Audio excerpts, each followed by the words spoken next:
Maşallah.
Hi.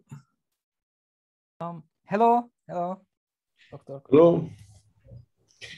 Hello, good afternoon. Good afternoon, everybody. Yes. We have all the distinguished speakers. It's nice to see you. You got me as well. Yes. Good to see you guys. Nice to meet you. Hi, everybody. Pardon me while I finish a coffee. Where are you all? I'm in Scotland. Ireland. Ireland. Okay, cool. Yeah. I'm in Italy. And Ali, are you in Turkey? Yes, I'm in Turkey. Yes. Okay. Yeah. I think we have 9 more minutes to kick off. What I wanted to do, I had a problem yesterday with the panel to see if I can actually share my screen. I don't know how easy that would be. Just wanted to see if I could do it. Where are we? Probably you should, right? You are one of the panelists, so I checked for the options, sharing options. It says I can't start screen sharing while the other participant is sharing. Okay, no problem. All right, yeah. But I think I'll be able to. That's what worries me. Probably. All right, thank you.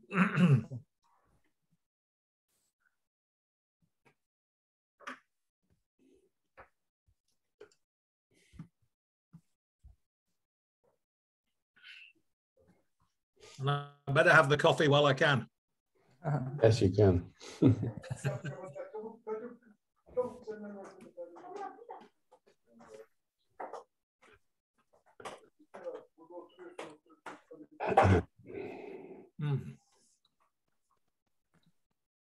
So, Ali, what's your role? Are you a professor? Yes, I'm a professor at Sabancı University, Istanbul, Turkey. Okay. I'm also a member of Turkish Academy of Sciences. So. Oh, wow. Okay. What's your subject? I'm working on heat and fluid flow in small domains. Okay. So in heat sinks, microfluidic devices, and phase change phenomena such as boiling, cavitation, condensation. These are my areas of expertise. Right. Well, I didn't get further than I did applied mathematics, and that was 45 years ago. Quite a while. But more recently, I've been working on resilience at UCL.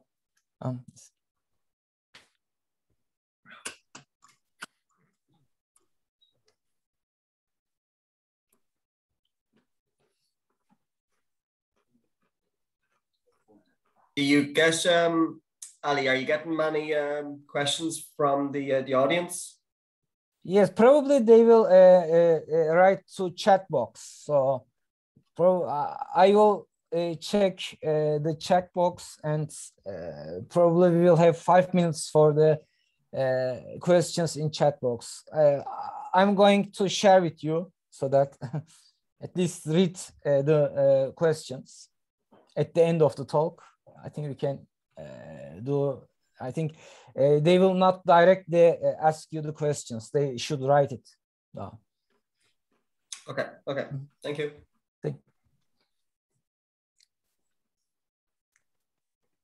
Chris, if I have any questions for you, can I ask you? Yeah, of course. Yeah. How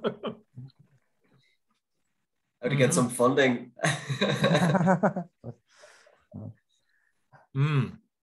Blended finance is all the rage these days. It's like the internet. Everybody wants it, but nobody knows what it is. That's how it used to be. The next pyramid scheme. Well, I think it's the next public-private partnership is what it is, blended finance. It's public, private, and philanthropic, the 3 Ps.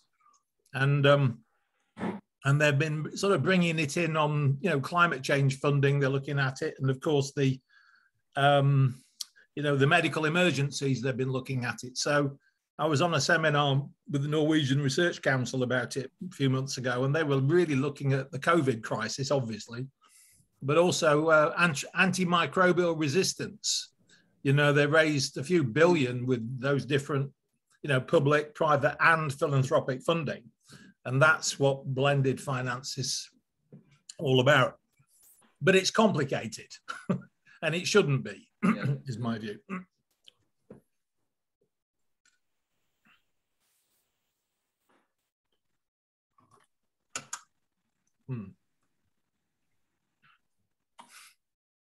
Yeah.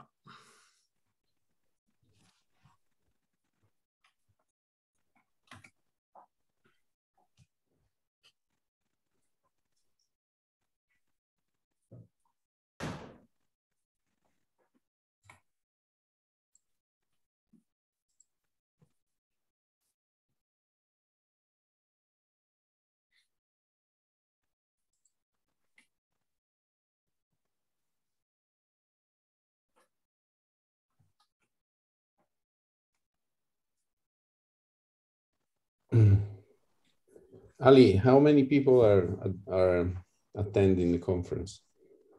I think probably more than 100 people. Yeah. Okay, good. Right now to our session, I can see 4 attendees, hopefully more in few minutes.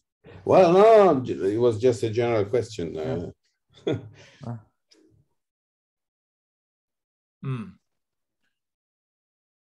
Yeah, we got competition as well. Yeah.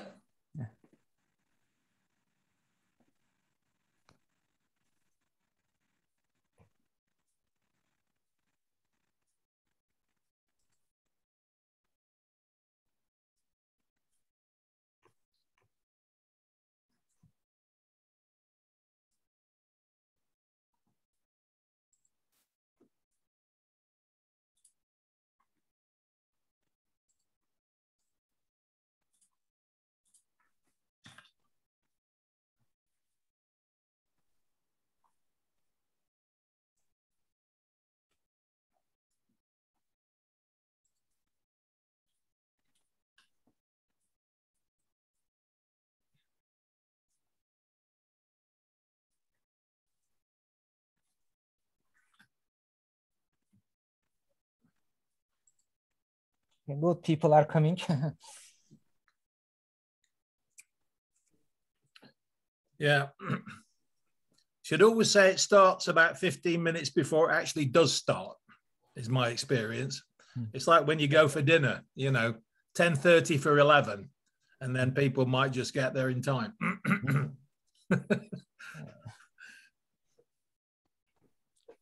So if you'd said it started at 1 o'clock, you'd probably have a full contingent when you actually mean it to start. Yeah, I mean, I've done a few of things. I'm sure you guys have, but there's some quite good formats where you have like, you can have like a sort of ante-room where people come in and they can sort of chat among each other at that point, and then the real thing starts after that. But it depends how big the group is, you know, and you don't always know that to begin with. Yeah. Have you guys found using Zoom useful? I certainly have, but I think maybe it's not so easy for you. To a certain extent, yes. Yeah, it is effective in lectures, but I think big organizations, I have some doubts. Yeah, yeah. Yeah, I think it's one of the most stable connections that we experience here. Even though we're not using for classes because we are using more Teams, but I think Zoom, the quality of Zoom is normally always better than other. Yeah. Yeah. I we use it actually for teaching, and it's quite good. But I think for web or this type of thing, it's quite flexible. and there's different versions of it. So it's yeah, it's a good all-rounder in fairness. Yeah, when it's good, it's very, very good. I think we are ready to go. I think we are also ready to start. So let's start in this session. You will have 3 distinguished invited speakers. I'm Ali Koşar from Sabancı University. I will be hosting the session.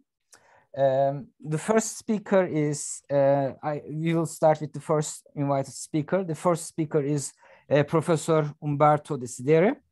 He's a professor of thermal machines and energy systems at the Department of Engineering for Energy Systems, Territory and Construction of the University of Pisa, Italy. He received a PhD in energy engineering at the University of Florence. He sits on the editorial boards of a number of energy journals, including Applied Energy. He is also a fellow of ASME. He is very active in research in the field of renewable energy systems, advanced power plants, hydrogen fuel cells, carbon capture, and storage and innovation in energy systems.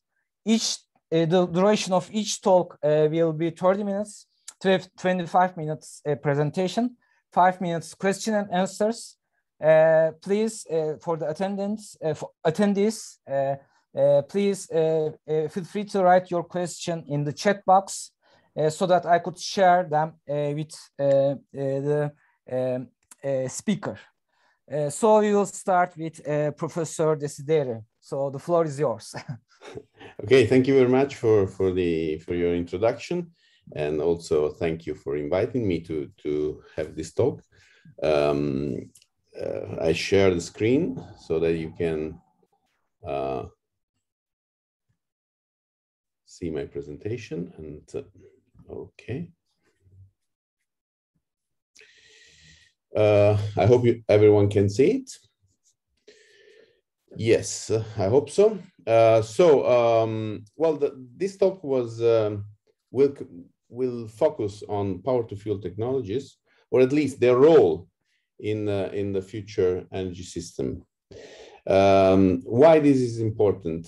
Because actually we are changing, or at least we are about to change considerably our energy system, introducing more and more renewable energy. I'm talking about 100%. Obviously, this is a very far goal, and is not easily accessible. But at least we are aiming to increase the renewable energy share over the current levels. And to do that, it is necessary, it is fundamental that we are also investing not only in power generation, but also in energy storage systems. And since we are changing our, let's say, way we will produce and distribute and use energy in this new world with more renewable, we have to ask a lot of questions. First of all, if it's feasible, and then how can we do it? And it's also important, also the question, is it economically feasible and not only technically feasible? But, well, we start from the old fossil-based world where, let's say, we were all working on the same topics. We were all focused on the same technologies. We were just focused to improve them. And we also relied on the fact that we could carry all the fuels from somewhere in the world to the place where we use them. So that was the basis of our technology, let's say, up to now, where we are going to change. And this has, well, had a lot of pros and a lot of cons.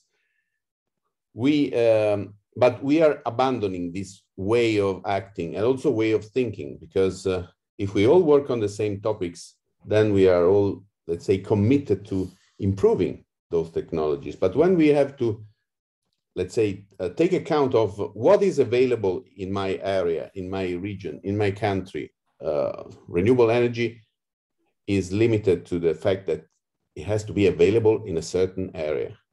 And not all the areas of the world that is very simple to know. I'm not saying anything special, but every area has its, let's say, optimal mix of energy sources, of renewable energy sources. We're not the same in the UK, obviously, as in Italy, but also we are not the same at the same latitude, like Spain and Italy have different situations. Turkey has also another situation, and Greece. So even at the same latitude, the situations are not the same. And so we have to change our mind, our way of thinking, because if we want to move to a, let's say, fully renewable energy system, we have to, let's say, act and think as if we were, let's say, natural organism.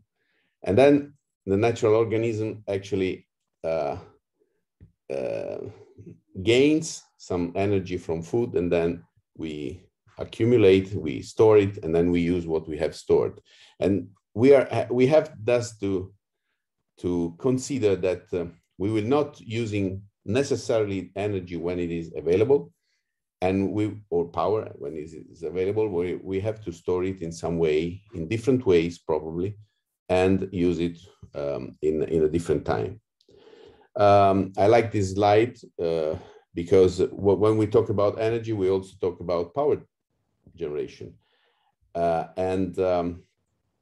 We have to know, we all know, because we are, I think all the people who are listening are specialists in energy, but we know that it's not only the energy balance that we have to look for, but it's also the power balance that we have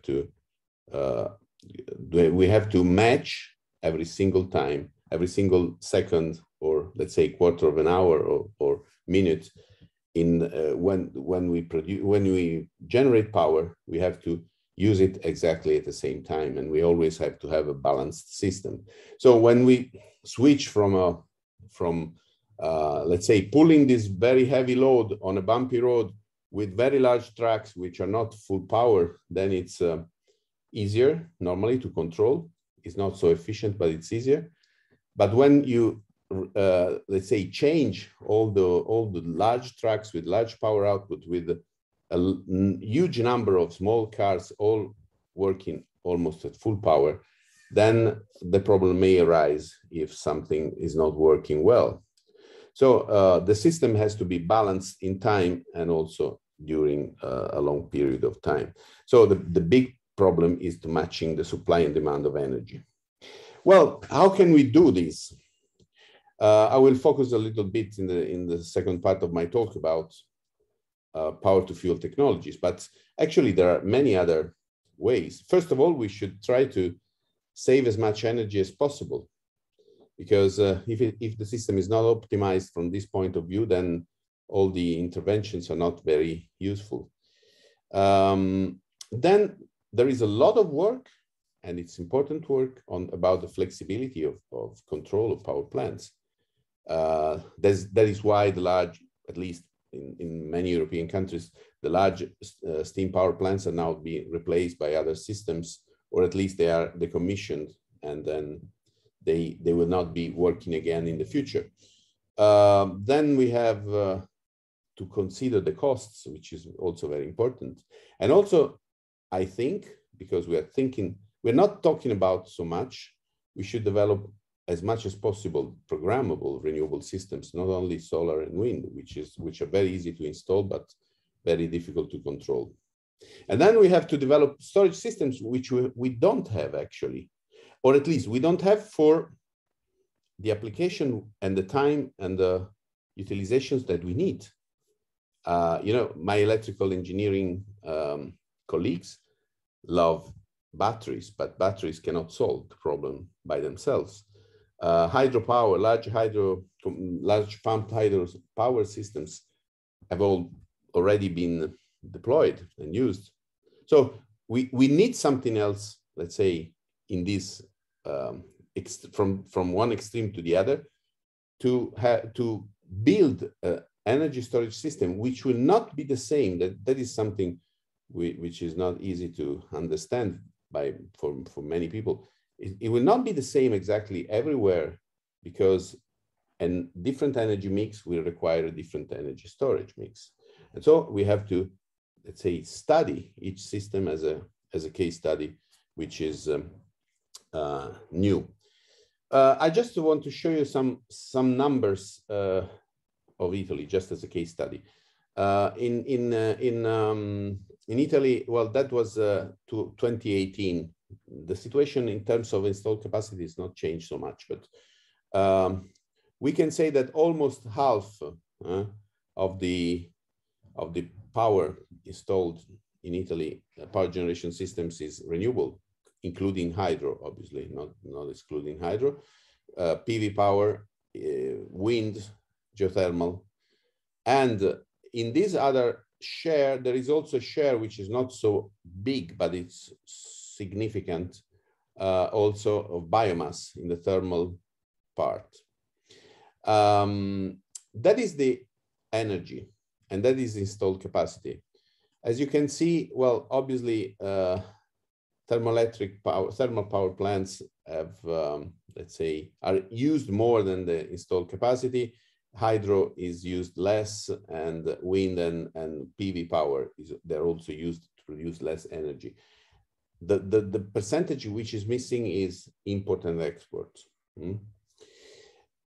But what is interesting to see is that the capacity has been increasing, at least the renewable, since 2008, year 2008.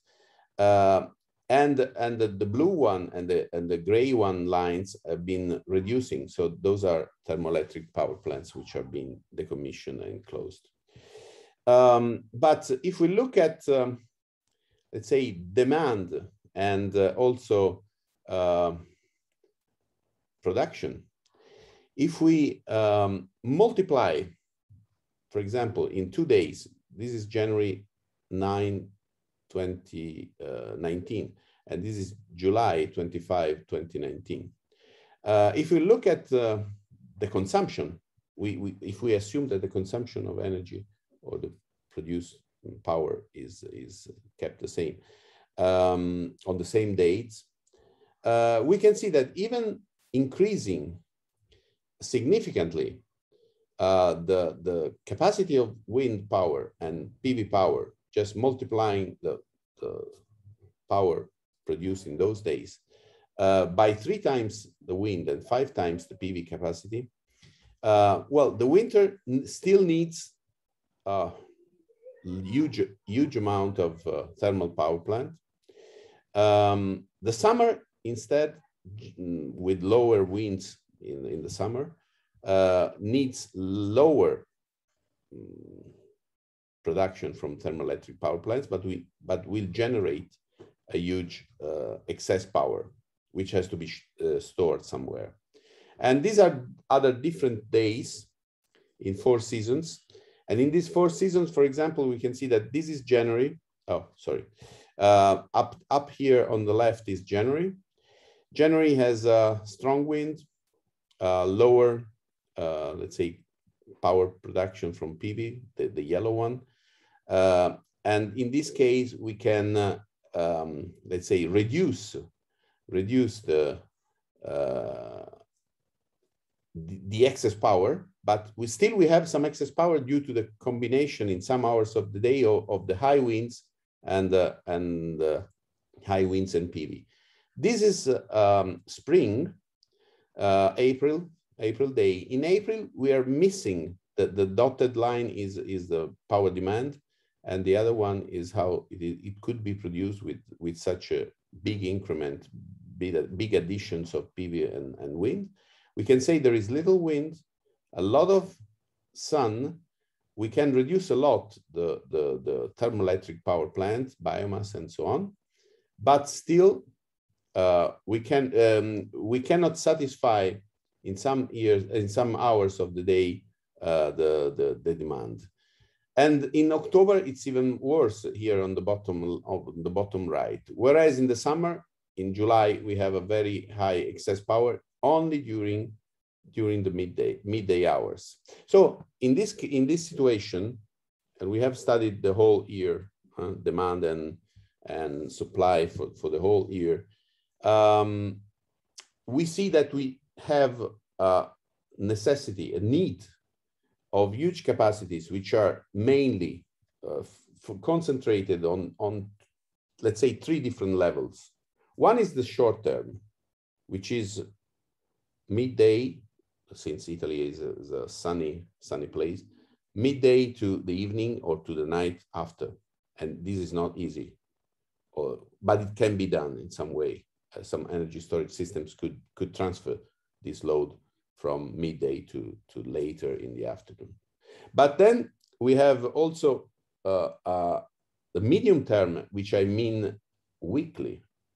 The weekend, sun and wind don't know that there is a weekend, so sun and wind shine and blow. And we have to accumulate a lot of energy during the weekend for the rest of the week. And that, let's say, poses a new challenge, another challenge, because we have to transfer for some days energy. We have to accumulate, store, and then use during the week after.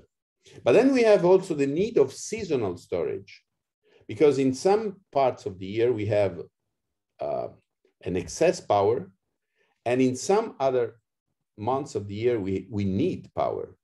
So we have to make a huge transfer or a long-term transfer of power, which is even longer than what is normally done in hydropower, in pumped hydro systems. And in those cases, how can we do it? Well, obviously the solutions could be different, but why Italy is interesting, because actually it's in the middle of the Mediterranean, and we have increased the electrical links, connections with the Balkans. But on the west side, we don't have so much to transfer in terms of energy. And we are not connected to Africa, which is also quite close, but it could be another way to make all the country more interconnected to other countries. And so we have to think about something which is self-sustainable in our country. I also like to use this. This is not something I have produced, but it's a, let's say, scenario of how the energy mixes could be in different areas of the world in 2050. Well, obviously it's a scenario, so it has to some uncertainty, a big uncertainty, but that is to show that actually in all these countries that are now working with the same fossil fuels and same fossil fire power plants, there will be a need to adapt to completely different situation. And this is something that we have to start studying and deciding now. And it's not just looking for optimal in a general sense or in the worldwide sense, but we have to look at the optimal for each area. Well, one risk of increasing the intermittent renewable power production without at the same time adding storage capacity is to have to curtail the power production. And that is also something we don't want, because people have to know if they invest in power plants, if they will sell, or if they will be able to sell their energy or not. And if you know that you have to curtail, for example, 30 or 40% of your energy produced during the year, obviously the economic conditions will vary so much that it may be impossible to continue investing. And that is what we are actually facing now if we don't decide how to store energy. I've just talked about this, but I want to stress also the fact that I'm concentrating on electrical energy, but we can also transfer, and we are studying technologies to transfer electrical energy into thermal energy, which is also quite useful in some cases. But also, you know, it's another decision that we have to take. You know, how much energy is going to the short term, medium term, long term storage, and how much energy may be transferred to other sectors like thermal storage. And then we have power to fuel technologies. Well, these are normally energy storage technologies that are now currently, let's say, studied, or at least that we know that they could give a contribution. I always put some question marks at the end because probably there is something which we don't know. We don't know how much it may be working, or which would be the performance, but it could be interesting in these scenarios. About the thermal energy storage, we have even more problems, because we have the problem that we may not be able to store energy for the long term, while it could be very useful if we could. But also short term is not so, reliable in some way. And there is a lot of studies about PCM materials and also on the district storage. But that is something which we know how to do it, but we don't know how to control all of these and how to use it, especially. Well, this is also another nice slide to understand where we could go. This is the discharge time, and this is the energy capacity. Well, the energy capacity, of course, we need something to store huge energy capacity, but we also have to have means to have, let's say, a high power from those. Of course, flywheels, for example, are very good for few minutes of time. Batteries, maybe one day, but we cannot store for a whole week with batteries. And then at the moment we are actually here. Pumped hydro is the biggest way to store energy and to use them with a significant power. So we have to move forward on the right. And then there are more questions, which is, one is hydrogen, okay? Which will be the role of hydrogen? We're talking a lot about hydrogen right now. I've been studying hydrogen since the end of last century. That means I started publishing something about fuel cells and hydrogen at the beginning of the year 2000. But then there was, let's say, a huge interest in those decades. But then it went down because, we didn't, the big question was, that was not unsolved, was how to produce hydrogen. And if you don't have renewable energy, then hydrogen is not a solution. But now we have energy. We may have renewable energy. We don't have it right now, but we may have it. So energy has come again in the, let's say, highlight. But the question is, what do we do with hydrogen? And that is also a sort of political decision, which is not just a technical one, because there is not an optimal use of energy, of hydrogen. It could be mobility, but it could also be decarbonization of industry. It could be other things, other applications, and power to fuel is one of them, just to make a long-term storage. Obviously, hydrogen is not suited for short-term storage, or at least it can be if it's for mobility, but it cannot be if I have to store huge amounts of compressed hydrogen or liquid hydrogen from April to October. This is not the suitable application, but power to fuel, and then to make or to use power to fuel technologies, we have to start from hydrogen. So one question is, how much hydrogen will be used immediately in other sectors, but how can be used for power to fuel applications? And that is also a sort of let's say, political decision and also technical decision, depending on the area where we are studying.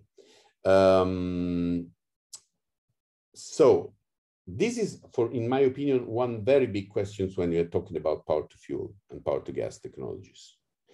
And if we move forward, well, there are a lot of technologies. Obviously, the objective for long-term storage is to make a liquid product, a liquid fuel. And for that, we have different solutions. Obviously, some of these are carbonaceous fuels, and we might think about them if CO2 is recovered somewhere from industry or from flue gases.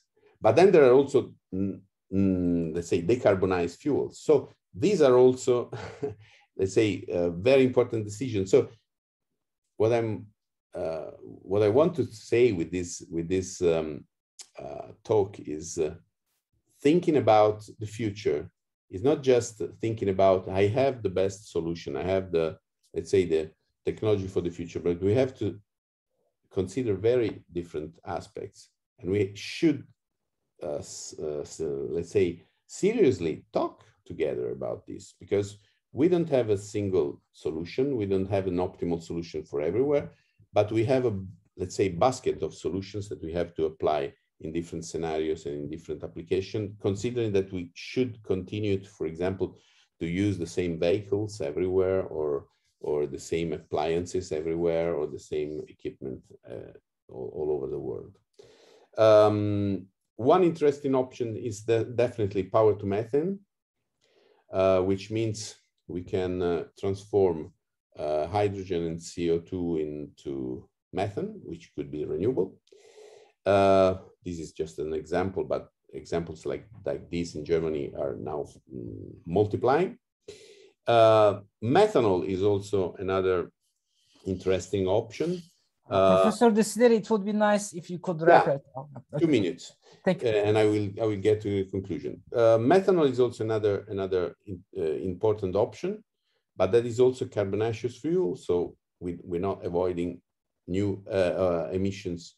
Ammonia is an energy carrier for hydrogen, which is also very, very interesting, and more applications of ammonia as a fuel are being studied. I also like urea as a fuel, for example, for fuel cells, for high temperature fuel cells. So we have a stock of different options, and also we could use hydrogen for producing, let's say, renewable fuels for the future.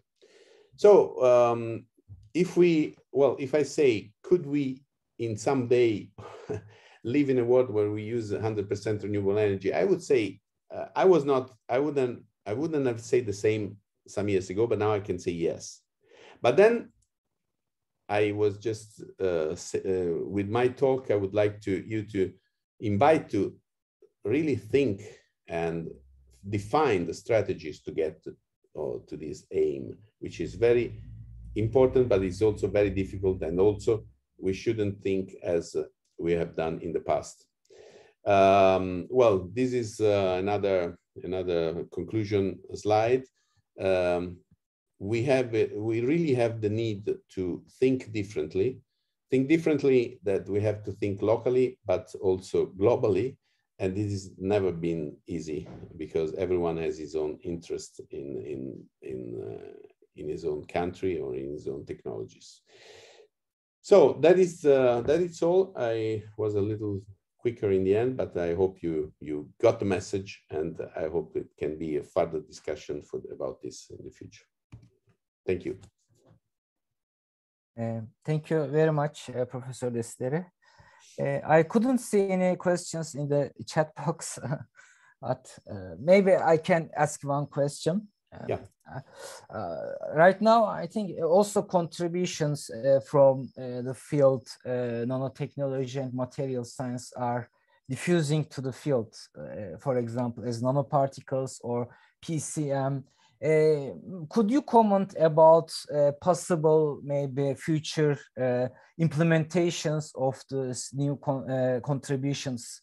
Will their impact be big in the sector? What do you think? In the field of materials, or in the field of energy? Energy. Okay. Well, I am stressing every time that we have also to really foster research, or to promote research also in some, let's say, renewable technology that I have not mentioned. For example, ocean energy. Ocean energy is a wonderful, say, certain storage of energy for the sea currents, for example, for the waves, especially in the oceans. Well, in the Mediterranean, we're not so let's say happy, or we're not so lucky with this, but in all the rest of the oceans, I think there is a huge potential that has to be deployed and used. Another thing which is very important that I slightly mentioned is biomass, because we still need a lot of programmable energy. We have to introduce it, but we are forgetting about it, except those people who are working with biomass.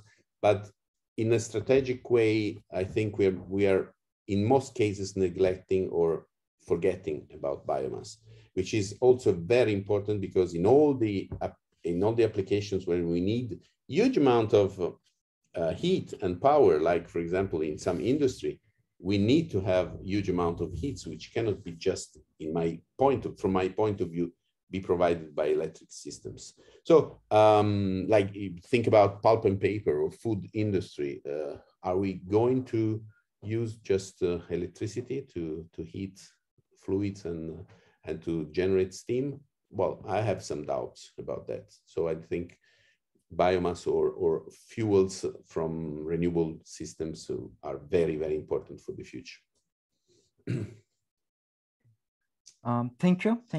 I also can't see any other question.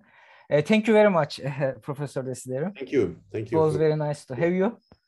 I think then we can move to the second distinguished speaker, Professor Chris Cook from the Institute for Security and Resilience Studies at University College London.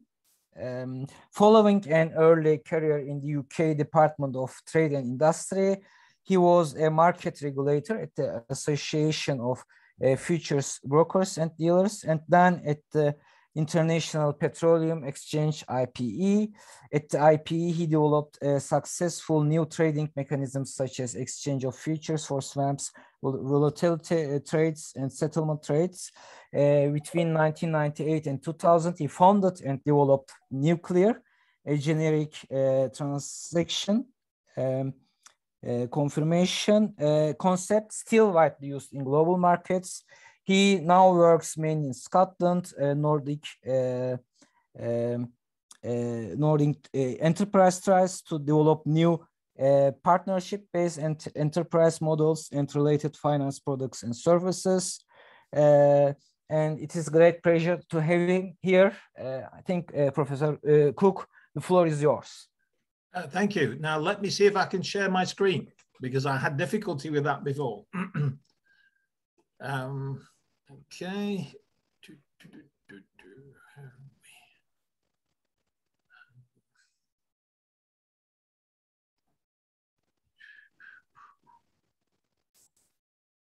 Let's see what we can do.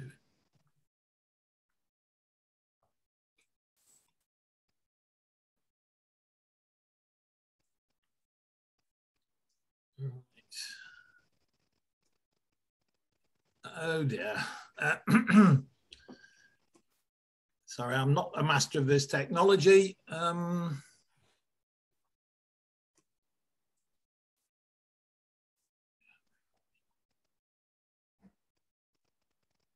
You can see this is a new laptop as well, which doesn't help. Probably to slideshow. Probably. Oh dear. Just next to animations, you could maybe go to slideshow, just next to animations. Yeah, the trouble is, I've got the Zoom, the Zoom instructions prevent me from clicking on it. One moment.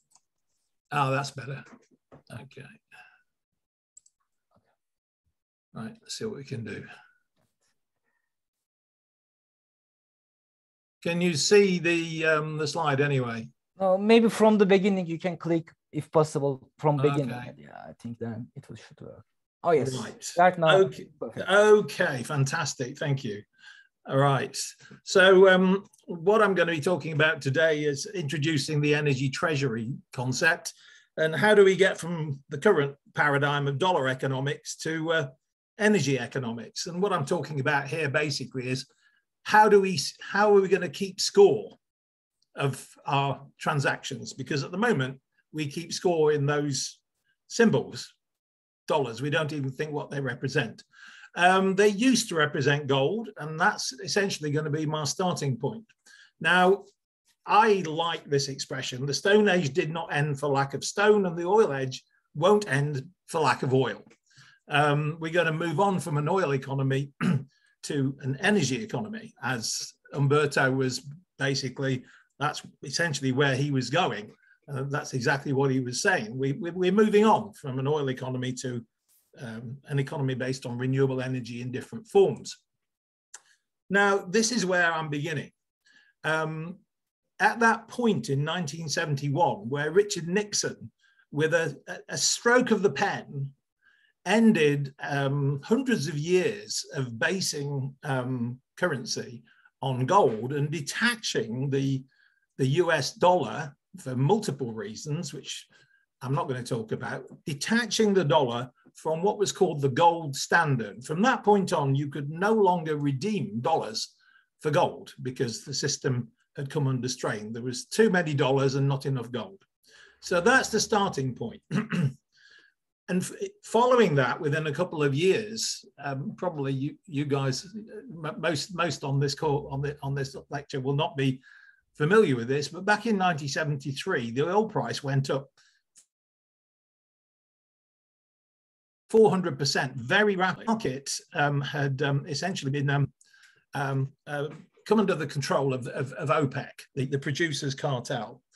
And at that point, I like to say, oil as a commodity, oil began to be traded, because prior to that point, oil was basically supplied and what was called a vertically integrated market, where the oil companies came to deals with the producers, or just and then refined it and then distributed it. It was a vertically integrated market.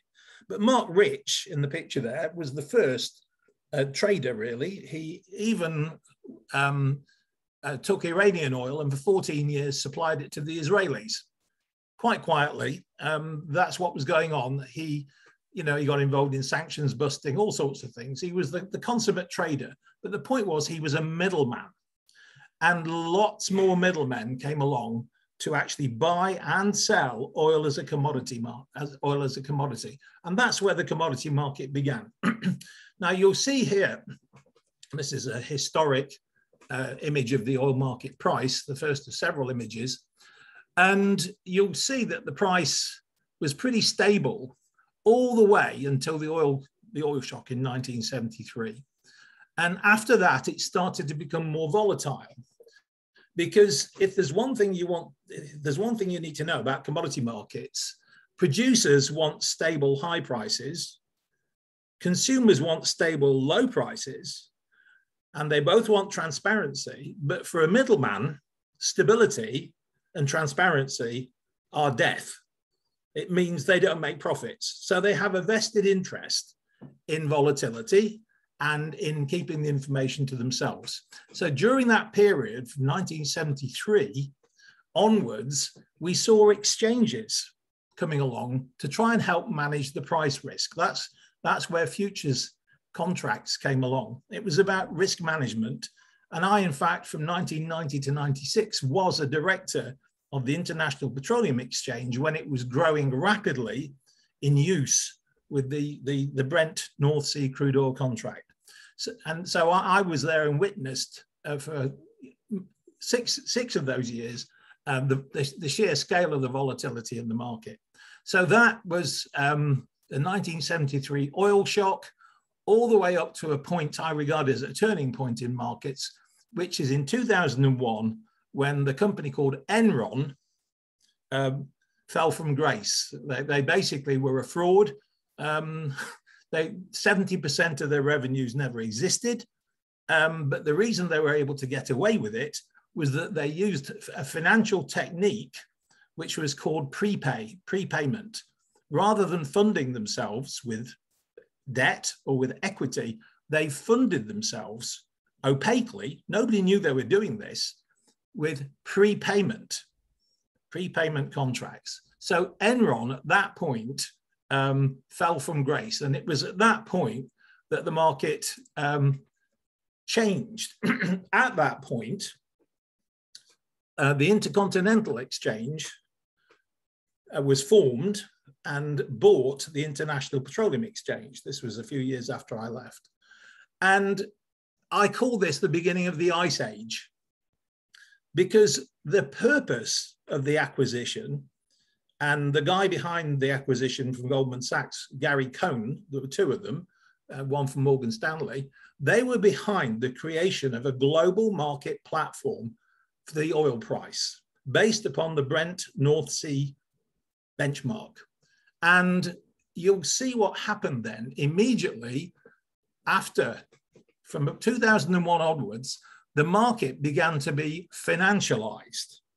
And this was because essentially this technique of prepayment was being used in the market, not visibly, but it was being used in the market.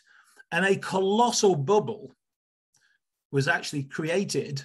This was in parallel to other bubbles, but a colossal bubble was created. And in 2008, when the banks froze up, there was a loss of trust in the system, the market price crashed. And I'll summarize this period and the sheer broken nature of the oil market by saying that in 2 years, from mid-2007 to mid-2009, the oil price went from $80 to $147, down to $35, and back to $80, all while the underlying physical oil flows changed by less than 3%. Now, that isn't a market, that is a casino. But let's move on from that. What then happened under Obama? Obama's policy, or energy strategy, shall we call it, was, I call this transition through gas. He wanted to get away from reliance on Saudi oil because the US at that point were reliant on Saudi oil and the petrodollar system of financing, whereby the Saudis basically took their dollars and invested them in US Treasury bills. And what we saw here, what this slide illustrates, was the US started to print money, so-called quantitative easing, you may have heard of, QE. It's money printing. And the reason they did it was not what they said, which was some sort of stimulus and how you just move. If you move financial assets around, you don't stimulate anything. The real reason was printing dollars so that the oil producers were able to purchase the dollars and then buy the US financial assets. That's why quantitative easing came along. But what they also did, this is what Obama also did, they deliberately inflated the prices. They had actually set a benchmark price in Brent. They had financialized the Brent North Sea oil using it was called the Brent weighted average index. And for 17 years, the Brent weighted average index was basically used to support the price at high levels. And the reason they did that was that at high levels, investment becomes possible. And you'll see this is the effect of keeping the oil price at high levels, the shale revolution. You'll see that the oil production, US oil production, had decreased gradually over maybe 20 years. And then with the high oil price, with the massive influx of petrodollars into the US, they were able to hose money at US shale production, a phenomenal mobilization of effort into creating shale oil. And two things happened. They increased the production by maybe 5 million barrels a day. And also the high prices, actually, it's not mentioned here, the high prices reduced consumption by maybe 2 million barrels a day. And what that did was a market that had become undersupplied because of Chinese demand, all of a sudden rebalanced. It rebalanced and the market price collapsed, as I forecast it would 3 years before it happened. I identified the bubble and I said in Tehran then, 2012, the price would collapse when quantitative easing ended. And it did, but nobody was listening. Nobody really cared. Now, this is what's happened more recently. the transition through gas strategy, because Obama wanted to get away from oil to gas, hence the accommodation with Iran, hence the move to Qatar. I could talk about this for ages and I haven't got time. But suffice to say that a new government came in unexpectedly, Trump's government, and the same man, Gary Cohn, who came up with the ice age, he was the architect of the new strategy, which began on the 1st of July 2017 of energy dominance, okay? Energy dominance, they called it. And what happened between those two arrows, you'll see what happened during that period was that the Brent pricing ended on the 1st of July 2017, and the pricing mechanism gradually transferred back to the US WTI contract. And at that point, US had taken back control of the oil market benchmark. And also the Saudis, who had shifted the petrodollars across to petro-euros. Again, this isn't visible, but that's why the European Central Bank actually started quantitative easing. What we've now seen is that the US literally in November 2019 put the dollar on the oil standard. They based the dollar on oil reserves. And unfortunately, what then happened unfortunately for the US, what happened in March last year, COVID, destroyed this. Demand fell away. 30% demand maybe reduction instantaneous, if you like, very massive reduction with all the global lockdowns. And the price collapsed because this bubble was not sustainable. And what we saw was a massive collapse, and then it was pumped back up again. Okay, so what we've now seen is that the dollar has gone back on to the oil standard. That's what's happened. And see here, this is, if you like, the smoking gun. This so-called volume war, which broke out in May, June, July, etc. of last year, this was the Saudis pumping oil into the US to reinflate the bubble. Okay, that's essentially what they were doing. The dollar is based on a pool of oil. So what we're seeing is a situation where the US controls the global market price, monetizes shale. It's like a reservoir essentially. And what we're seeing is that oil is no longer priced in dollars. Dollars, euros, yen are all priced in oil. Now, China has a problem with this because they are what I call the buyer of last resort, and they have no interest in the level of prices which the US is imposing on the world. And I'm not commenting as to whether it's good or bad.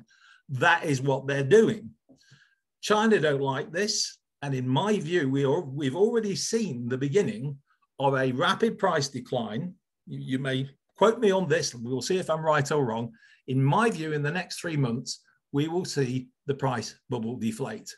And that's the current situation. Now, I want to talk about, well, how can we get away from this ludicrous, and it is ludicrous, dysfunctional casino of a global market and come to a rational global financial system that actually works for everybody and not for the middlemen, whether they're financial middlemen, whether they're market middlemen. At the moment, they are the people extracting huge amounts of money. The casino is running a roulette game with 16 zeros on the wheel, okay?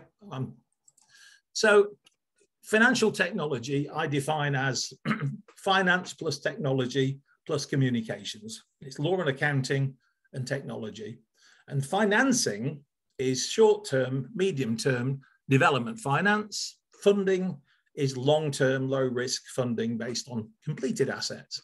And when you consider there's $17 trillion out there right now getting negative real returns, there's a really, really massive demand for any positive return from productive assets. Unfortunately, at the moment, the tools don't really exist to put the two together. What I'm working on is, I call it smart acceleration. How can we come up with a smart transition to a zero carbon economy. And my skills, if you like, are in legal design, in the creation of mutual development finance and sustainable funding, of smart markets in energy services. You see, you and I don't use oil and gas. We use heat, cooling, power, mobility, light, energy services as delivered to people. That's what we use. Energy technologies, I like to talk about a natural grid rather than a national grid, and I'll come on to that. And the organizing principle of markets of, let's call it, least carbon fuel cost provision of energy services, and the ability to confederate, I call them energy islands, bottom up of independent. The idea is energy independence at the lowest possible level. Now, this is just a quick, Chris Cook economics here. I identify three sources of value. One is three-dimensional space, location. Second one is energy, which is the only material cost. And the third one is intellect, what's between our ears. These are the sources of value that I identify. And in terms of market evolution, we've gone from a market that was decentralized and disconnected, a people economy, to a market which is centralized but connected, with market presence is no longer physical, but it's now through middlemen. And what is emerging, the third generation, the third market paradigm, is a market which is decentralized but connected, so that our presence on the market is a network presence. It's not physical, it's not through a middleman, it's market presence, it's through a network. And I identify two, I suppose you would call them super trends or mega trends.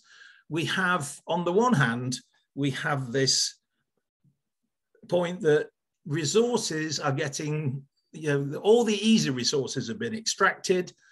It's getting harder and harder and more costly in terms of energy intensity to extract resources now.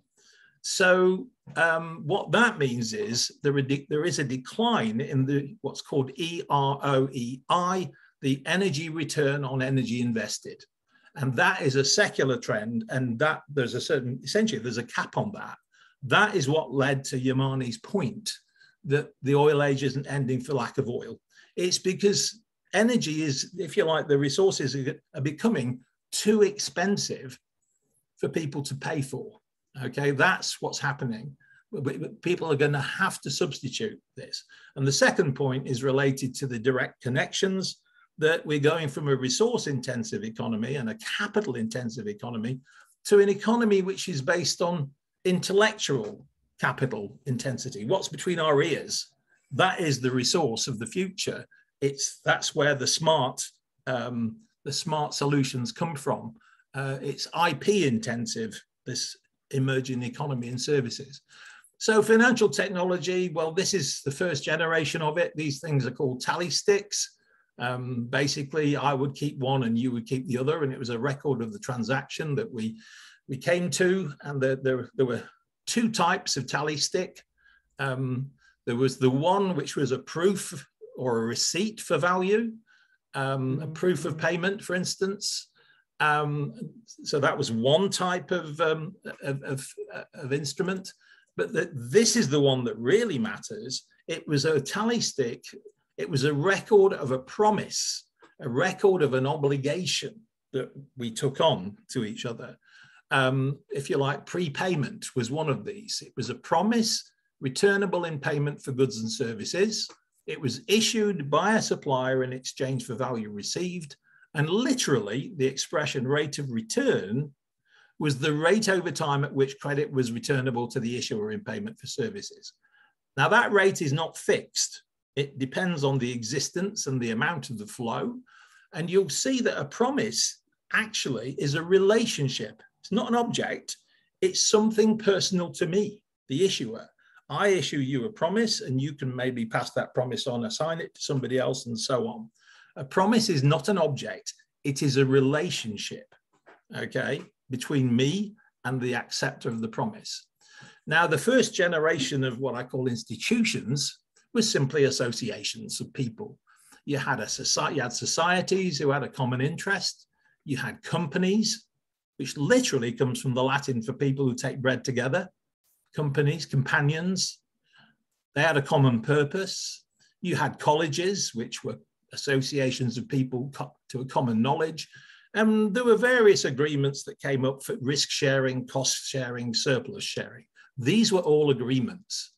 And the financial institutions that existed were the treasuries, which issued sovereign promises. There were mints. The mint was about quality control.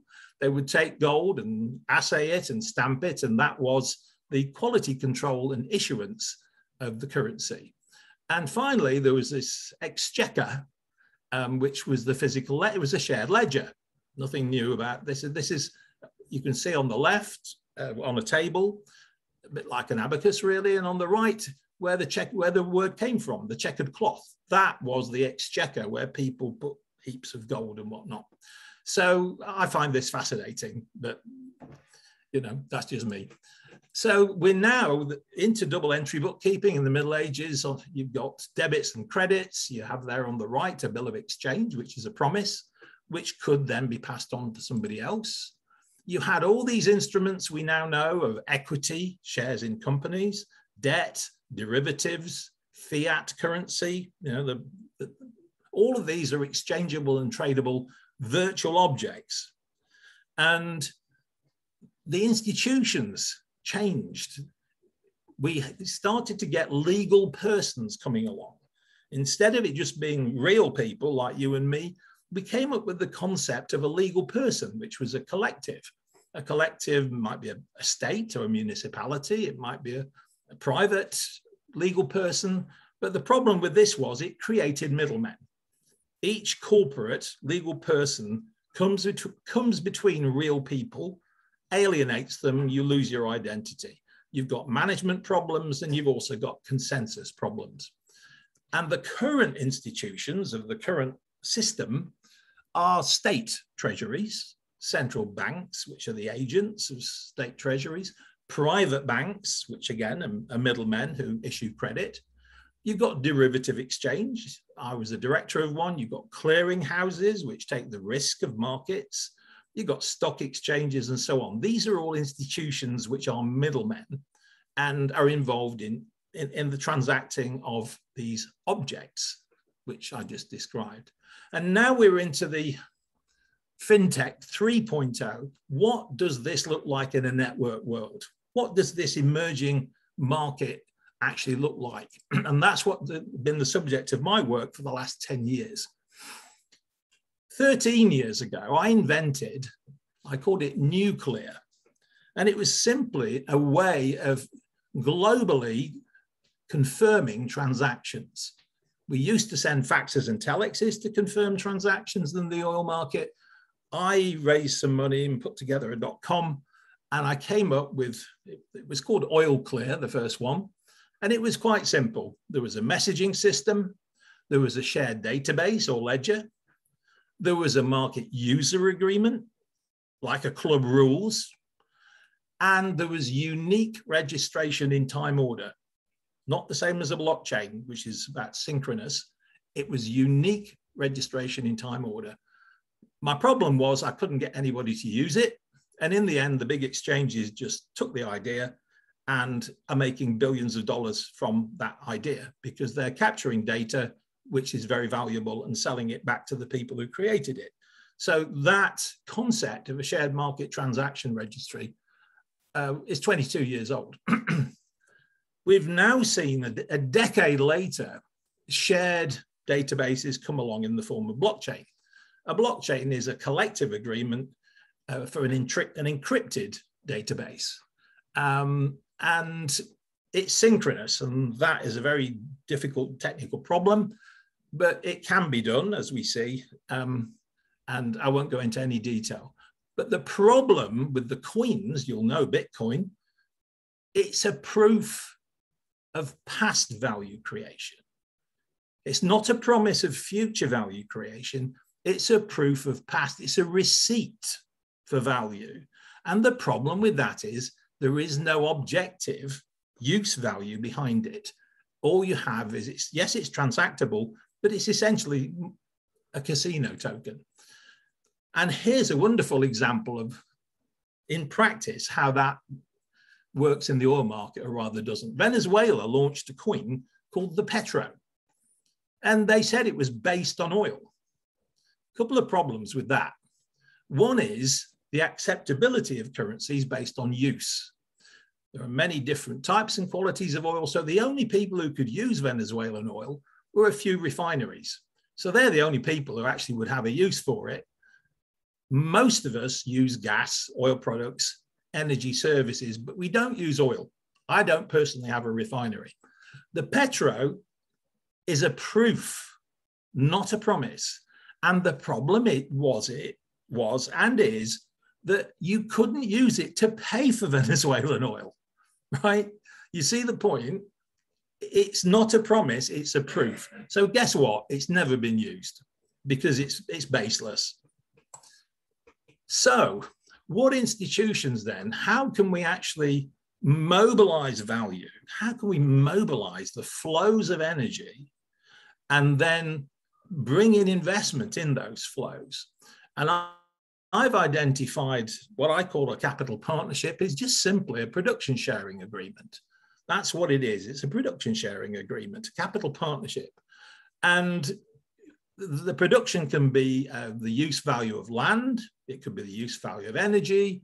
It's about creating flows of value and sharing them, and then taking those flows and literally packetizing them with promises in just the same way that the internet protocol packetizes data. It's about creating flows of value of different sorts and packetizing those flows of value, energy being universally acceptable flow. So a capital partnership, this is how a capital partnership looks. It's about shared asset use. It's about sharing the use of assets, and in particularly the use of intellectual property, which I'll get to. Professor Cook, it would be very great if you could wrap it up. Okay, right. Well, I identify community treasury, a clearing union. We're looking at mutual sharing of risk, which is not new. 150 years, people have been mutually sharing risk. And the key instrument that we're looking at is, I call it the energy credit obligation. It's a credit which is returnable in payment for energy services, heat, cooling, power, mobility, issued by an energy treasury, hence the point of this. And the ECO is issued, assigned, and returned within the energy clearing union. I'll pass by all this and just come to the end. Here's an example. James Watt, you just saw the picture there. James Watt in 1778, he actually was the first, he provided pumping as a service. He didn't sell his pump. He actually provided the use of his pump in exchange for a third of the coal that was saved. Savings are made at the retail price. This is how we actually, this is how it's going to, it will propagate. Here is an example of least carbon fuel cost, the least carbon fuel cost principle in action. Denmark, over a period of 40 years, every action that they took in energy policy was aimed at reducing carbon fuel use. And the outcome of applying that organizing principle of policy over a period of 40 years, and this is over 24 years, was essentially a creation of distributed energy delivery of energy services. They went from coal power stations to heat and power, wind turbines and whatnot. This is the application of least carbon fuel cost. Energy accounting is what the Danes did. And concluding with a thought experiment, imagine if we took a currency like the euro and we took that euro symbol and we said that from now on, that euro symbol represents 10 kilowatt hours of electrical energy, the joule equivalent. At that point, like with the gold standard, everything changes, but nothing changes. It means banks can no longer issue credits, but they can act as a mint. It actually will see energy accounting become embedded globally. I'm sorry, I needed probably much more time for this. I apologize. I've tried to pack too much in, but the presentation will be there for people to look at. So this, I believe, is the future. An energy standard of economy and energy credit obligations, as call it a universal currency. I believe that that is the future for the global economy. So thank you very much for bearing with me and give me a little bit more time. Thank you very much. There are a few questions from the audience. I can read. Dr. Fiona Savage, how do we overcome government reluctance to develop bottom-up systems and cut out a middleman who are constantly lobby to keep the status quo? So, sorry, I didn't hear what you said at all clearly. Say again, please. Let me repeat it. Dr. Fiona Savage, the question is from Dr. Fiona Savage. How do we overcome government's reluctance to develop bottom-up systems and cut out middlemen who are constantly lobby to keep the status quo? That's a very good question. I don't believe, I think governments can facilitate, but I think we will find that communities will self-organize to do this, because we're talking here about energy independence. Essentially, every community has an interest in becoming independent in energy, and in becoming what I call an energy island. And if each community can actually mobilize its resources by bringing in the right technologies, and the technologies will be brought in not by selling technologies, but by supplying the use of them. Solar as a service, wind as a service, storage as a service. So the providers of equipment become partners. They're not selling, they're supplying, and they're sharing in the production which is produced. So thanks for that. It's a bottom-up solution, and it relies upon energy services locally delivered. And another question from Marcus Sol. Are you saying that the current system creates money to develop energy production, whereas you are proposing energy production creates the money which incentives a greater energy efficiency? Are things accounted for in energy? That's the question. Well, that's spot on. I could hardly have said it better myself. That's precisely what will happen. The money is essentially an outcome of the system, if you think of it like that way. The system creates a flow of energy, and that energy is then packetized, and it becomes something that people are completely prepared to exchange. I don't know about you, Ali, but if I gave you a credit that you could use to pay your mobility bill or your heat bill or your power bill, would you accept it? I think most people would say yes. Yes. Okay. Thank you very much, Professor Cook. Thank you very much. Nice to have you here. Let's move to the third talk. Professor James Carton. He is a professor in sustainable energy in Dublin City University.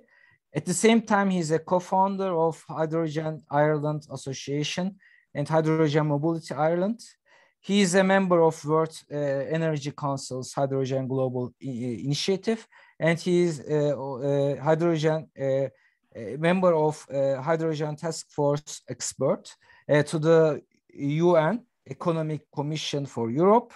He has over 20 years experience in hydrogen technologies, and his research focuses on energy sustainability through innovative technology development with industry, techno-economic modeling, hydrogen for mobility, power to gas, power to X, and renewable energy storage. We are very happy to have him here. So the floor is yours.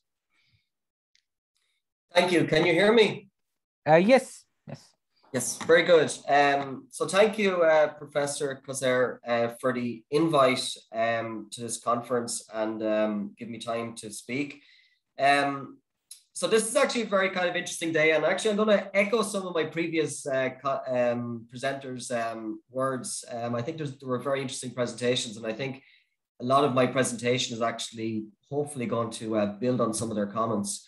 But today is actually a really interesting day, launch of an IPCC report, the latest, and basically the summary from what I'm reading of it this morning frantically was, well, but more to the point, politicians must act to reduce carbon immediately. And I think that's a kind of an echo that needs to, you know, go around our society, our governments, and us as academics, us as scientists, us as people in the energy area must give them solutions to the problems that are ahead of us. And I think my two previous speakers are certainly giving options there. So today, what I'm going to present for the next 20 minutes or so is effectively what's going on in Ireland. And it's the island of Ireland, which is basically part of the United Kingdom and the Republic of Ireland, which I'll talk about. And it's basically building a hydrogen economy and what that means in relation to, well, physically what we're doing, but also actually socially, how this ends up being quite interesting. And I'm going to kind of, I'll kind of split this into three sections, give you a little bit of one slide on energy use in Ireland. Then I'll kind of go into hydrogen production, a kind of a case study that we're doing a project, hydrogen transport, a few examples we're doing, and then more to the detail. And this kind of echoes some sentiments from Professor Treasury in relation to hydrogen storage and some activity that we're going on there within the island of Ireland. So energy in Ireland is kind of quite interesting. It's split kind of a third between heat, electricity, and transport. And our greenhouse gas emissions are actually split a bit funny, or split a little bit weird, because you actually bring in agriculture, and agriculture is very, very carbon intensive in Ireland. So if you're actually looking at energy versus agriculture, there's about a 2/3 split of energy, which would include heat, electricity, and transport, and then a third approximately on agricultural emissions, mainly methane from our dairy herd. And our aims and ambitions is to reduce this greenhouse gas emissions effectively a lot by 2050 is the short term, or is the short answer. And when we look at our energy mix, certainly in 2018, 2019, we've kind of an interesting energy mix of oil, mainly going into transport, fossil gas, mainly imported, going into heating and thermal energy, tiny little bit of coal, and then we have a small bit of hydro, and we have a growing amount of electricity. And then, you know, one of the interesting things is transport, which I'll talk about later on.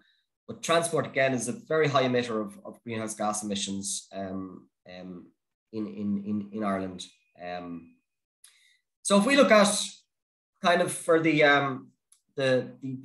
island of Ireland, or even the territory of the Republic of Ireland, and the Republic of Ireland, this is our landmass, obviously, is the recognizable one, and the red line is our territorial waters, and effectively it's about 900,000 square kilometers. So you could almost fit 3 Germanys in our territorial area, including our ocean area.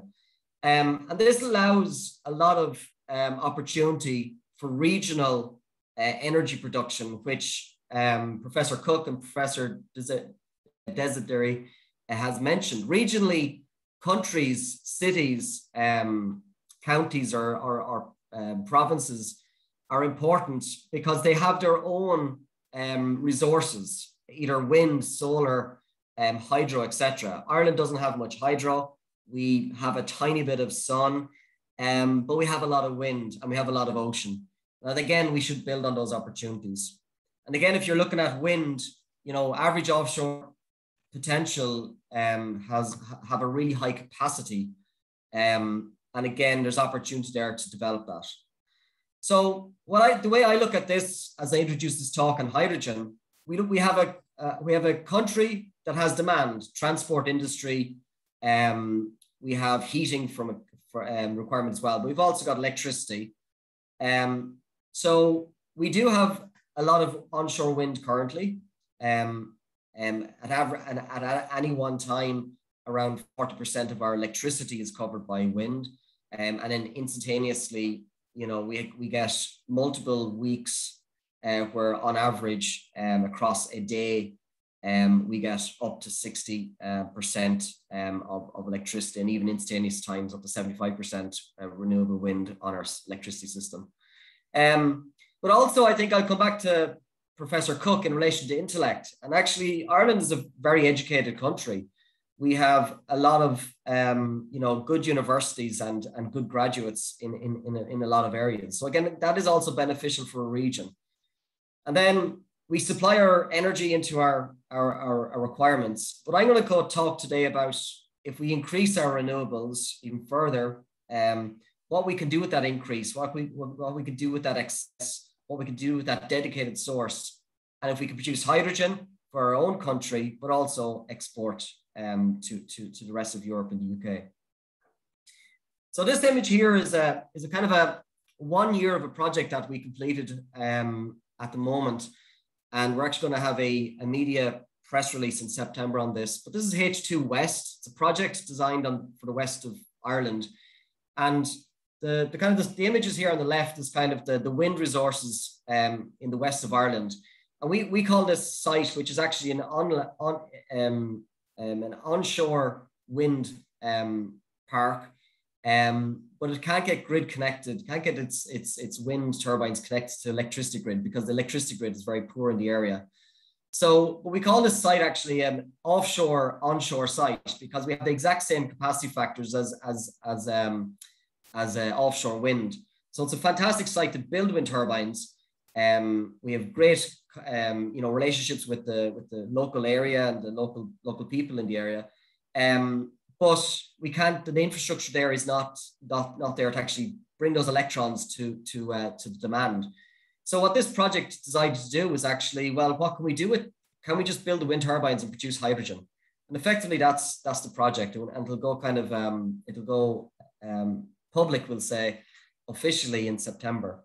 And this project here is aiming to produce around 12 to 15,000 tons of hydrogen a year.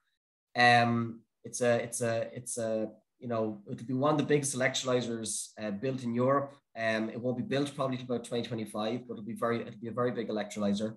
And really the requirement for that and the business plan around that is all about demand. And our demand, we decided to look at demand across the entire country. And our demand we're focusing on is transport for the interim. And I'll go into that in a few minutes. So this is kind of a demand tree that we look at when we're looking at hydrogen applications. So we kind of call this the hierarchy for hydrogen demand, and it's really regional dependent. And you'll see this hierarchy will be very different for each country, depending on where your industry, what your industry does, what your expectations are, which energy, how much renewables are on the system, etc. And what we look at really, you see this here, is that hydrogen can be used certainly for industry. If you have a use for hydrogen in industry, use it. So that's producing ammonia, steel, semiconductor industry, going into HVO if you want, oil purification, etc. So do that from today. Do that today. There's nothing stopping you. Second one is heavy transport. Moving big goods, vehicles, ships, airplanes around the place will need, you know, storage that needs to be zero emission, first of all, but they need something that's useful. And electric will give you so far, battery electric will bring you so far, but for heavy transport, hydrogen is definitely one of the solutions. Heavy heat loads. So we have this conundrum in Ireland, or in a lot of countries have, that heavy heat loads are just fueled by natural gas. And if you're decarbonizing the entire society, natural gas will obviously disappear. So however that might be substituted, hydrogen might be a solution. Then we go into gas grid injection. So if you get rid of the natural gas, you still have a really important, expensive asset into the ground. And Ireland's gas network is actually mainly plastic, so it can carry hydrogen at quite high percentages. So that could be an idea from 2025 onwards, we'll say. Then you have direct electricity, CHP, combined cycle gas turbines. Probably not the best thing you should do at day one, but certainly in the 2030s, it'll probably be a common thing to do. Direct electricity fuel cells, probably not the best thing to do, other than in transport, and that'll probably be in the mid-30s. And then if you have an electrolyzer and if you have demand for oxygen, definitely use that. For an example, would be a wastewater treatment plant. So I'm going to look at heavy transport here. I'm just going to look at this case study. And effectively, what we did in the middle of COVID in 2020, in the winter of 2020, we organized with 22 partners the first hydrogen bus trial in Ireland. We got it on the road for 8 weeks. We did a number of routes with our public government public operators across Dublin. We did multiple routes, short routes, city routes, circuit routes, and we did rural, suburban, etc. routes. And we have actually reported that coming out hopefully the end of this month, and if not September as well. And again, all the data of this trial will be shared. And again, the engagement with the public was very important. This, due to COVID, we couldn't actually have full buses, but we actually got the public on this bus. We integrated with routes that would be there, and the public just engaged very, very positively with these buses, with the whole concept. And actually, for the 8 weeks building up to Christmas, it actually allowed extra capacity on some of these routes that we did, and obviously the public were quite happy with that. The second thing which happening in public transport is just 2 weeks ago, we actually one of our public operators invested in 3 hydrogen buses, and they arrived 3 weeks ago, and they went into public service, I think 2 weeks ago.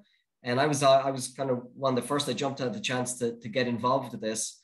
And so at the moment, we've 3 double-decker hydrogen buses going around Dublin and the north suburban areas of Dublin. And again, this is part of so the previous one was a trial. This is a small deployment, and this could be building up to a lot more buses being developed in Ireland around hydrogen. The other thing which we're looking at certainly for transport is, with our previous study, we engaged with a lot of heavy duty vehicle owners and operators. And we effectively got a consensus of around 2,000 vehicles that these operators wanted to convert to hydrogen over the next 5 years. So that's after giving us a bit of impetus for this number of hydrogen sites that are going to be developed across Ireland, one being the H2 West project that'll produce hydrogen. And really, the key thing with hydrogen is always demand. If you produce hydrogen, you want to sell it somewhere.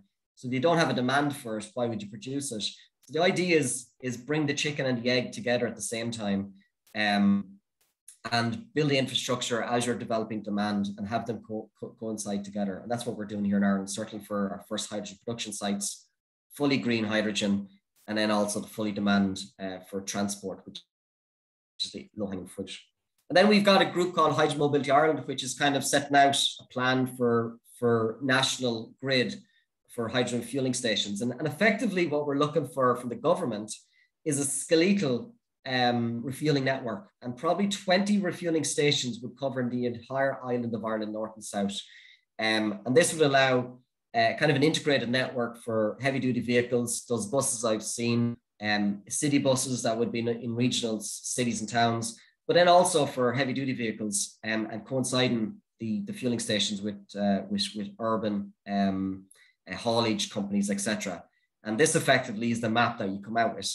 And then if you want to buy a Toyota car, if you want, you can also do that. But it should be based around heavy duty vehicles network. So the way I look at this is that, let's look at a transport scenario. So you have all your modes of transport. So the obvious is active travel, zero emissions, do something for your health. Do that now. That's the obvious thing. So whatever happens, do that. Trains and buses, go battery and hydrogen. That's your solution. Forget everything else. If it emits carbon, don't do it. Cars, probably go battery, reduce the requirement for it. And whatever is left for fleets of cars, taxis and stuff, probably should go hydrogen. And then airplanes, which I'm doing a separate study on, we're looking at synthetic aviation fuel, and that'll be obviously from hydrogen, which would probably biocarbon as your source of carbon. So if I go back into the scenarios here of use, I'm going to jump into gas grid heating and electricity with combined cycle gas turbines. And that's kind of a 2025. That's probably quite early, but let's have a look at it anyway. So what I've seen here with Professor Treasury, he looked at options for storage in our electricity system, and he rightly said that we need actually minute-to-minute storage of energy, but also probably week to week. And at the moment, there's very little. Hydro gives us some of that. Pumped hydro solutions give us that. But the island of Ireland has one pumped hydro site, and it gives us 3 hours of energy for some of the one city demand. And that's it. And pretty much everywhere else we want to build hydro is a special area of conservation, and they won't be built. There probably will be very little. There's one other site or two other sites in Ireland that might build hydro, but hydro is definitely not an option for long-term storage. We're an island, so Ireland is an island. We don't have cables to Europe. We're building one, hopefully, and probably be built in the next 10 years. We have limited cables to the United Kingdom, but now that's a third country. That's outside the European Union. So we're really, energy security is a problem. So we actually need to think on the island of how we actually generate our own and store and manage our own system. Being connected or being a European country right in the center of Europe, you have lots of other options, and you may not want to go the long-term storage route. So that's kind of, again, regionally dependent is important here. So we developed these scenarios with a model called Swiss100.ie, and we'll have a number of papers coming out on this over the next couple of months. But I'll give you kind of a scenario of what we ran, and I'll quickly go through these. So the first scenario, we just looked at electricity demand. And again, for your own country, just multiply the numbers on the left. But effectively what we saw was, so the black on the bottom is demand of electricity. And we have at the top then, we have the dark blue is onshore wind, the yellow is solar, and the green then actually is storage required. So that'd be kind of hydrogen combined cycle gas turbine type of scale. We kind of what we're looking at here really is kind of, we're trying to match supply with demand as much as we can, and actually seeing how much storage we require and what's the kind of end game, what's the numbers, what's the scale numbers we're looking at. So this is our graph, and that's just electricity demand. So that's across just electricity, no transport or anything in it. So our second, and actually just as a kind of I look at this for each of the graphs, we look here for kind of and again, seasonally and weather dependent, each country and region will be different. So for Ireland, our February, March, April timescale ends up being very little wind and still a kind of an out of winter kind of cold spell. So you probably do want a bit of heat. You'll have your normal demand of electricity. But we see that there's very little wind in this area. And we need to actually fill those gaps. So that's what we end up doing. So if we look at that scale, so from a terawatt scale, we probably need in excess of around 2.5 terawatt hours this megawatt hours, because it's just electricity. It's terawatt hours because it's 6 here, but it's 2.5 terawatt hours, including interconnection. So we are interconnected to the United Kingdom and France. Actually, we incorporate the French interconnector into this.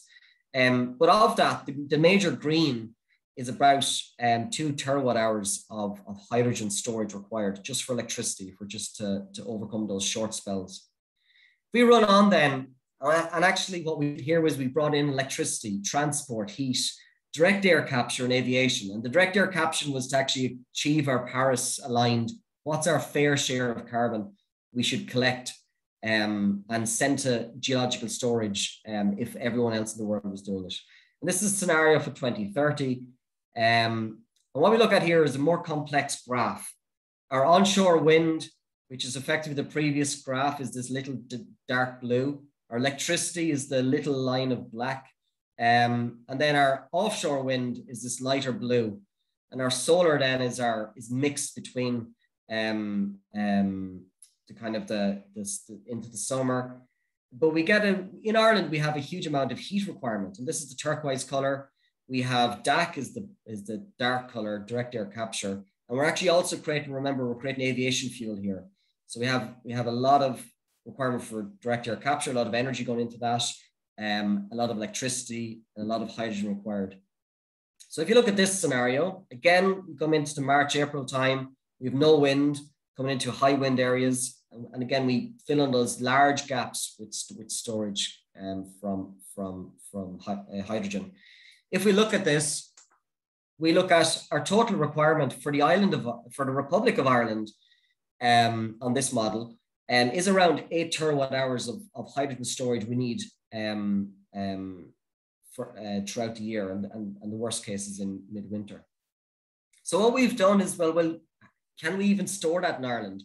So if you look at this study here, looking at salt caverns across Europe, and there's a good lot across Northern Europe, which potentially could be used for storage. But we are looking here on the island of Ireland. We look at Larne in North Belfast, Northern Ireland, and there's a number of salt caverns in that area. And we actually look at, there's a number of exploratory investigations on those salt caverns. And there's an example where Ian McGee have produced some reports on gas storage facilities. So they're thinking of using it for fossil gas. But we've kind of turned this into the idea of if you're using it for hydrogen. And if you use it for hydrogen, just with their proposed site that they're building at the moment, you'd actually get the 2 terawatt hours that you wanted for just decarbonizing electricity. But actually, if you do the maths, and Larne actually has a theoretical potential of 180 terawatt hours of storage in its geology, we call it. We'll work to kind of a few things, technical potential, and we'll do realizable, feasible because of economic and ecological, etc. So the island of Ireland has enough greater than 10 terawatt hours of storage in salt caverns to actually overcome and decarbonize our entire system and allow the storage to happen. So this is something we're working with these companies to actually look at. And again, you go into hydrogen gas burning turbines. I just use Siemens here as an example. They have 100% capable gas turbines. And again, these would be called peaking plants. So they wouldn't be on all the time. They'd be on for a number of weeks at a time or a number of hours a day over a couple of weeks. And again, this technology exists. There's nothing new here. It's just implementing it and developing the scenarios for it. So I'd like to kind of present to our colleagues here on the participants in the audience is, we need to go zero. So that's obvious. Renewables and hydrogen works for different regions. And I've just done it showed you some examples we're doing here in Ireland. But if you kind of scale it up across a region, it's not necessarily your country, it could be your city or it could be your region of your country.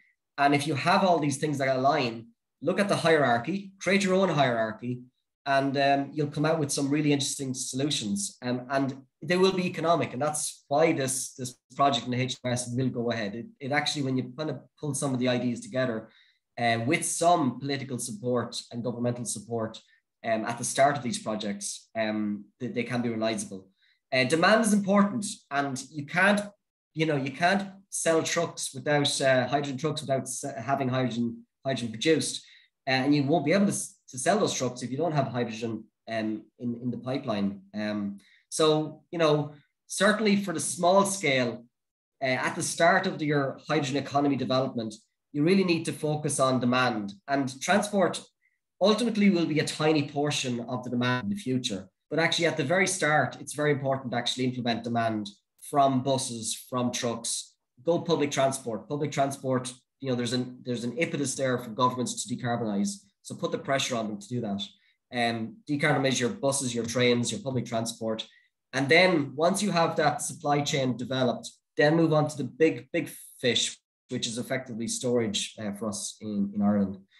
Markets will grow. So this will actually comes on to a highlight project that we literally got the go ahead for last week. And I got confirmation email on Monday, or today, actually this morning, just before this. This highlight project we've pulled together, it's government funded and academic and industry funded. And it's pulled together 25 of our largest energy users, suppliers and developers on the island of Ireland, north and south. It's bringing in policy from north and south, and it's bringing in organizations from north and south.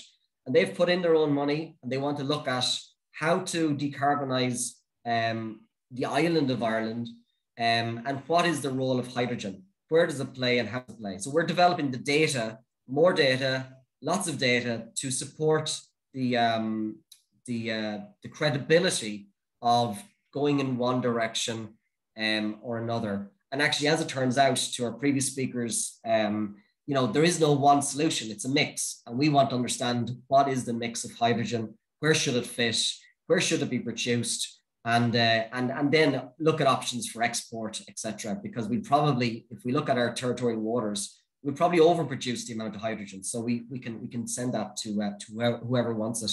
And as according to Chris's economics, we'll set up some sort of really good economic models on that. So I think, you know, my final two things is with the IPCC report being launched, I think it's time for the stick rather than the carrot. The carrot has been in front of us for the last 20, 30 years of, you know, decarbonizing because it's a good thing to do. But I think it's time to bring the stick out and not force people to decarbonize, but certainly impress them to decarbonize. And because the technology is there, the business models are there, you just need to join the two of them together. Again, certainly agreeing with Chris in a lot of these points. The points are there. It's just bringing these ideas together and getting them out into the public, into the domain, and into politicians. Behavior change is a big thing. Just transition is a very big thing that we're dealing with in Ireland. France dealt it with the protests in France a couple of years ago. But certainly just transition. You do have to bring everybody with you. So that's a really important thing when you're trying to make people convert to electric cars, make people put in heat pumps. Yes, that's okay. A lot of people will do it, but this portion of society may not be able to afford it. So you have to bring those parts of society with you, certainly politically, and certainly from a just transition. We are transitioning to a zero emissions, climate friendly, environmental friendly society, I hope. And we need to bring everybody with us.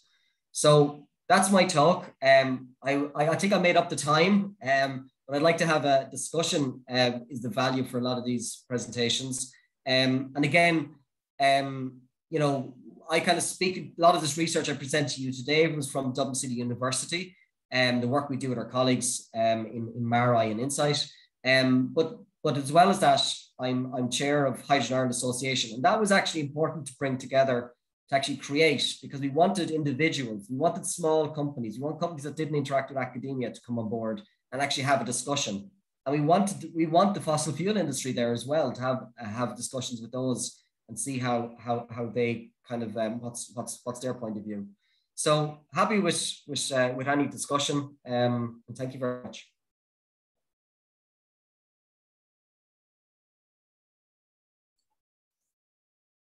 Yeah, thanks, James. We must have a chat. Sooner the better. Sooner the better, Chris. Yeah, really, really interesting that.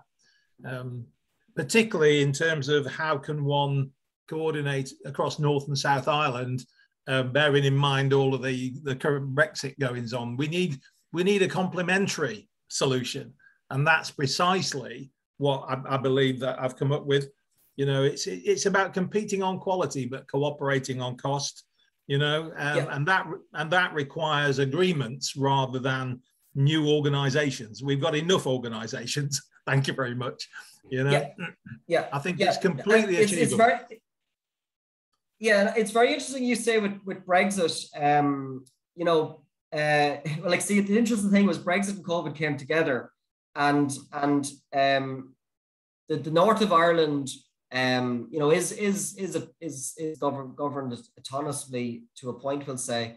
But there's a huge opportunity for the north of Ireland to actually, you know, be kind of half in Europe and half in the UK, and actually take those advantages of whatever's happening in Ireland/the EU with whatever independent work that they do with their own markets. Yeah. And I think so. The you know, Britain, like, you know, is going down a hydrogen route. A lot of that will be, you know, blue hydrogen, they hope.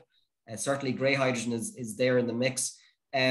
So the really interesting thing with Northern Ireland, there was a couple of reports that came out, and I was co-author in one of them, but the opportunity for the necessity of if they're going hydrogen, that it can be green in Northern Ireland was actually a really important finding. So they can kind of co-align themselves, interestingly, across Europe, but also to the United Kingdom. And I think that's really important for their companies and their economic prosperity. Well, just to go back to what I said, if Khomeini's Iran could cooperate with Israel for 14 years, I think it's possible for the two islands to cooperate, don't you? You know? Yeah, no, and they do, and we do, and it's actually, to be honest with you, there's a lot of cooperation. Like, you know, we have single energy market, like single electricity market, single gas market, and hopefully, what we're seeing actually is Brexit shouldn't interrupt us too much. It'll probably fluctuate prices and stuff for a while, but there is agreements there, which is really kind of nice. Yeah. Well, thanks again. No problem. Professor Casera, I finished early, so I was having a chat. I'm very sorry. I was kind of connected. There was a problem, but I could right now reconnect it. Sorry for the inconvenience. No, it's all good. All good. Is there any questions on the chat? Let me check. Probably no question. I can't see any question in the chat box. Could I raise something among the panel, because it's intrigued me? I'm not an energy expert so much as a financial expert, you understand, but I understand a fair bit about energy on a big scale. And I am extremely interested in oceans and in rivers. I'll give you an example. A Scottish company, Star Renewables, installed heat pumps, their refrigeration turned backwards basically, in Drammen in Norway. And Drammen, they were taking heat from the fjord. It's maybe 8 degrees, but they're still taking heat from 8-degree water in the fjord and supplying it to the Drammen heat network. And the same company has now got something we call Heat from the Clyde, literally next door to the exhibition centre in Glasgow. The idea that you can use, for me, it's the combination of solar power or whatever the form of power is, directly driving heat pumps. Here in Linlithgow, we have a project we called Heat from the Street, which is taking solar power and directly driving heat pumps, taking waste heat out of the sewers, grey water. And the key point is we're not going to be selling the heat as a commodity. We're using the James Watt business model of saying your current gas and electricity bills are this. When we've finished, they will be a fraction of that. We want a percentage of what you save. And Ali, that, in my view, is the business model of the future. It's swapping what's in here for the value of carbon fuel savings made at the retail price. Thank you very much, Professor Cook. I'm afraid that I need to interrupt this very nice discussion, since there will be another session at 3 p.m. So in this platform. So I would like to thank all these distinguished speakers, and I would like to thank you all for your attention. And it was very great to have you here. Thank you very much. Thank you. Thank you, Professor. Thank you. Thank you. Bye-bye. Enjoy you. Enjoy your day. Thank you very much.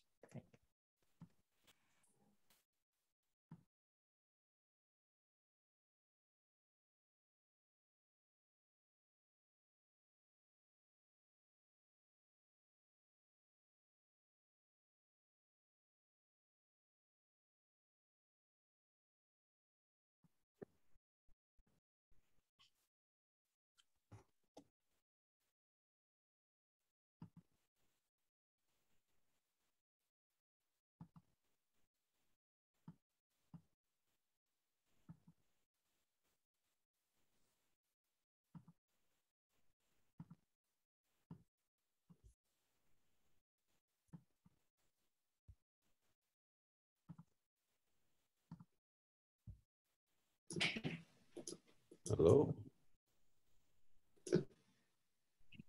Hello. Hi, Hello. it's Mohammed Imran here. Okay, nice to meet you. I think I should be the session chair or co-chair of this session.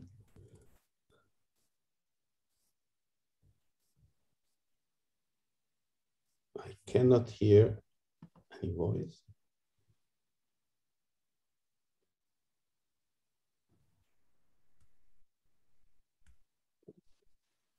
Okay.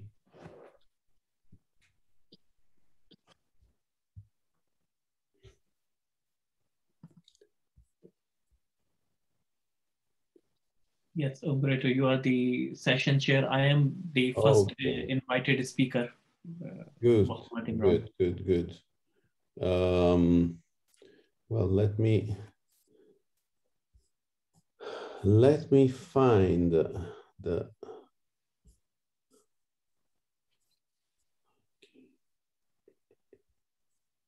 don't find the yes.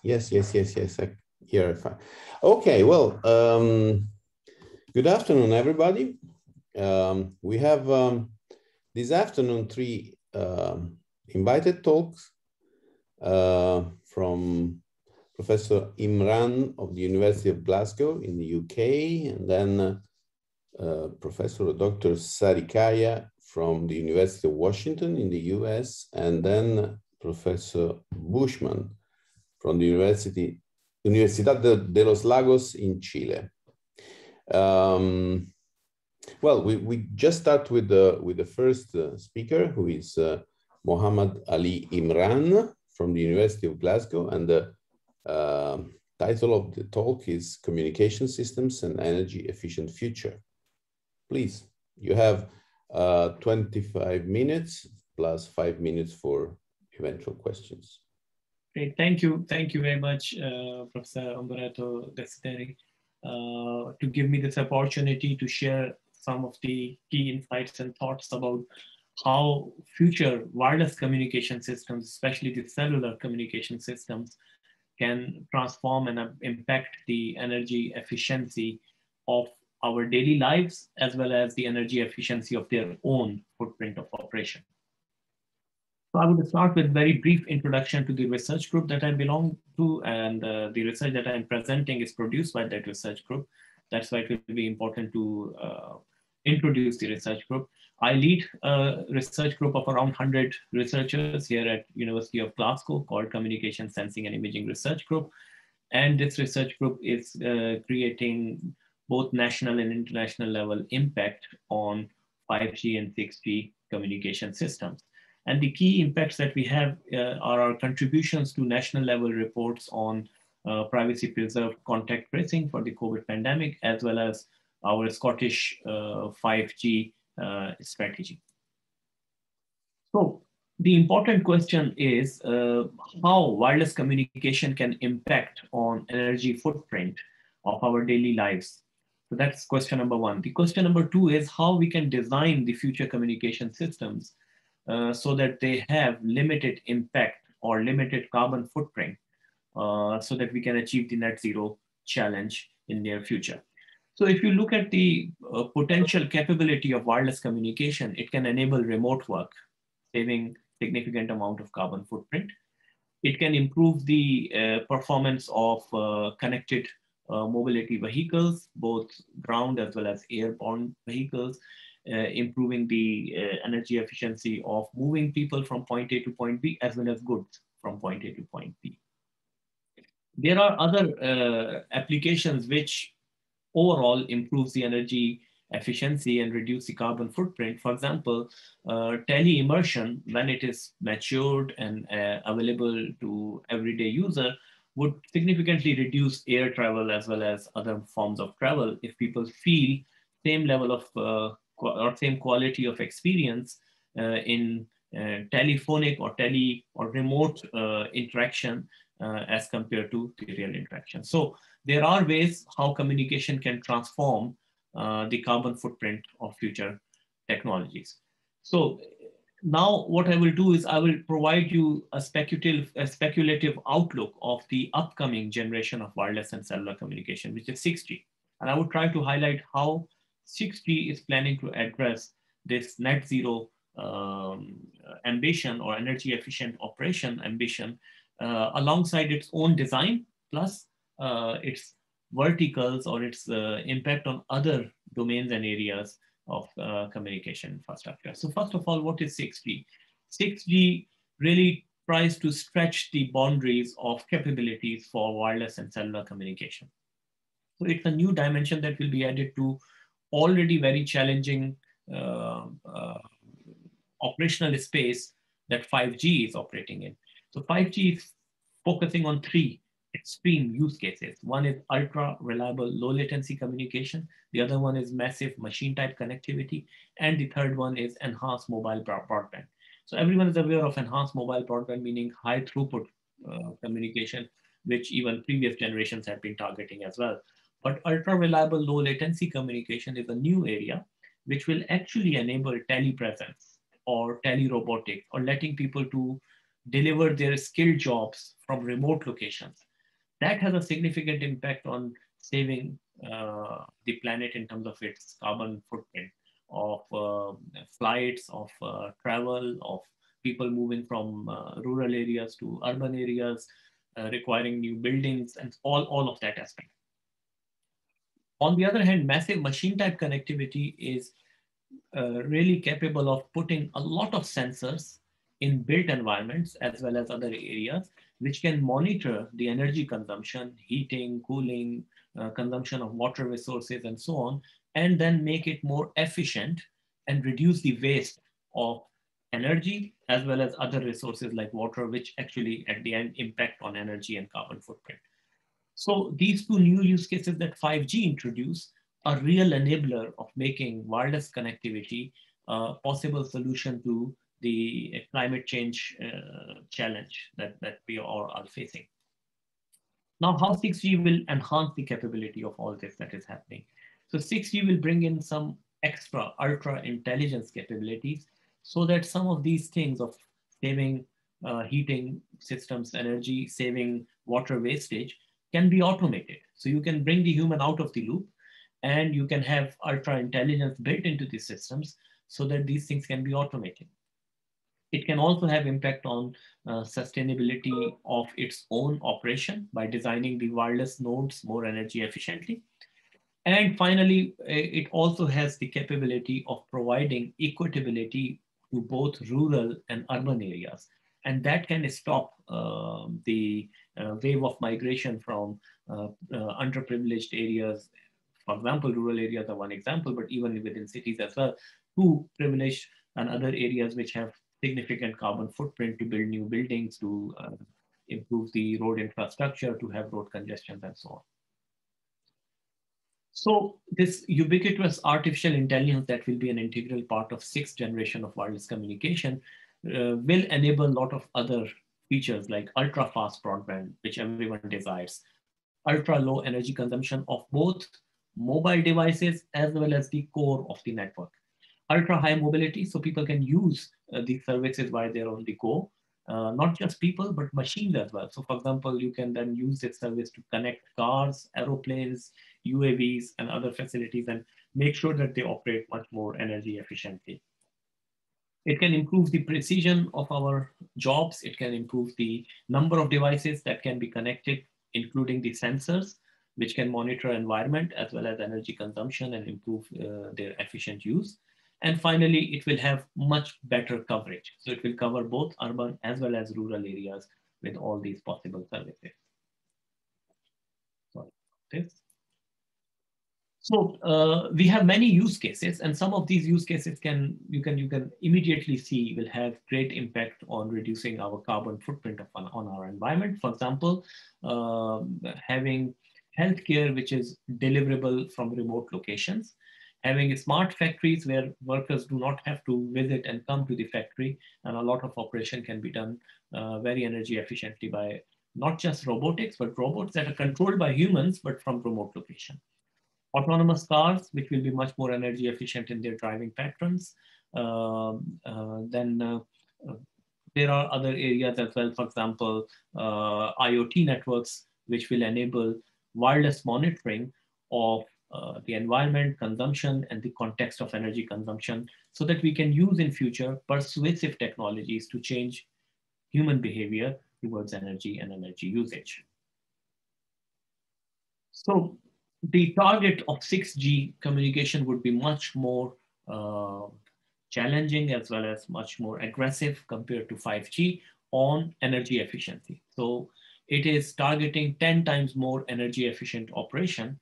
And of course, on top of that, it will enable many other verticals and use cases, as I've mentioned before, which can reduce the carbon footprint. So the target for having accuracy of positioning, better accuracy of positioning, will also enable us to do interesting use cases for energy monitoring and energy consumption reduction, and improvement of coverage will allow us to do these things in rural areas as well. So some of the interesting use cases which have significant potential of reducing energy consumption is telepresence. So telepresence requires very human-like interaction while person does not have to make a travel, which has huge carbon impact from point A to point B. And this telepresence requires not just holographic or more human-like presence, but also the capability of the individual to do some actuation, to physically do something. So to physically, for example, interact with people, press some buttons, operate a machinery, or in future when technology is ready to do telesurgery and other things as well. So that combines the robotics research area with extended reality research area, and requires a co-design of wireless communication parameters, as well as the stability, convergence, and optimization of the control parameters as well. The key here is that the human body is very much tuned to having tactile or real-time feedback of the actions that it makes. And if you cannot provide that tactile feedback over a wireless link to a remote location within those time frames that human body is expecting, then the human body will not perceive a good quality experience. So that's the main challenge here, which wireless communication systems of future like 6G or even 5G aim to address. And how do we do that? We have some new technologies to address these kind of huge demand on wireless communication, not just in terms of its scale, not just in terms of its throughput or speed, but in terms of its latency, as well as number of simultaneous connected devices. And one key technology that everyone is focusing on is to have higher frequencies, to have very, very narrow band beams to provide wireless connectivity. That can be achieved using massive multiple input, multiple output systems, which means massive physical infrastructure, which has a lot of antennas on it and has the capability of concentrating the wireless energy into a very narrow beam, just like a laser is for light. So this is a laser type of technology for RF radio waves.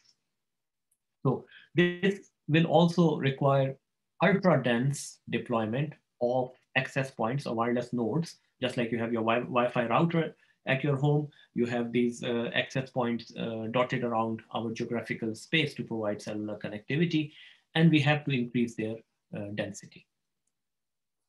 So there are two conflicts when we are trying to do that. So there is a dilemma in how we ensure low energy consumption while we are increasing the density of the network and while we are making the network access points flexible. For example, putting a network access point which is in a fixed location is more energy efficient compared to putting an access point on a UAV where it can move and it can change its position and can respond to transients in demand. However, the second is more optimal in terms of serving user needs. So we have to do overall holistic energy consumption calculations in order to identify what is more energy efficient. And then we have to devise new wireless communication techniques and algorithms in order to achieve that goal of low energy consumption. There are some emerging technologies which will help us in controlling the energy consumption for the cellular links. And that technology is called the intelligent reflective surfaces. So far, in order to control the energy consumption or energy footprint of a wireless communication system, the focus has been on optimizing the transmitter or optimizing the receiver. And the wireless channel has been left as uncontrolled parameter that we have to respond.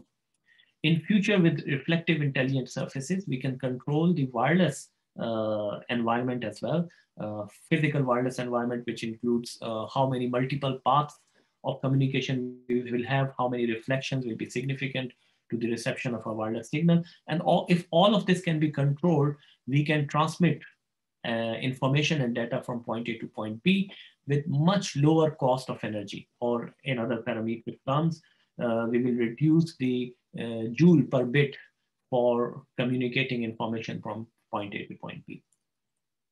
This will also provide better security to the data.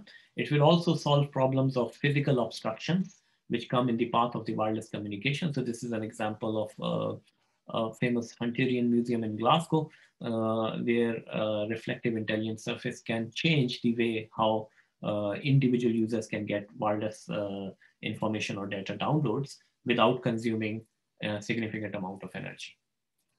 This also has a potential to transform our healthcare. And how this will save energy is because it will reduce the need of end users to come to hospitals and spend significant or elongated time in hospitals to take their healthcare provision.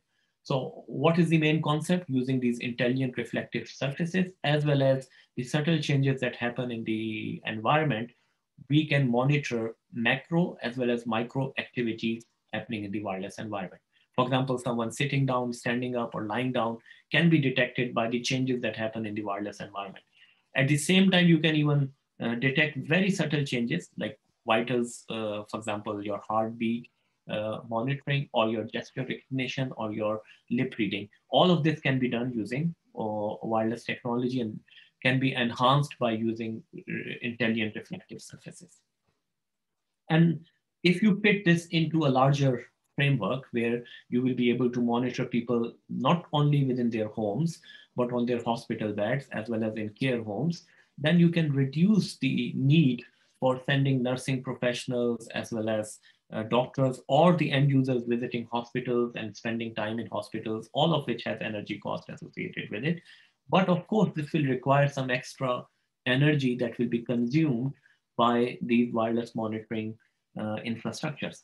The technology that we are proposing, we are saying that we do not want to add any new infrastructure or add minimal amount of new infrastructure. Rather, what we do is we rely on existing Wi-Fi routers and 5G access points and add on this technology to monitor people's activity and health in a privacy preserved and ethical manner.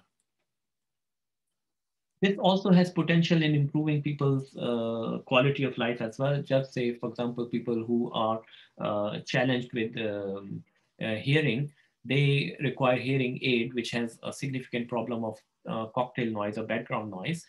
And using this technology, you can enhance the quality of speech enhancement by lip reading as well, which will be done by wireless. You cannot use a camera here, because if you use a physical camera or optical camera, that will be invasion of the privacy of the other party that you're having a conversation with. So what we propose to use is the wireless technologies that I just highlighted. And in future, if we can communicate the other senses of humans. So currently we are focusing on communicating the image and the audio. And for example, I'm talking to you people by sending the images of my slides as well as my audio through digital communication mechanisms, but that does not really make me present in a physical environment. If I can also somehow communicate my other senses like touch and smell, and so this is very futuristic, but if I can communicate my senses, I will have much better telepresence experience. So by enhancing the technology and by letting all five senses of the human body to be communicated over a distance, we will be opening up the future of digital telepresence, which is very close to actual human presence in remote locations. Another important area is carbon footprint can be significantly reduced if we can improve the efficiency of our agriculture.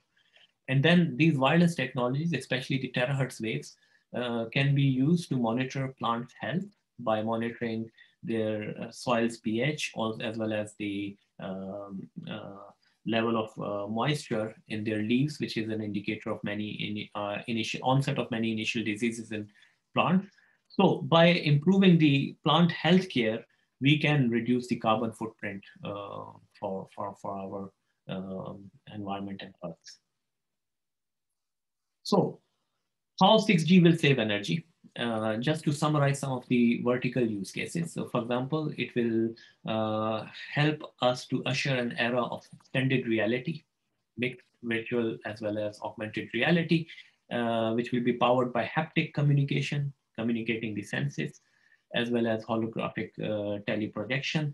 So this will allow people not to travel long distances and create a huge carbon footprint in flights as well as other travel means.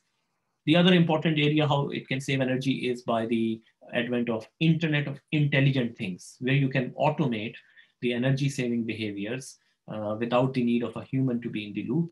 And that can achieve much more significant energy savings in future. And it can also save energy by enabling the future industry X.0, beyond 4.0 type of industrial operation, where tele-robotics as well as tele-human presence can operate machinery without the need for people to move from rural to urban areas.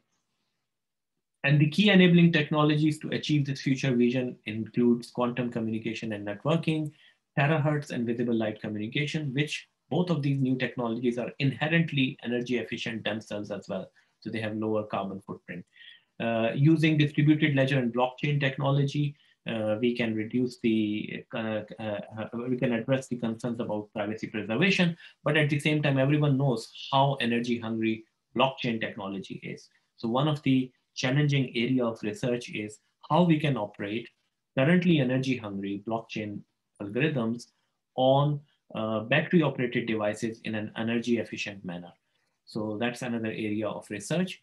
Battery-less device regime for ambient and backscatter communication, and other ways of improving the diversity and throughput of wireless communication are key enabling technologies for this future. The challenges that we face, and I'm just wrapping up my presentation, the challenges that we face include providing terabit data rate ubiquitously everywhere, and then modeling some of these sub-millimeter wave and terahertz frequency channels, so that we can understand the operation in those bands and we can design our systems to be much more energy efficient. We want to design high capacity and low power consuming devices, the end user devices, as well as the node Bs and access points. And finally, we want resources to be used as a service. So we want to reduce the carbon footprint in developing redundant but multiplied hardware for every mobile operator, for every location. So rather than doing this, we want to diversify and densify the network, while different mobile operators and users able to share the same physical hardware resource, but be responsible for the service they provide. This is a transformation from a physical to a virtual access to hardware resources. And finally, we have to ensure trust, identity, privacy, and security in low latency use cases, but at the same time, without consuming a lot of energy like the current existing blockchain technologies do. In conclusion, it is too early to correctly define 6G, and there are many omissions in such discussions about what 6G will look like. So it's very early days to predict what 6G will be. However, there will be a shift from the electronic era to an optical era, and that will in itself reduce some of the carbon footprint of operation of wireless communication. 6G will inherently be more efficient in energy use, but its scale may be much wider. So there might be too many 6G devices. So that's why we have to be careful that the holistic energy footprint of 6G is kept lower, or at least not more than the existing 4G and 5G systems. And the new use cases that will emerge have a lot of potential in reducing energy consumption in many other areas and reduce our overall carbon footprint on Mother Earth. So I can leave all the audience with a link to further reading on the speculation about what 6G will be and how it can save some of the energy footprint. And I would then stop here. Thank everyone and take any questions that the audience might have. Okay, thank you very much for your presentation, for your interesting presentation. I have actually a couple of questions by Professor Dinzer.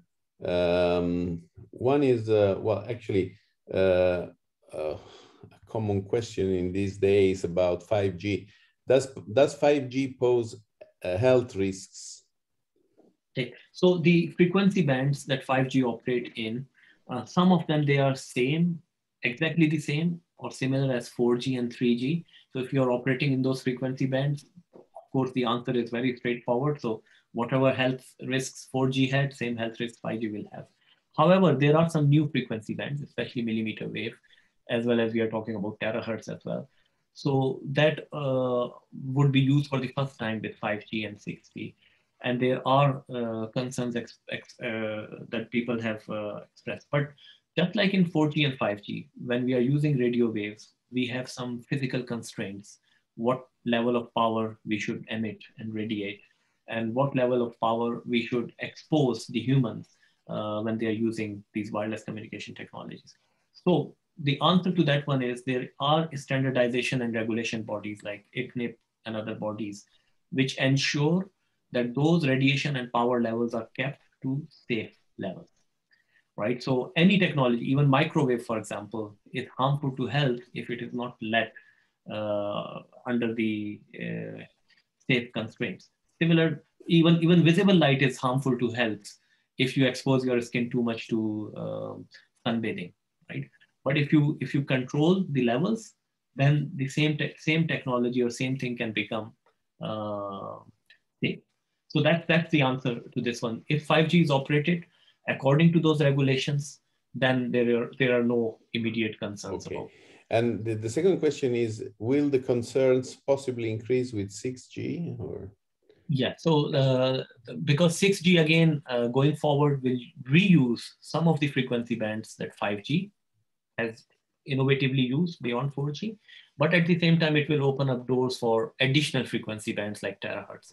And same approach or same policy will be applied to the design as well as standardization of 6G to make sure that it is operated in those safe levels which do not harm humans as well as the other environmental living organisms, right? So it's not just humans that we should be careful about, but also, say, for example, birds and other species as well. So it should be kept under those safe levels. Okay, well, are there any other questions from the audience? And just taking this opportunity to both of these questions, I have one contribution through IEEE's Communication Society, ComSoc, which in much more detail demystifies some of the myths that we have about 5G. So if anyone wants to, please drop me an email. I can send you a link. Okay, thank you very much. Well, I have just a very short comment I would like from you. Yes. Obviously, this 5G environment allows to control almost everything, as you showed, from the technology to human beings and so on.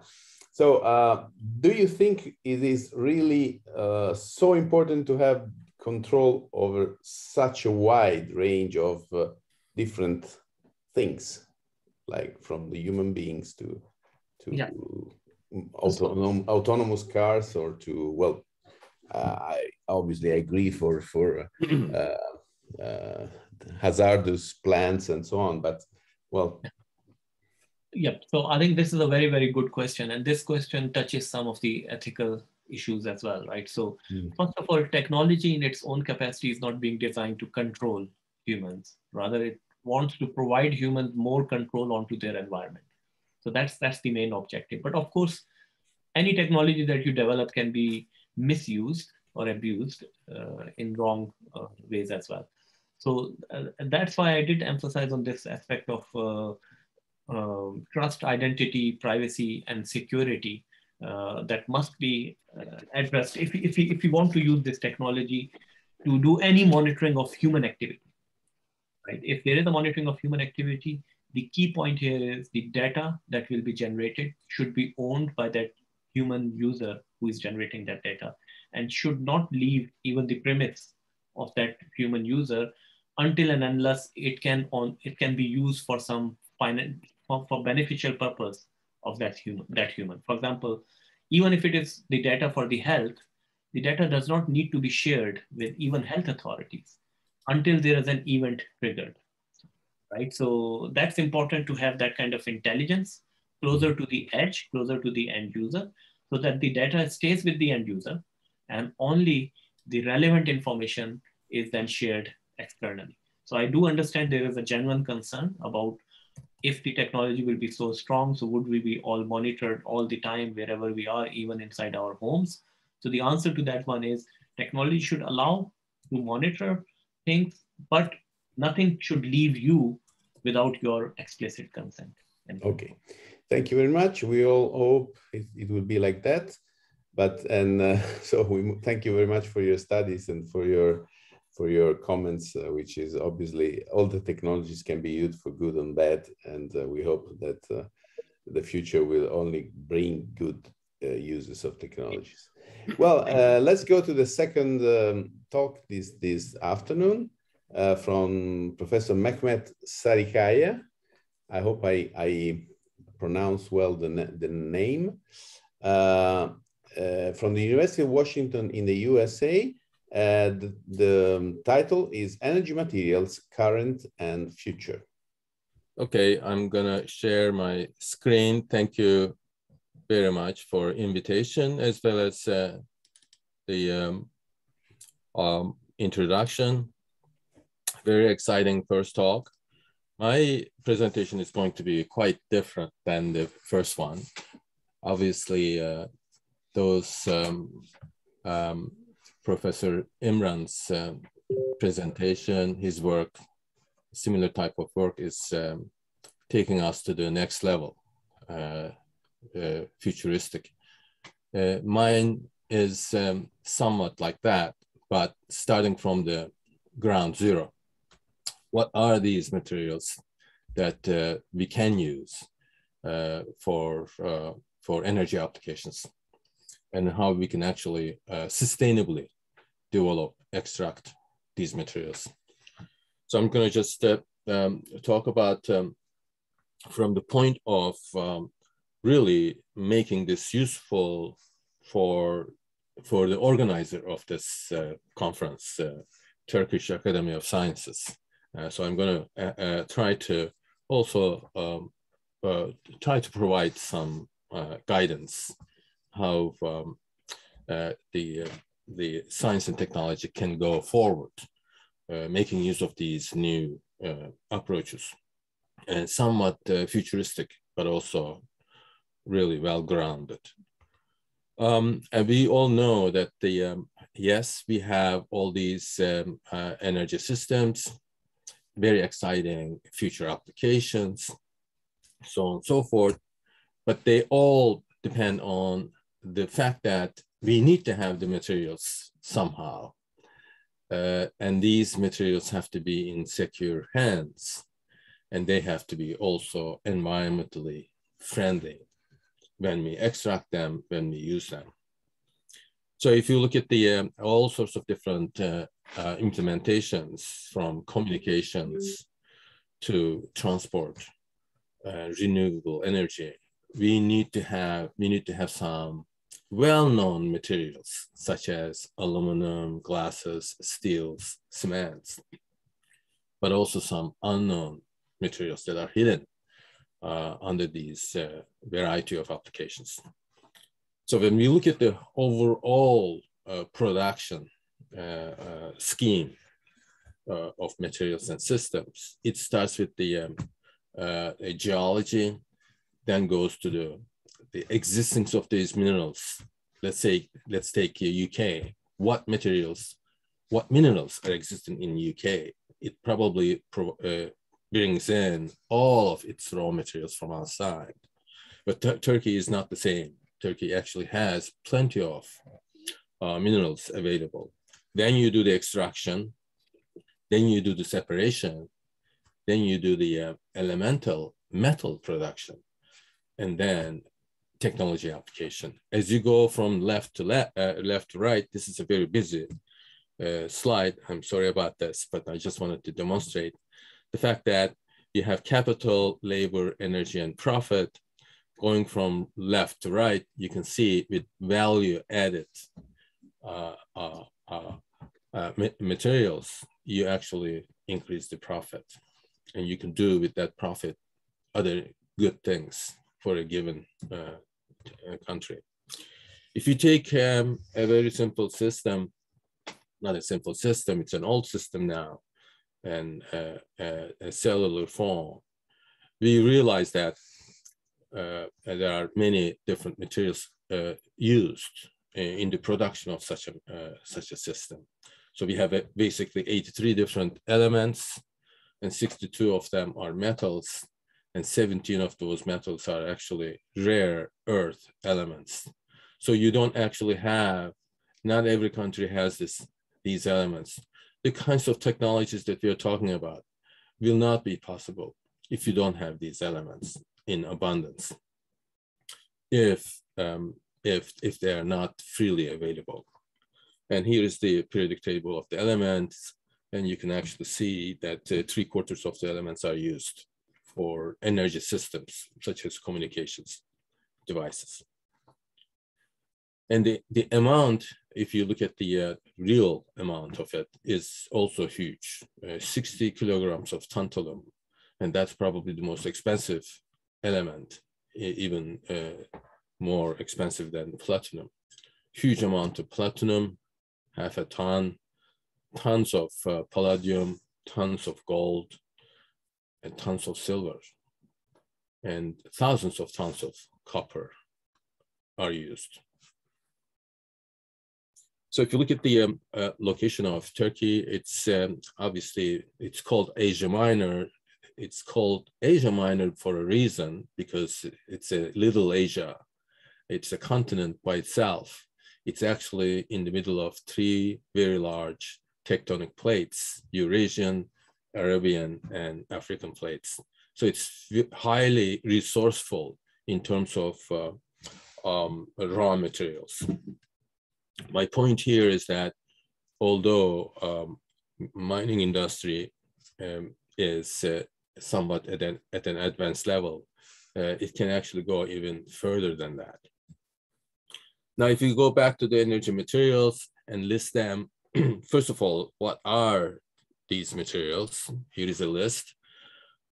Difficult to see. I didn't mean that that everything will be explained in detail here. I just wanted to make the point is that here we have a variety of elements on the left-hand side. Next to it are leading producers of these elements. Aluminum produced 31%, Australia. Arsenic, 47%, China. Cadmium, cobalt, copper, and so on and so forth. The red ones are all Chinese.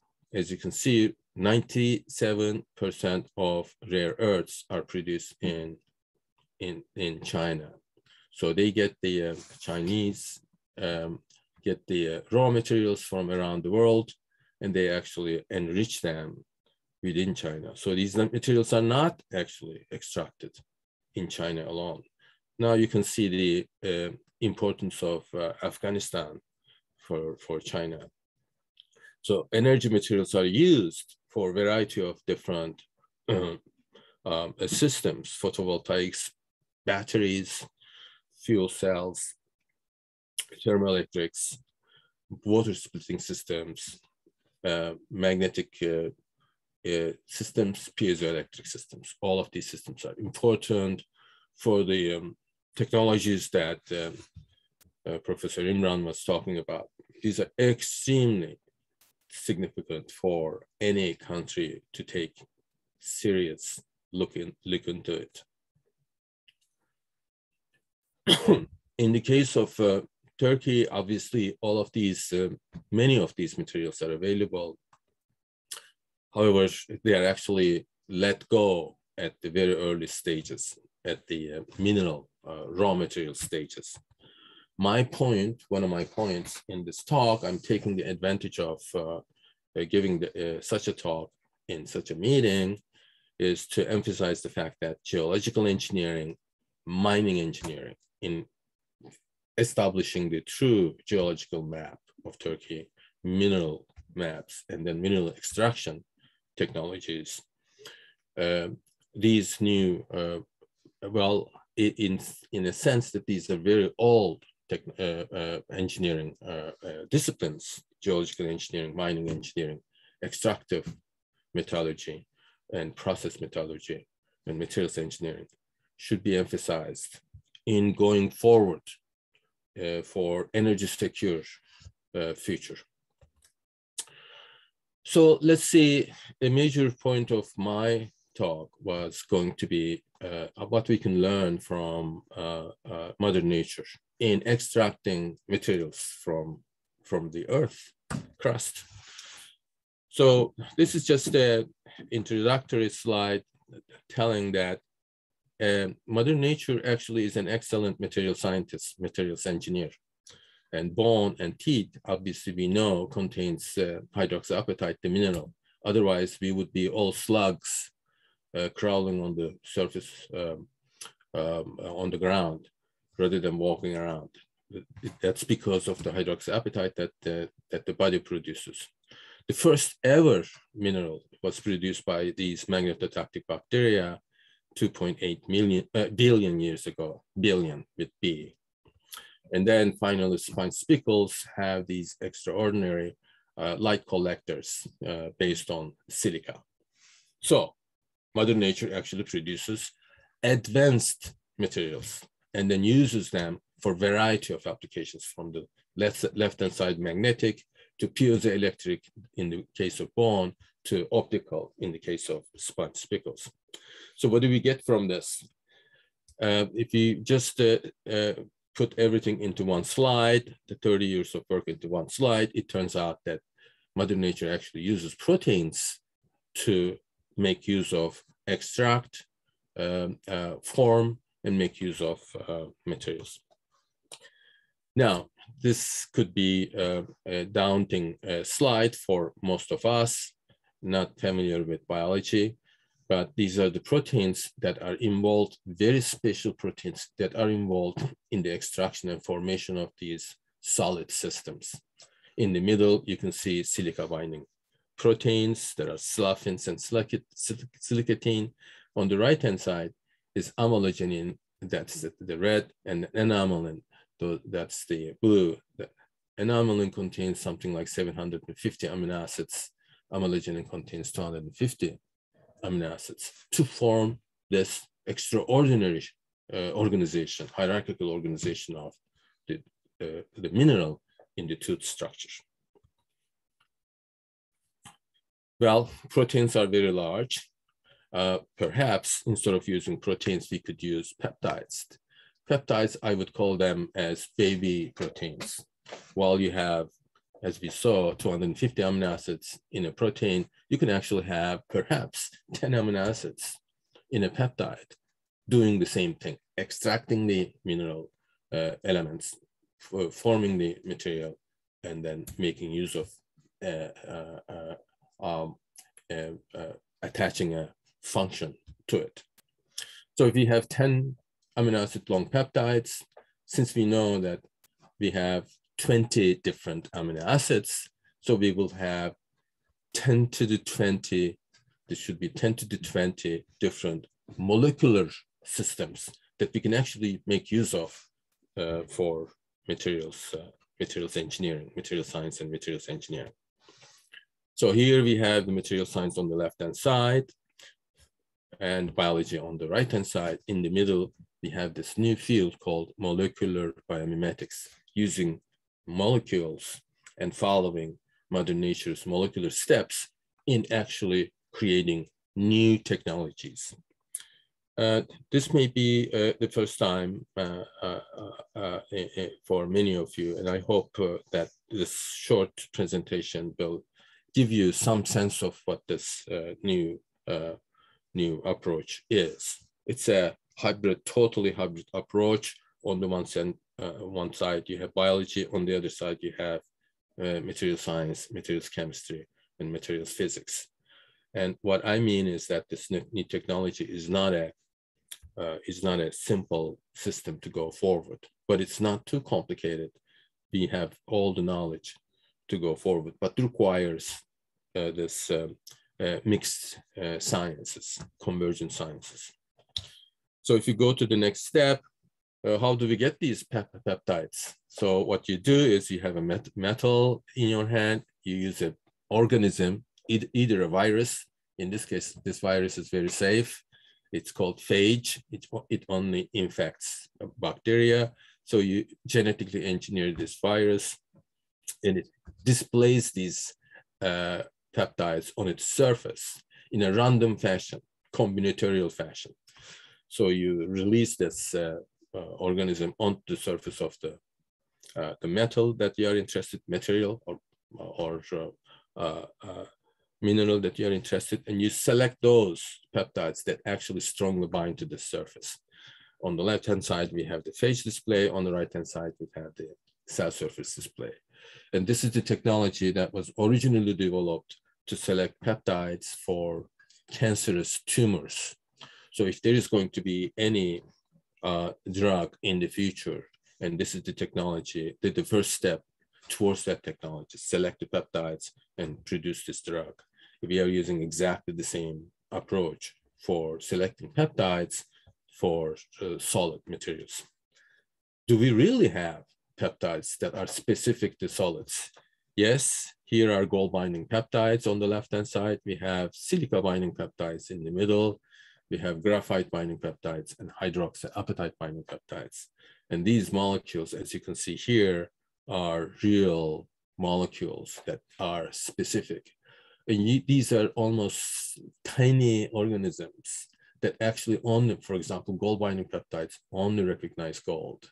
Now you can imagine if I can actually use gold binding peptides attached to some sort of an organism in the ocean, I would actually be able to collect gold from the oceans. Or if the peptide is specific to, let's say, yttrium, then I should be able to collect yttrium from the oceans. So I'm going to demonstrate that in just a minute. Now we have periodic table of the elements on the left-hand side. That is the basis of all hard sciences. Now on the upper right-hand side, we have the periodic table of the amino acids. That is the basis of molecular biology and genetics, biochemistry. Now we combine the two, we have a new periodic table of GEPIs. These are the genetically engineered peptides for inorganics. So we have now combined biology and hard sciences at the molecular scale. Applications are enormous. You can go from genes and development, that's the top journal in genetic engineering, to Nature Materials, that's the top journal in material science, and all others in between. So this is really a hybrid approach. What these peptides, what the proteins already do that we know is nucleation, growth, size control, morphogenesis, and hierarchical assembly of minerals. Now we do the same thing, not with the proteins that are very difficult to use, very difficult to handle, and very expensive, and use very short 10, 12, 15 amino acid long peptides doing the same thing. So let's get back to critical materials. And Department of Energy in the United States identified these elements as critical materials in energy applications. The top element is yttrium. Then you have a variety of different rare earths, gallium, mercury, tungsten, and so on and so forth. And all of their 7 national laboratories actually make use of these materials, make use of the ways to extract them, make use of to find out how we can actually develop new technologies to find them anywhere in the world.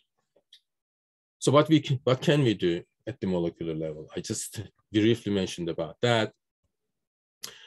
Well, the peptide recognizes the solid, so it actually sticks to the surface of the solid. The first thing you can think as a materials engineer is, can I make an energy device out of this? So now we are talking about a field effect transistor based on peptide system. So this is difficult to follow, obviously, but I'm just giving you a flavor of what can be done. These peptides are not, it's just like life. If you don't move around, if you don't see, and if you don't actually sense, there is no life. And exactly the same thing happens with these peptides. They actually stick to the surface of the solid. This is graphene. As many of you know, graphene is a single layer graphite material, carbon material, and then the peptide actually interrogates the variety of functional, physical, and chemical aspects of the graphene by moving on the surface. This is also a busy slide, but there are two peptides. It's the wild type, the original graphite binding peptide. This is the sequence. And below is M1. It's a mutant peptide, just like the COVID-19 mutant is doing. Now you can do different things with this mutant. The wild type peptide actually organizes on the surface of this graphene field effect transistor, and it affects it in such a way that graphene becomes actually a semiconductor by the influence of this peptide, while this mutant actually stays dormant, and then the graphene actually stays graphene. So you are able to, in a sense, modify the functional characteristics of a solid material by genetically engineering the peptide that actually sticks to it. And we've made, obviously, in the group, cancer detector. Here is a schedule how to do that. Now, going back to the peptides and using them as elements to extract mineral, now we could also incorporate them into single-celled organisms. We have plenty of protozoa in the oceans, and we could actually genetically engineer them. Here is one example. This is a bacterium where we use maltose binding protein, which is extracted in the periplasmic space, and then attach them this silver binding peptide. Silver binding peptide motif is very small, 12 amino acids. Maltose binding protein is thousands of amino acids. So we can genetically engineer them. Now we have a new organism which contains silver binding peptide and produced at the periplasmic space. Now, silver is known as a toxic element for single-celled organisms. You can actually have silver particle containing socks to kill bacteria, for example. Now, what I mean is that the bacteria actually doesn't survive in a toxic environment where there is silver, but not this bacterium, because this is genetically engineered to bind to silver if silver actually has a chance to get into the bacterium. This is, in fact, what happens as we demonstrate here. This is a silver environment. Silver ions get into the bacterium, but they are kept at the periplasmic space. Why? Because we have a maltose binding protein with a silver binding peptide motif. It actually captures the silver ion and makes a small nanoparticles of silver. And you can imagine immediately, those of you who are innovators, I'm sure you are all innovators, you can immediately imagine that this could be used for biomining, not just terrestrial mining.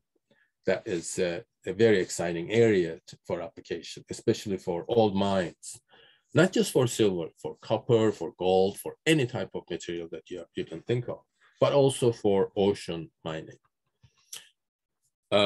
So you have a variety of different solid binding peptides. You can actually produce these peptides for all the rare earth elements, and then and then engineers the organisms to extract them. There are many different organisms that can be genetically engineered. Some of them are here, and many different elements that are available in the ocean. For example, as I indicate here, there are 20 million tons of gold available, dissolved. These are not nuggets of gold that they are at the bottom of the ocean. They are actually dissolved in the ocean water. This particular source is from Monterey Institute in California. And they actually go through the whole periodic table and then look at the availability of these elements in the ocean. The thinking in our case is that perhaps a pilot. We have a program here where we are working with Pacific Northwest National Laboratory, which is one of the DOE laboratories, to produce a pilot platform that we can actually deploy into the ocean, and going through the same procedure, engineering the organism with the peptide, finding what these peptides are, and then using them in a platform in one of the marine laboratories here to demonstrate that this can be done. So there are 4 steps going in this process. You have the phase 1 through phase 4. In the phase 1 is selection of the peptides for a variety of rare earth elements that requires this directed evolution technique, genetic engineering technique that I talked about, making chimerics of these peptides, and then demonstrating that they actually extract elements from water, and then incorporating them into single-celled organisms, and then demonstrating that actually organism now selectively extracts mineral, as we demonstrated with silver, and then make a pilot platform and see the feasibility of this. And remember, these platforms are in the middle of the ocean. They use a lot of energy, but that energy will be obviously renewable from ocean waves or solar panels. And finally, the last stage is, if this is feasible, then deploy it in variety of different regions around the ocean. What I am envisioning is that there would be a protocol established by all the nations of the that have access or not access to the ocean, so that there would not be a competition, but there would be actually collaboration towards this goal. Many different peptides, many different materials, and obviously many different devices. One of the devices that we are thinking of developing and currently in the process of doing is developing, because of this peptide solid single layer interaction that brings to our mind the similarity between the field effect transistor and synapses in the brain. So one area that we hope to be able to move forward even more is to develop these wetware devices. These devices operating under wet conditions. What does this mean for energy?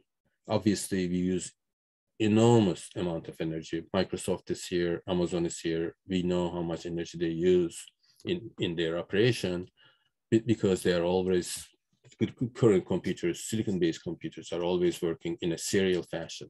So with these wetware devices, can we come to a point where we can actually operate these devices in a parallel fashion, just like the brain is working? So much less, thousands of times less energy utility. Here is some outline of how to go about doing this, taking example of the biology and taking example of the semiconducting technology that we have been developing for the last 45 years. So the group is, I want to conclude with thanking my collaborators, students, and so on and so forth. This is a huge amount of effort from the students, postdocs, colleagues, and funding agencies, again, all US, but not necessarily all federal funding. As you can see, we have Amazon funding as well. And introduce to you or remind you of where I am. It's actually 5:30 here in Seattle, and Microsoft, Amazon, and Starbucks and Boeing are all here, and we have few other people who you might recognize. With that, I would like to thank everyone for listening, and I will be happy to answer any questions. Okay, thank you very much, Professor Sarikaya. I have a question again from Professor Dinzer. I think it would make a little bit better if I can allow him to talk and ask you directly his question. If he's online and listening, he can, I think, okay, you can activate your audio. Yeah, I have a question here that somebody asked, whether that smart hybrid materials will enable us lower our ecological footprint today and in the future. That's absolutely beautiful question. Thank you for asking that question. I failed to answer. What I'm saying is that with these peptides, we are making sure that we are compatible with biology, and then we leave no footprint. I'm sure there are smarter people around, and what we established is that natural, almost a biological integration with the ecology around us. What I try to do in this presentation is that this is not a when we look at biology, it's somewhat too complicated. And then we immediately realize bacteria and viruses. No. It's beyond that. In biology, state of the art is used. Next generation sequencing actually produces millions of different sequences. Oh, you name it. Artificial intelligence is used. Bioinformatics is used, and then we attach that to our hard science developments that we are talking about in this meeting. The new technology, molecular scale hybrid technology, is going to be in such a state that we will have, hopefully, no footprint. Okay, thank you very much. I think time is expired. We have to go on with the third speaker. So thank you very much, Professor Sarikaya. You're welcome. For your interesting talk. Okay, let's go on to the third talk, which is by Professor Alejandro Bushman from the Universidad de los Lagos in Chile. And the talk will be focused on macroalgal sea farming and biofuels, desires and facts. So you can start.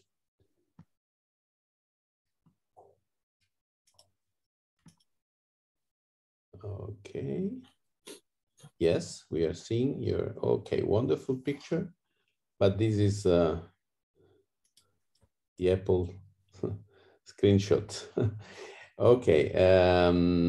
Well, you're on the stage. We cannot hear you.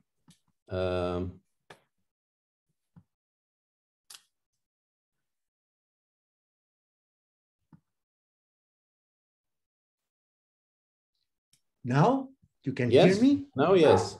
Yeah. Yes, perfect. Thank you very much for the invitation. Oops, I need to go back. I will be talking about macroalgal production and its potential use for biofuels. And I will discuss the challenges and what we have achieved in the world to make this possible. So there are two major challenges that need to be faced if you are willing to produce biofuels from seaweed. First, biomass provision, and that is quantity, quality, and the value of the biomass. And then how to transform this biomass into biofuels. And mostly because the type of sugars, the polysaccharides, are different from higher plants, and the fermentation processes needs to be developed. So this is being taken from 21 paper published in Nature about the seaweed production in the world. And in 1997, aquaculture of fish, mollusks, and algae was about 36 million tons. And in 2017, it rises to 112 metric tons, million tons in the world. So aquaculture is expanding. And you can see the two most, or the largest aquaculture species are algae, are seaweed. Here a picture in China, a picture of farming in Indonesia. So seaweed aquaculture is a major economic activity right now. And here is how the development in 1970s, it was about 50% the seaweed farming with as compared to wild population exploitation, but seaweed wild exploitation has been fairly stable, but aquaculture has been rising very, very much. And this is data from FAO. But the countries in which these are produced are mostly by farming in Oriental countries, China, Indonesia, Philippines, Japan, Korea. You can see in the Western world is not a large activity. And still, but exploitation is still coming from some countries that are also in the Western world. So what we do with this biomass here, some of them are used for human food, some of them mostly for human food, but also for producing some polysaccharides that are used in the food industry, pharmaceutical industry, cosmetical industry, and industrial uses.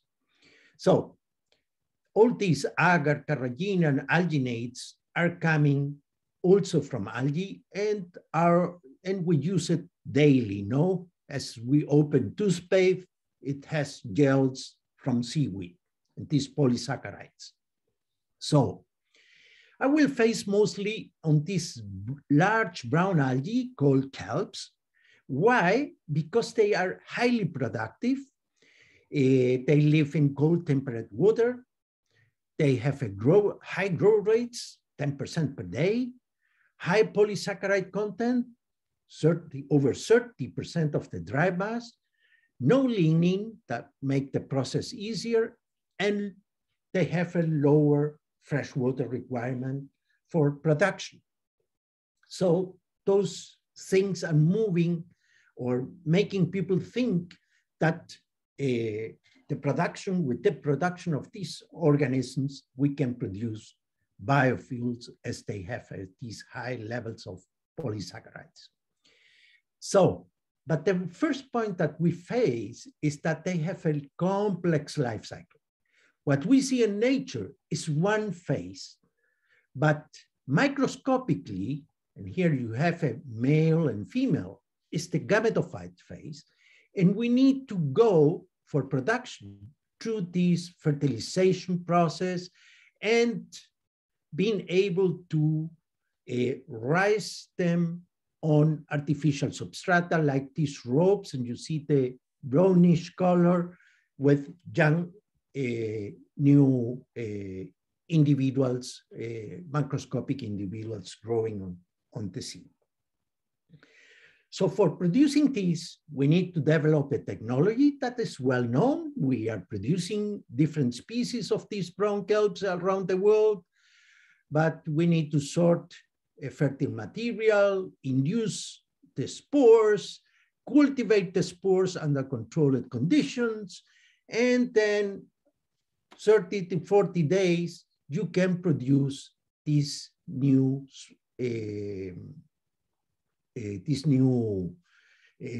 generation of organisms fixed on artificial substrates that we can grow them in the water. But we need to scale up, and these are facilities that we are using right now that can can supply these seedlings at a large scale. So we put these seedlings in the sea, and we can grow them, and in a space that is about 20 hectares in our pilot scale systems. Here is a drawing about the system. You see here the orange buoys separated by 100 meters each, and underwater, 3 meters underwater, is these frames with ropes in which the algae are growing. So you can see some pictures, how these are growing. And at the end of about 5 to 6 months, you will have the production. But you have also risks and critical issues that you need to face.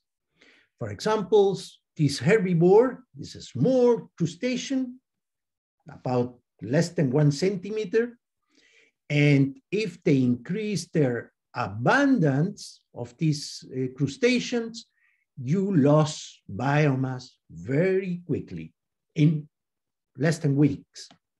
But do you have also bacteria, viruses, fungi that can also deplete your biomass? And so you need to face a lot of risks in the open environment for biomass production. Beyond the risk, we have been able to produce between 120 to 200 wet tons per hectare per year in a very intensive, high density systems to produce kelp biomass, as in this picture. But you need also to think that you need to move into industrialization, large scales. We're talking here about thousands of hectares of cultivation. So you cannot rely on human labor always, like the technology that is being used like in China mostly. So you need to go into harvesting and post-harvesting technologies to industrialize these harvesting processes. And one other thing, and this is following agronomy, you need to develop breeding programs. In this, you see different strains. After 4 or 5 months, you see one individual here. These are also the same species, but they do not grow. So different cultivars are needed and needs to develop it to produce higher levels of biomass. Without these, it will not be possible to arise the goals.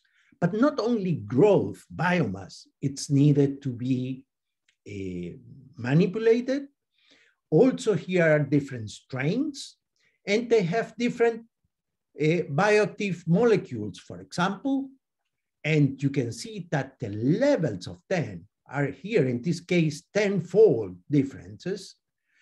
Fluoroglucinol, another one, it's almost 5 times, and total phenolic compounds is almost also 5 times different. So you need to find out which strains you need to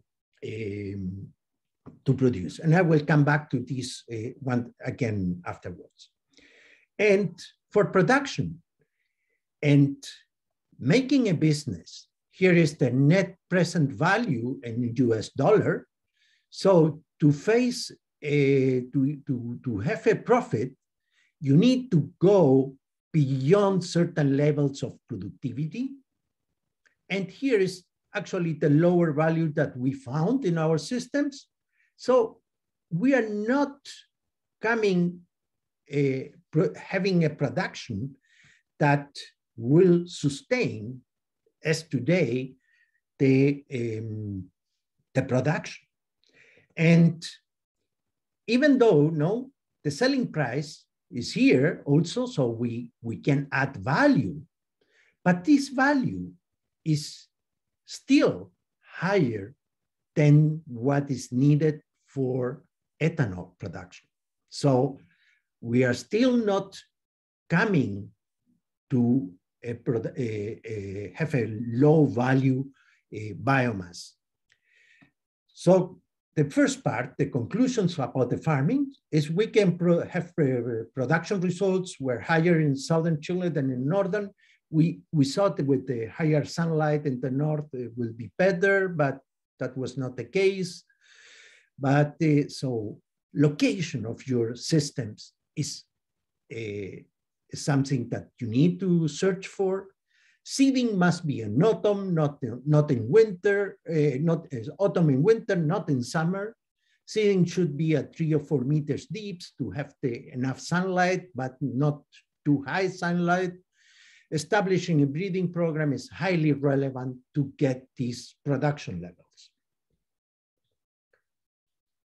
So, algae, brown algae, have these special polysaccharides that are alginates. And these are composed mainly by 2 monomers, which is mannuronic and guluronic acid, that create these long chains of these polysaccharides.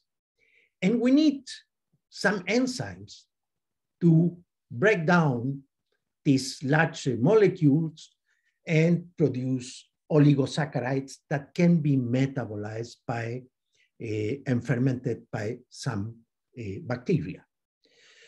But some restriction. Endoalginate liase are very expensive. Thousands of dollars of a small container. And exoalginate products are not available, so commercially available. So we need to develop all the technology for doing this. With the collaboration of a company that has moved on to another issues, and some money from the Chilean government, we were able to modify E. coli, genetically modify E. coli. It was engineered to introduce them some alginate liase genes that they can cut down that can produce exogenous this oligoalginate liase. They cut down this alginate, and the oligoalginates can get in the cell, and there are several process steps in which these are transformed into a smaller molecule that we call DEHU. This DEHU can be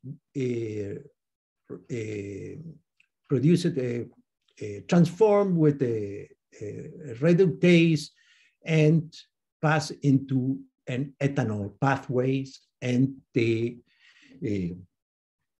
bacteria will be producing bioethanol. We have a pilot plant developed, and the technology seems to work out in the lab. But using some metabolic modeling, we came to the conclusions that we had a limitation of the reducing power for bacterial fermentation. And why is that? Mainly is that we need another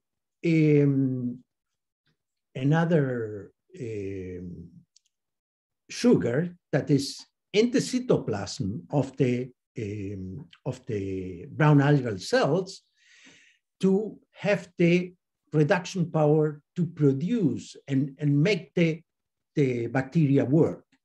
So if you have poor alginate, you will not produce ethanol.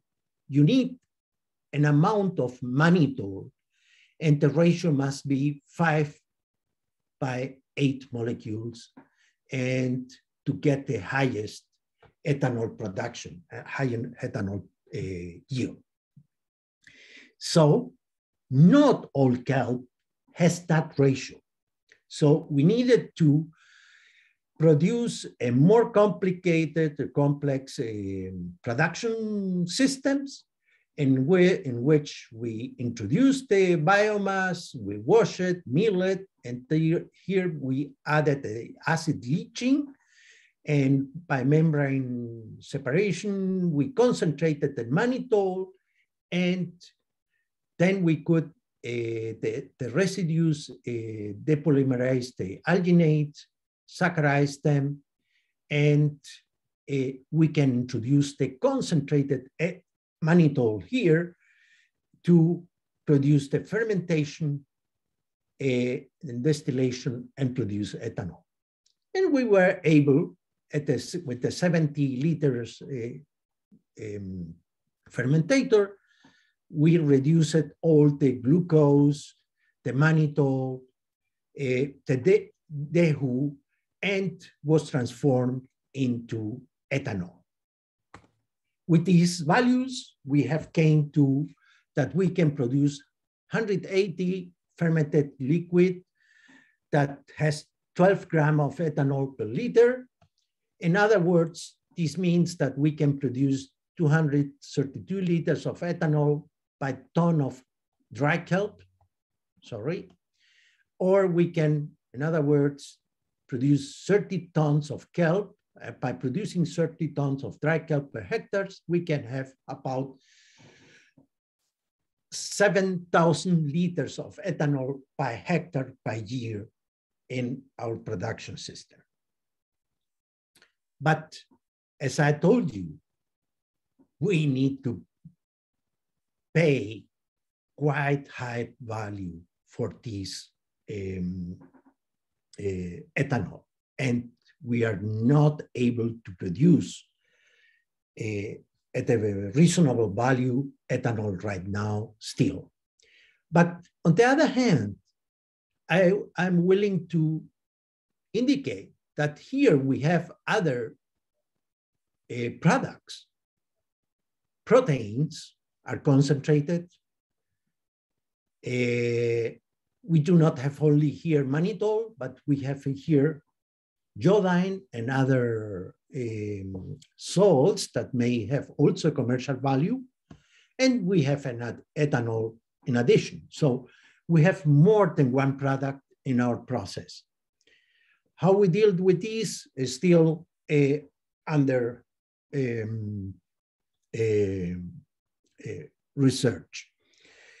So we have other value, and that is the competing values for bioethanol, fertilizers for agronomic use, animal feed, human feed, and all these other uses, they pay a much higher value. So that is the most complicated point for producing biofuels today for using seaweed as a source. There is another relevant issue, is that seaweed can be also used to scrap waste that are produced perhaps by other aquaculture producers, like fish, like shellfish, and seaweeds can take the inorganic nitrogen, the inorganic carbon that is produced as waste by these animal organisms.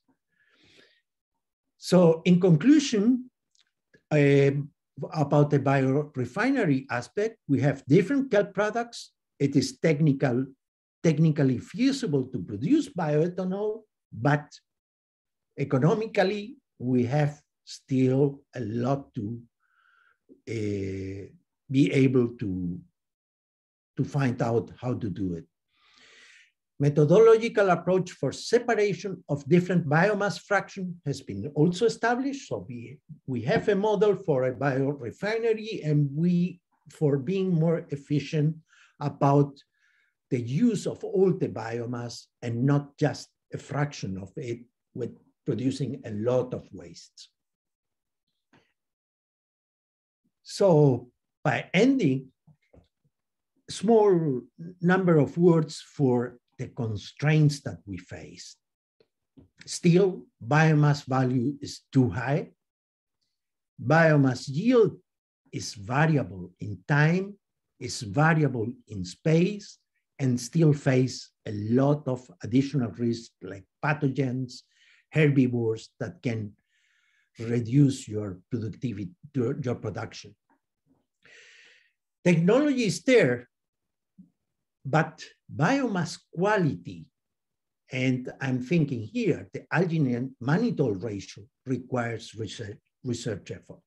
We need to develop some strains that reach this mannitol alginate ratio so we can have a more efficient and lower value production system.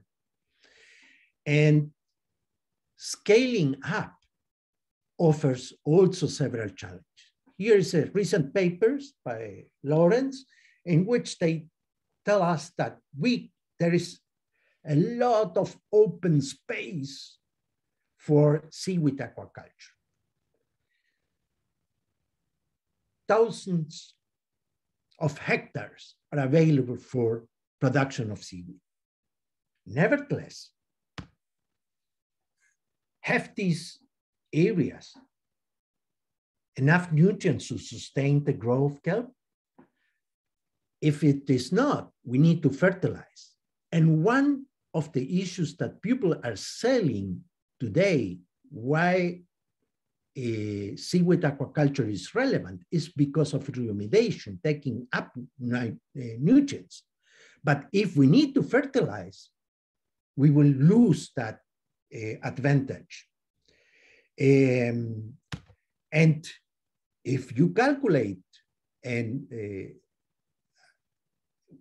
I do it, I done that with some oceanographers, the average values in this North American Pacific area is less than 10 micromoles of nitrate. And with that, in intensive aquaculture systems, you will be limited by nitrogen for growing kelp. So I think these are some ideas that are much more a desire than based on real facts that this is feasible today. So thank you, and I have time for some questions. Thank you, Professor Bushman. Are there any questions from the audience?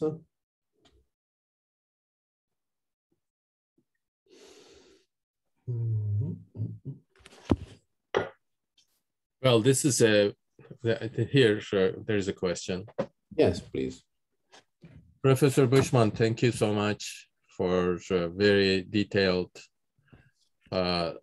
description of your studies.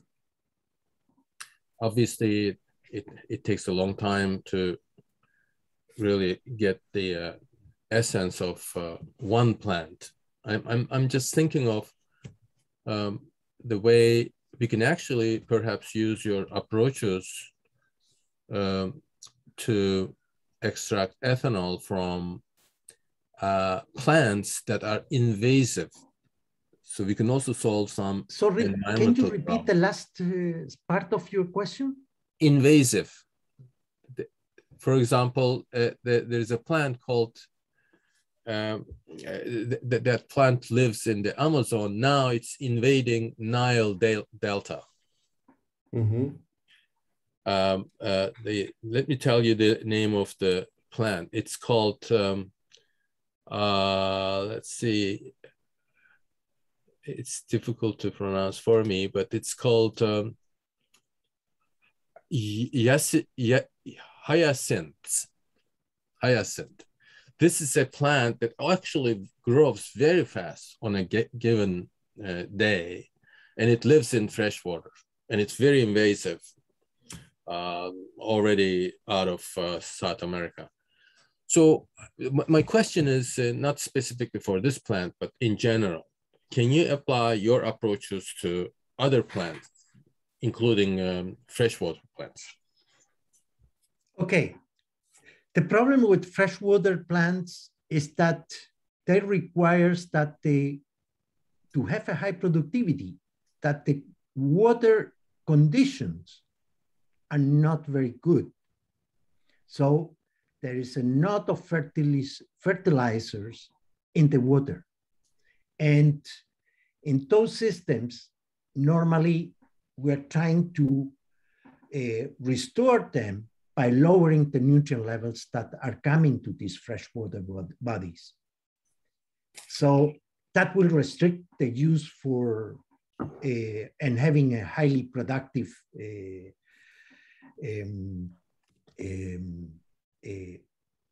use of aquatic plants in freshwater systems. And yeah, that is one of the reasons. And competing for other uses with agronomic uses today, I think it's a major issue. Okay, thank you. Okay, well, I think we can, if there are no other questions that I don't see in the chat, and I don't see in the, okay, question and answer. I think we can close this session, and I thank you very much for being here and for your interesting talks. And well, I wish a future that we may meet again and know each other, hopefully soon.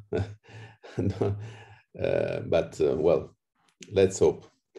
Thank you very much. And on behalf of the Turkish Academy of Sciences, well, I wish you all a good, let's say, continuation of this conference. Bye-bye.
Good morning. Can you hear me okay?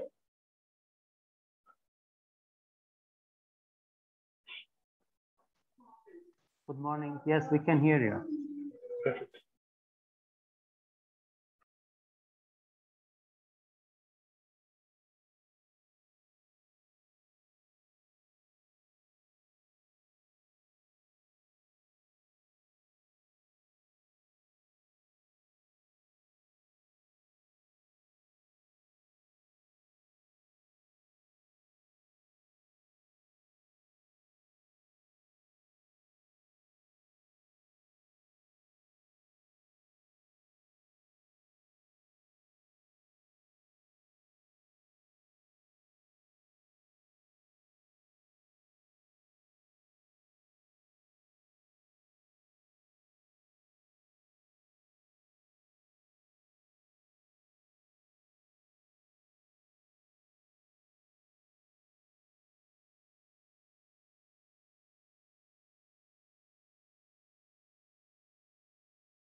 Okay, I guess we can start in a minute or so.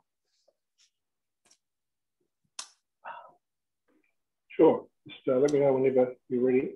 Sure, Dr. Brown. Good morning, or good afternoon, I guess. Good evening. Yeah, good afternoon, yeah. How many people do you think will be attending this session, just out of interest? Let me see, right now, I see 11 participants right now. Still a couple of minutes before the start. So. Yeah. No worries. Okay, yeah, let me see.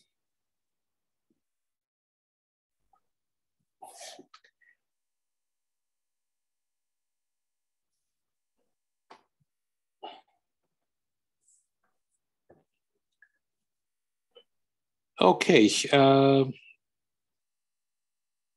it's 4:43 local time. Let me wait for a minute or so, and I'll start with the introduction. Absolutely. Sure. How's the meeting been going so far? Yeah. How has your meeting been going? Okay, I couldn't get it. Yeah, actually, it's my first session. So, so I hope it's going okay. Okay. Okay, I got a message now from Turkish Academy of Sciences telling me that I'm the host. Now I guess I can start. Well, good afternoon, everyone. So welcome to the invited session number 3. My name is Murat Köksal, and I'm going to be the session chair. I'm from the Department of Mechanical Engineering, Hacettepe University, Turkey. And today, in our invited session, we have 3 distinguished speakers. Our first speaker is Dr. Stephen Brown from LanzaTech, United States. And Dr. Brown joined LanzaTech in 2017, and he's now the director of strain development. He received his microbiology degrees from the University of Otago, New Zealand. He spent 15 years at Oak Ridge National Lab, working on a wide range of microbial projects for bioenergy, plant microbe interactions, and biotransformation of metals using genomics, genetics, and systems biology approaches. Today, his presentation title will be Stepping on the Gas to a Circular Economy, Accelerating the Development of Carbon Negative Chemical Production from Gas Fermentation. Without further ado, I'd like to give the floor to Dr. Brown. Dr. Brown.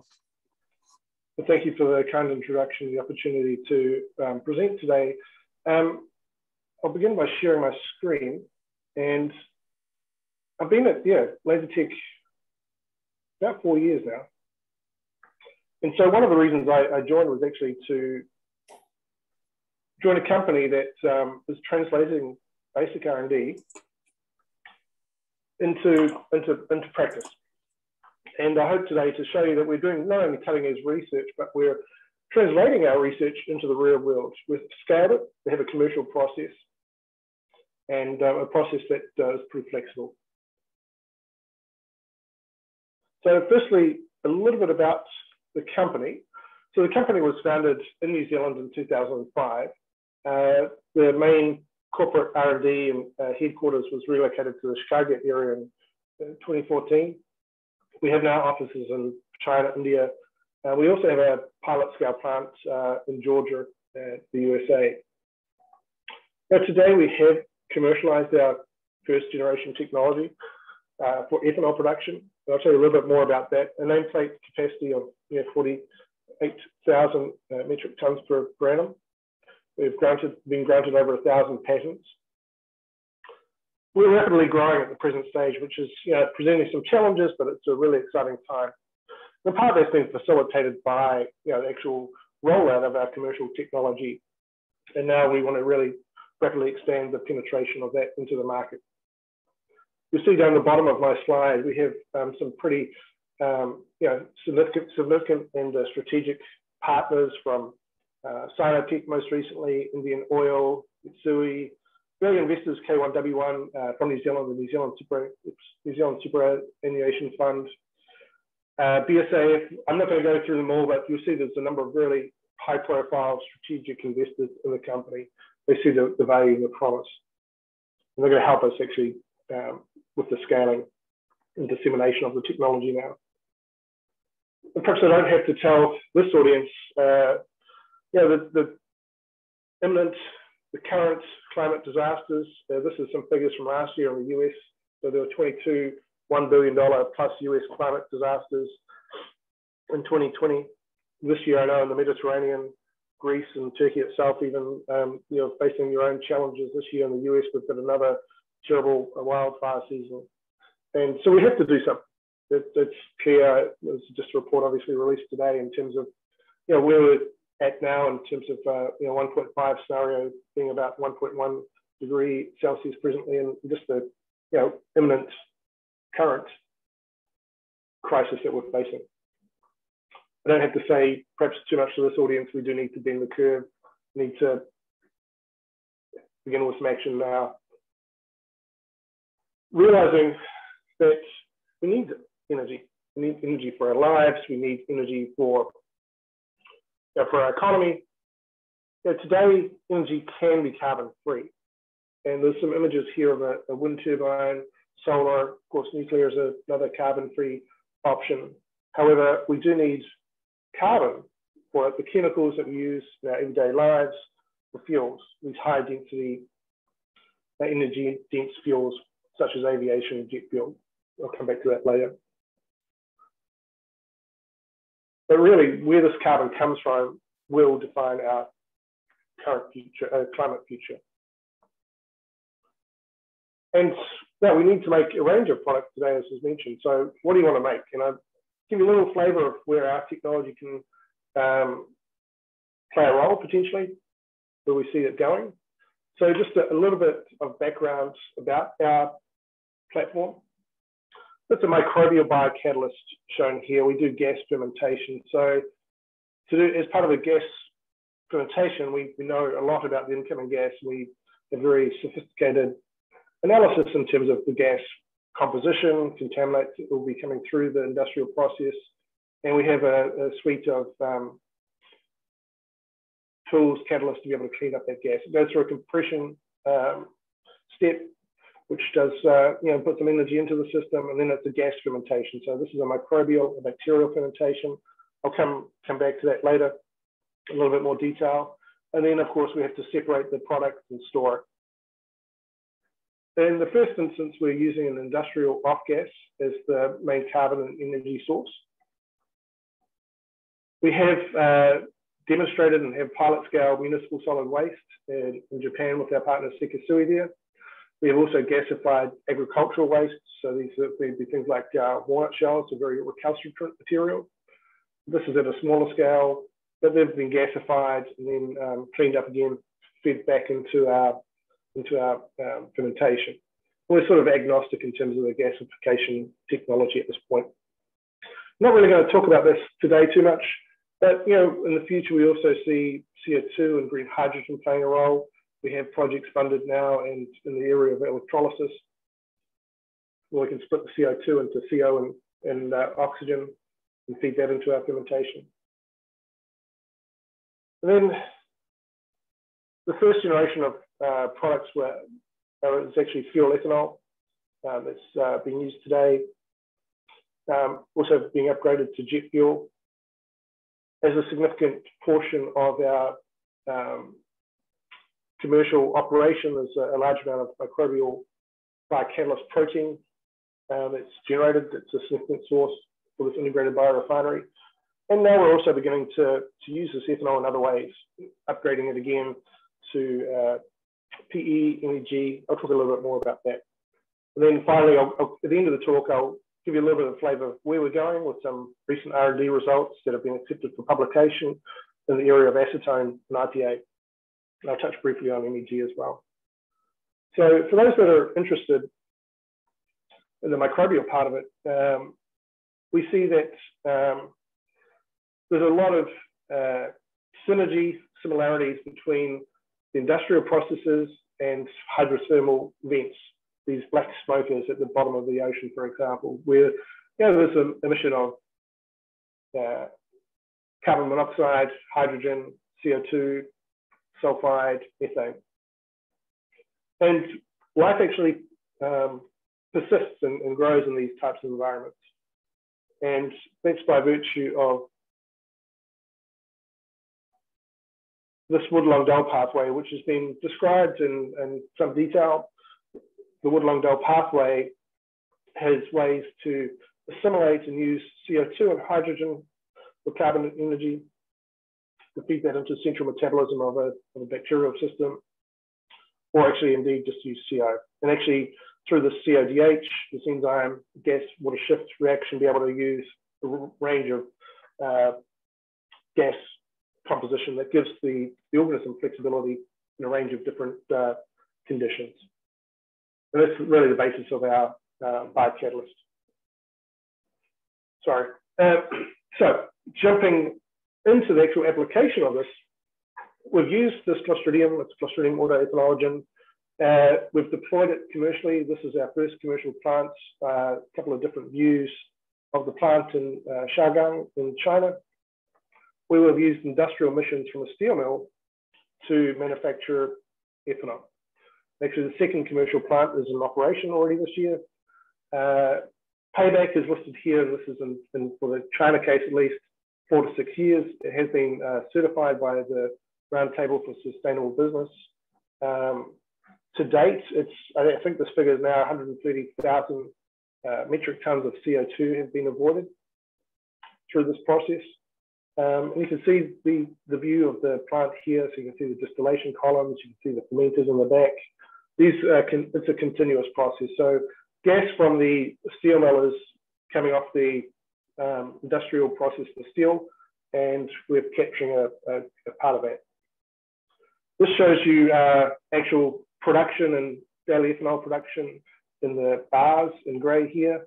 And you can see above it the fluctuation. This is an industrial process where there's some quite big deviations of the concentration of carbon monoxide in the inlet gas. And as you can see here, as carbon monoxide goes up, there's more carbon. We're actually able then to produce more ethanol at that point. But we have the flexibility within the biocatalyst, within the process then, as the carbon monoxide goes down, to sustain the fermentation. So it's a stable production with an unstable gas stream. This work has been published in recently an annual review for chemical and environmental engineering. This particular commercial run went for 313 days for the longest production train. I think the shortest of the 6 was 298 days. They basically shut down because the steel mill needed to do maintenance at this point. Moving on, so that's the first plant in China. We have our first European plant in Ghent, Belgium, supported with European Union funding. These are the bioreactors that you can see here. They've been lifted into place at the site. And so this is in progress during under construction now.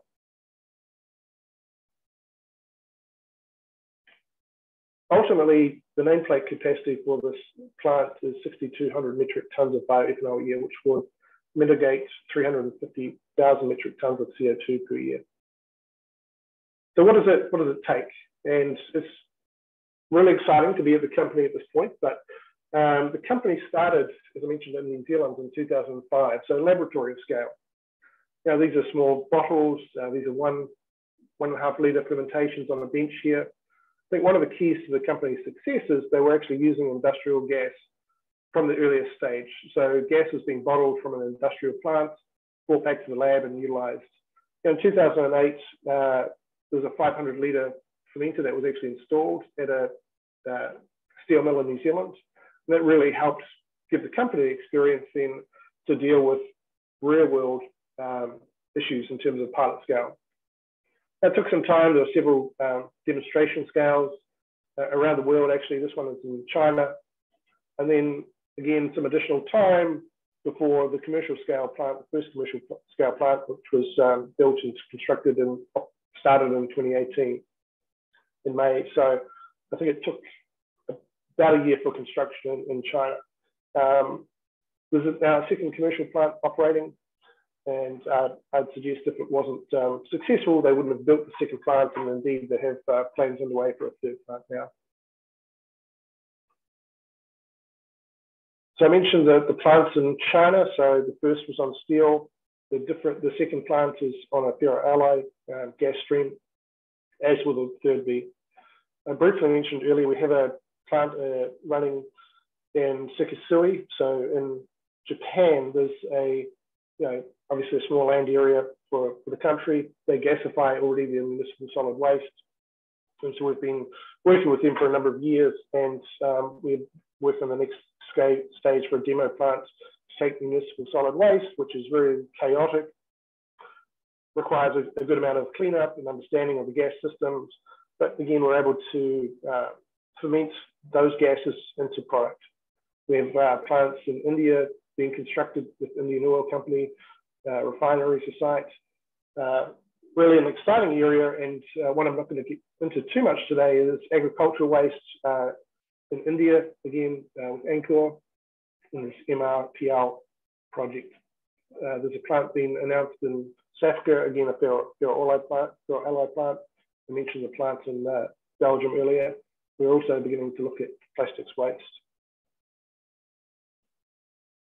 But these are the products we're actually producing today. So we've taken some of the purified ethanol, and with strategic partners, first being the Mabel Group. So this is now cleaning products that are sold in Switzerland, in one of the largest supermarkets, that we've taken ethanol that's been derived from CO-containing gases, it's been fermented into ethanol and purified to such a level that it can be in your house. So in other words, different than fuel grade. And that's a product that's available now. Coty has, they do fragrances. Again, they've used some of our ethanol, purified it, and it's in their products and beginning to be rolled out. Other applications include laundry detergent, recently announced with Unilever, and assistance provided from India Dry Crops.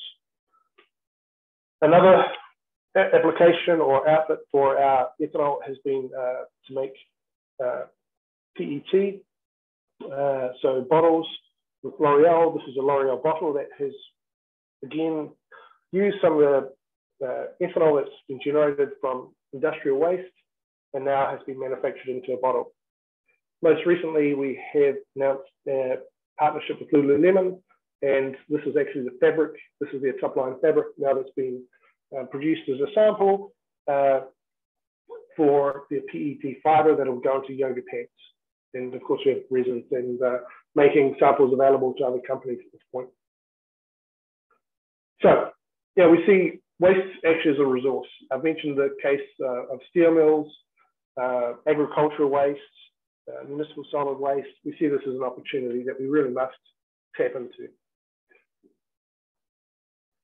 And, I think perhaps one of the things is that the biology that we're working with is able to take these chaotic, fluctuating inputs. In this case, I am showing here on the left-hand side, municipal solid waste. So this is a high proportion of hydrogen to CO and some of the other steel mill gases, for example. So quite massive changes in the ratio, and different chemical processes don't have the same flexibility as this biological catalyst to be able to deal with these fluctuating and somewhat chaotic inputs. However, when you look at the same period for gas fermentation output, we can see quite stable output production. In the case here, the red line, high selectivity towards ethanol is maintained. We also see CO2 as an input. And so just a little bit of biology for those that are perhaps less familiar but may be interested in it. So steel mill gases have a lot of CO. This is really energy rich for the organism. In this case, we're actually emitting CO2. And as I say, we're looking at technologies where we can look at electrolysis and capture more of the CO2. As the syngas begins to increase in hydrogen ratio, we're actually now capturing the carbon from the gas completely in the product, ethanol in this case. Interesting case, and this is more sort of the high hydrogen, IOC type refinery gas streams.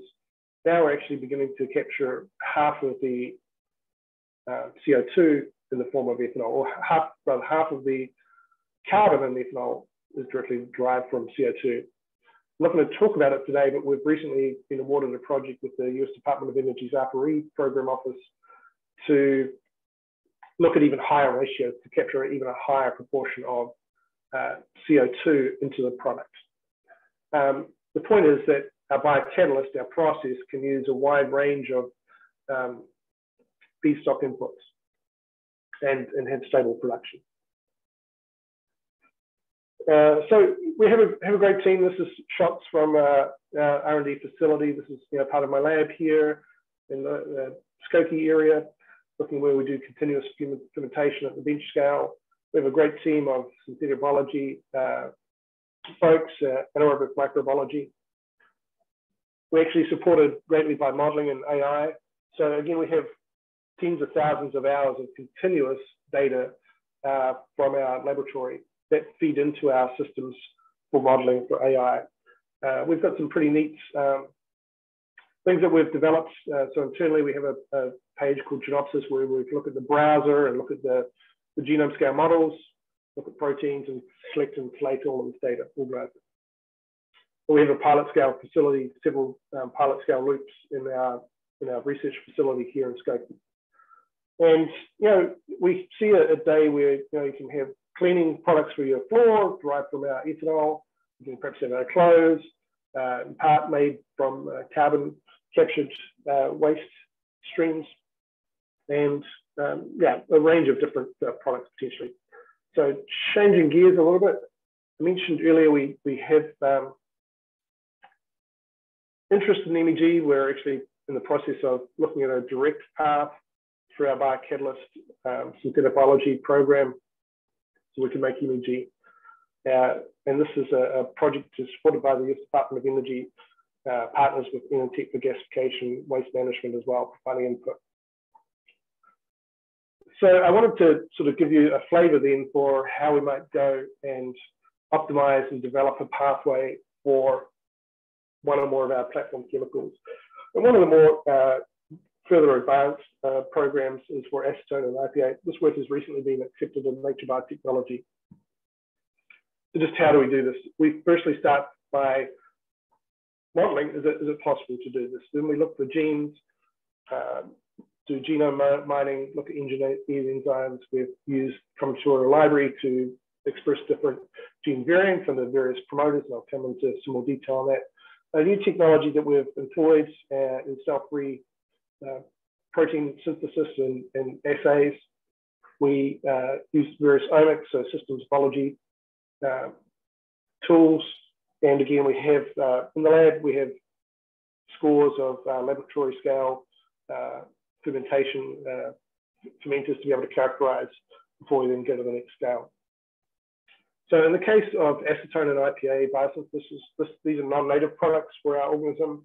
In order for C-auto to make acetone or IPA, we need to add 4 genes, so thiolase, 2 genes for this CoA transferase, and this ADC gene here, the carboxylase. So then we can directly take 2 acetyl-CoAs into acetone. I mentioned we did sequence mining. We actually have the largest collection of industrial Clostridia sequences, hundreds of ADE, so acetone, butanol, and ethanol. Clostridia that were sequenced by the JTI, the US Department of Energy's Joint Genome Institute. We mine those for variants. We put them in a library and screen them. This is the strategy that was employed, as I mentioned earlier. So different gene variants, different promoter combinations, different reference strains. I'm showing here titers in millimolar of acetone. So among the different reference strains, you can see some of the variants actually producing quite a lot more compared to the reference titers. This was quite a lot of work. 247 strains with unique pathways were designed and characterized.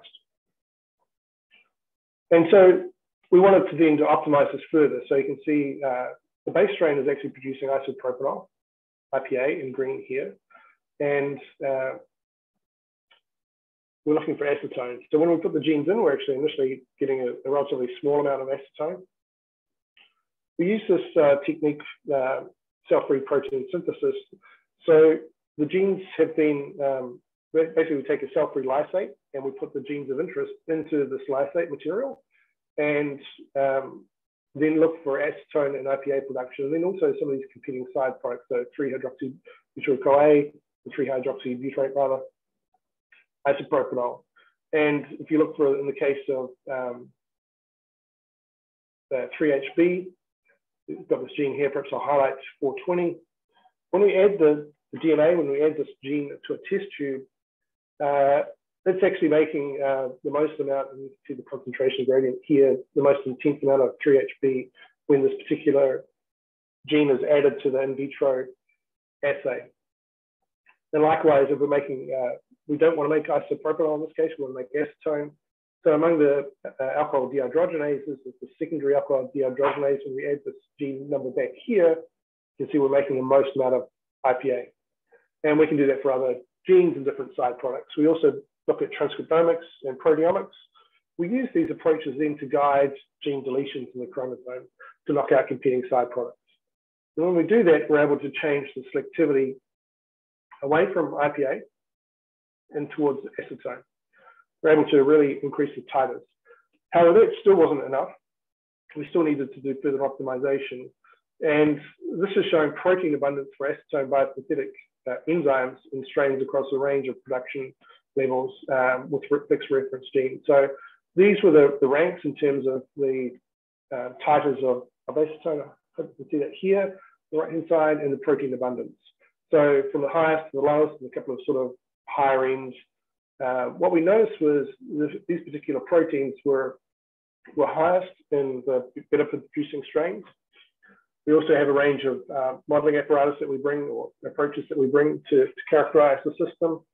Actually, the modeling and the proteomics supported IPA and acetone production would increase the most as we increase the heterologous gene CTFA-B. So that's what we did, and you can sort of see that here, where we, in an in vitro assay, begin to titrate in increasing amounts of CTFA-B.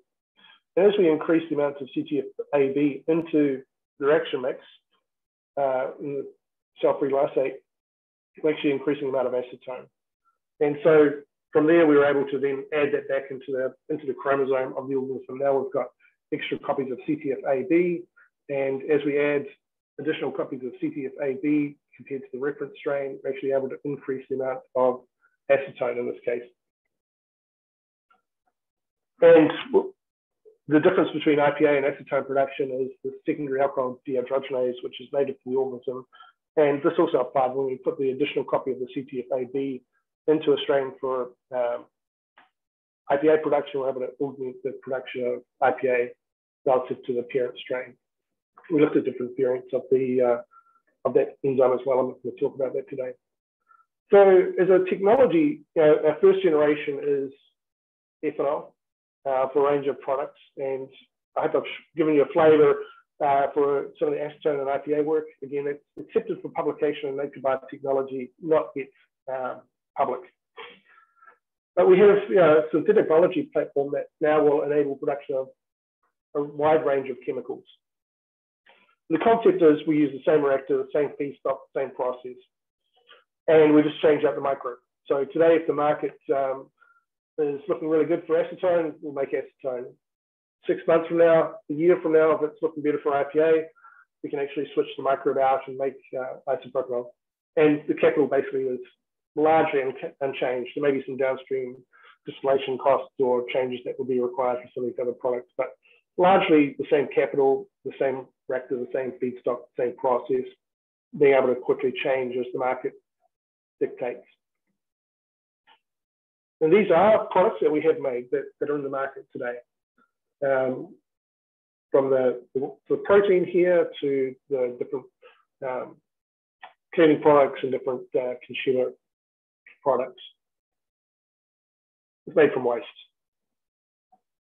Just a little bit more of one of the other aspects that we're interested in is ethanol to jet fuel, basically. I don't have a lot of time remaining, so I'll go through this rather quickly. But we've licensed technology, we've developed and deployed the technology for jet fuel. And we see really good opportunities for that. Currently, there's a relatively small supply, 18 million gallons of sustainable aviation fuel was produced in 2020, and yet there's huge demand, over perhaps 11 billion gallons by 2030. And this has really been facilitated by having a commercial now plant. And we're in the process of rolling out this jet fuel. LanzaJet, we have spun out a separate company with Florida Plane in 2018 from Florida to the UK with Virgin Atlantic. We've got now strategic partners with offtake agreements for deploying this. There's a demonstration scale plant being built now with plans to rapidly roll out this technology, such that we'll be able to produce 150 million gallons per year, perhaps 7 commercial plus plants in the 2022 to 2025 timeframe. This is the Virgin Atlantic plane that flew in 2018. And with that, I will conclude. We see a really great opportunities, and I have enjoyed being able to tell you a little bit more about LanzaTech and its technology. I'm happy to take questions if there's any time remaining. Okay, thank you very much, Dr. Brown, for this very interesting talk. I guess we have, we can get 1 or 2 questions from the audience. The attendees can write their questions in the question and answer panel.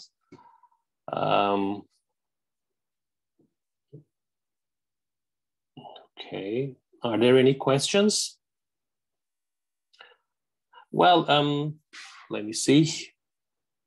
I have a general question. What is the major technological hurdle right now in gas fermentation? I mean, what's your company working on to as a challenging problem right now? Yeah, well, I mean, yeah, on the biological side, we're working with things like longer chain alcohols, which are, more reduced, which are technically challenging. I think, for us, it's the time to get the tech. We license our technology, so probably from a broader company perspective, it's getting the financing in place. It's building the plants. It can take several years or longer to actually build a plant. So the deployment of the technology is probably the most critical in the financing of that, I would suggest. That's not my area, thankfully, but okay. It's one of the more challenging areas, I imagine. Thank you very much, Dr. Brown, for your participation and for this very interesting talk. Thanks a lot. You're most welcome. Okay, now our second speaker, we are moving to the material area for energy storage. And our second speaker is Professor Cengiz Sinan Özkan. And Professor Özkan is a professor of mechanical engineering with joint appointments in electrical engineering, material science and engineering and chemistry departments at the University of California, Riverside.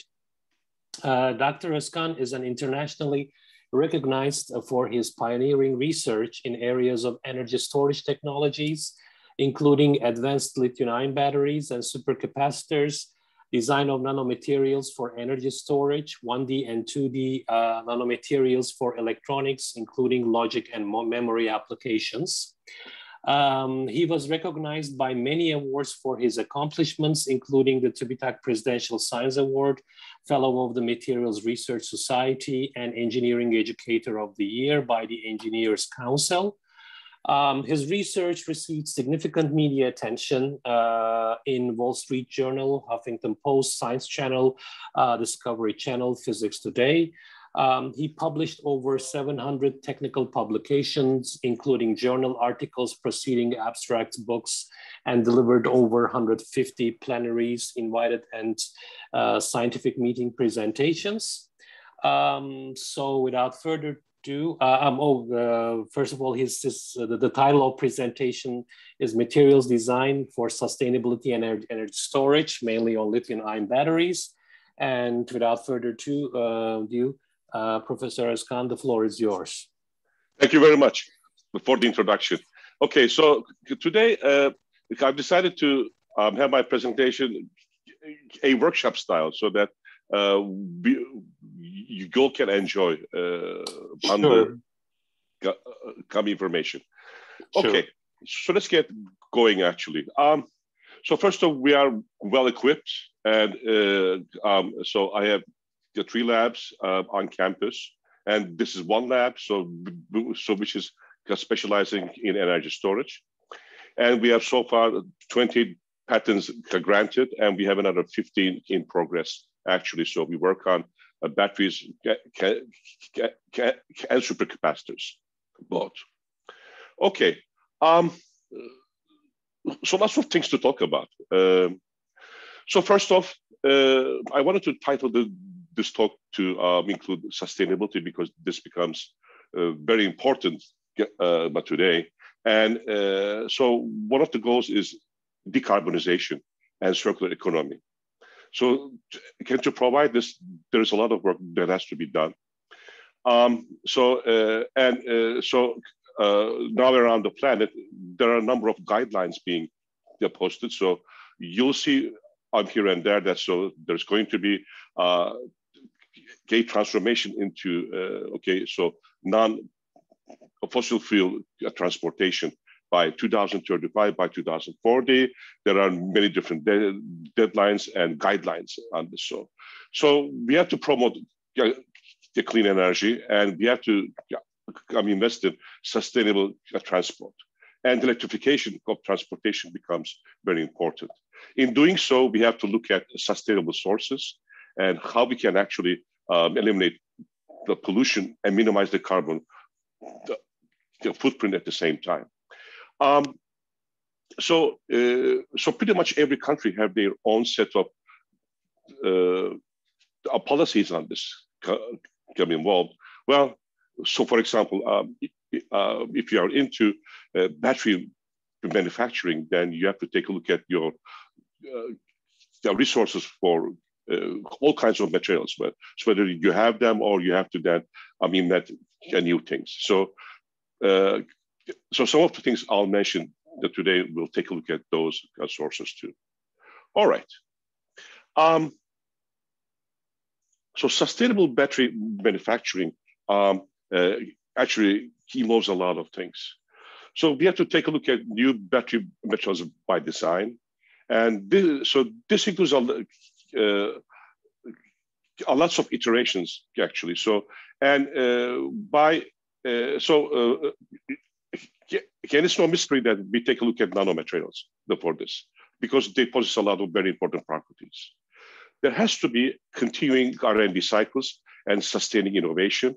And this basically, you have to address the market and be able to provide their need. And so while you provide some sensible solution, then at the same time, you have to continue inventing things. You have to train a new workforce, and in essence, they have to be skilled in various aspects. So this may have to include transforming your existing workforce into another area, and that may include the training, and lots of training actually.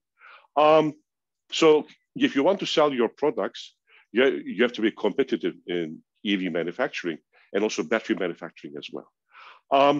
And energy policies are very important.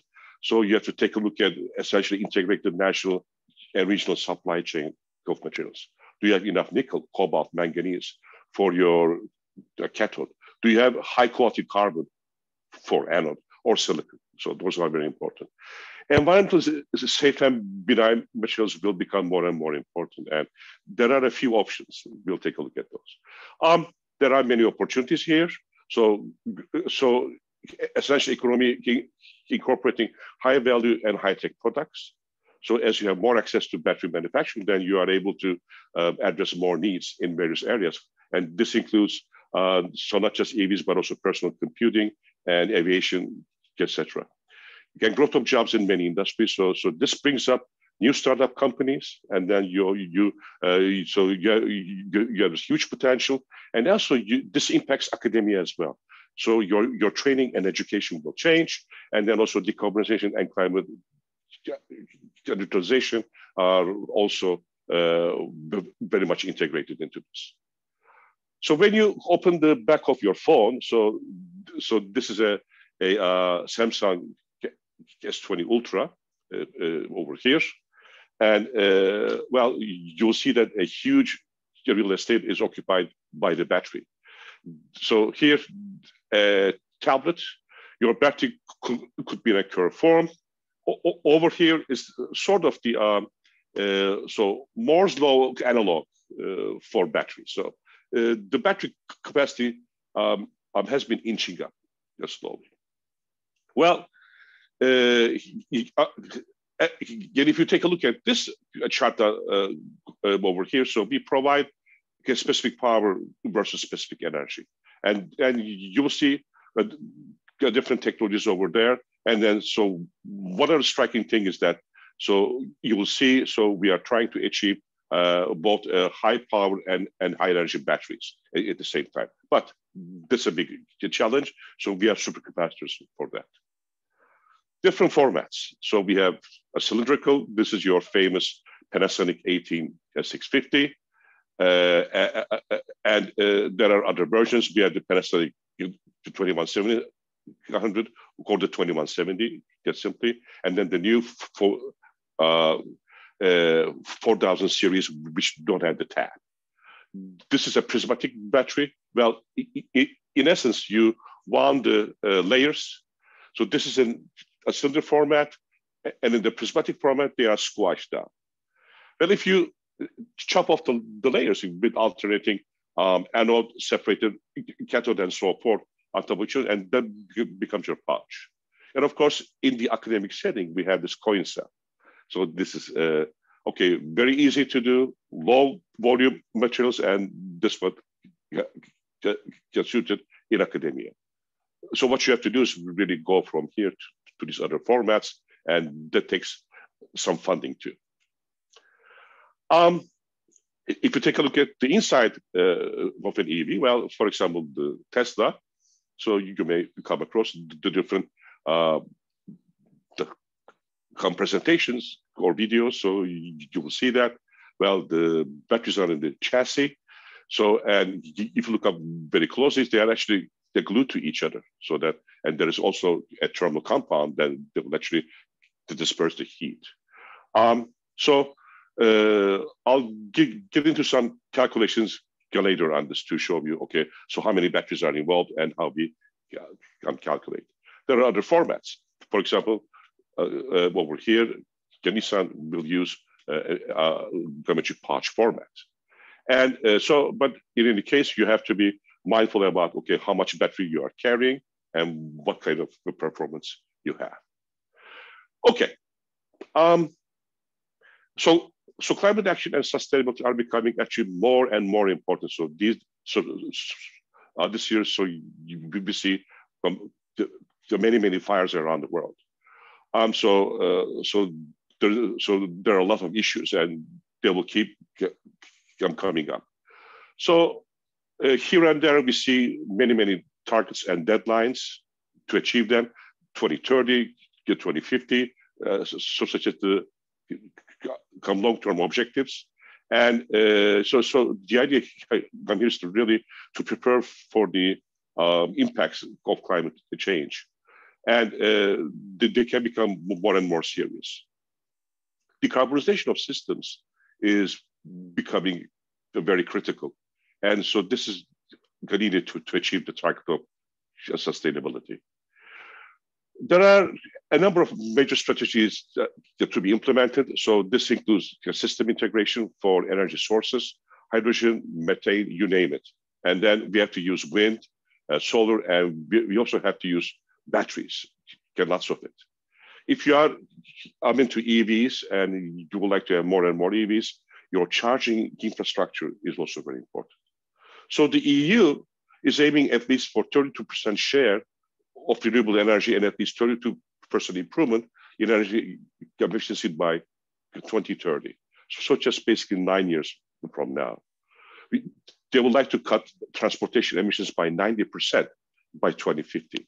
And that's actually very challenging too. So this is really to achieve, the next generation EU.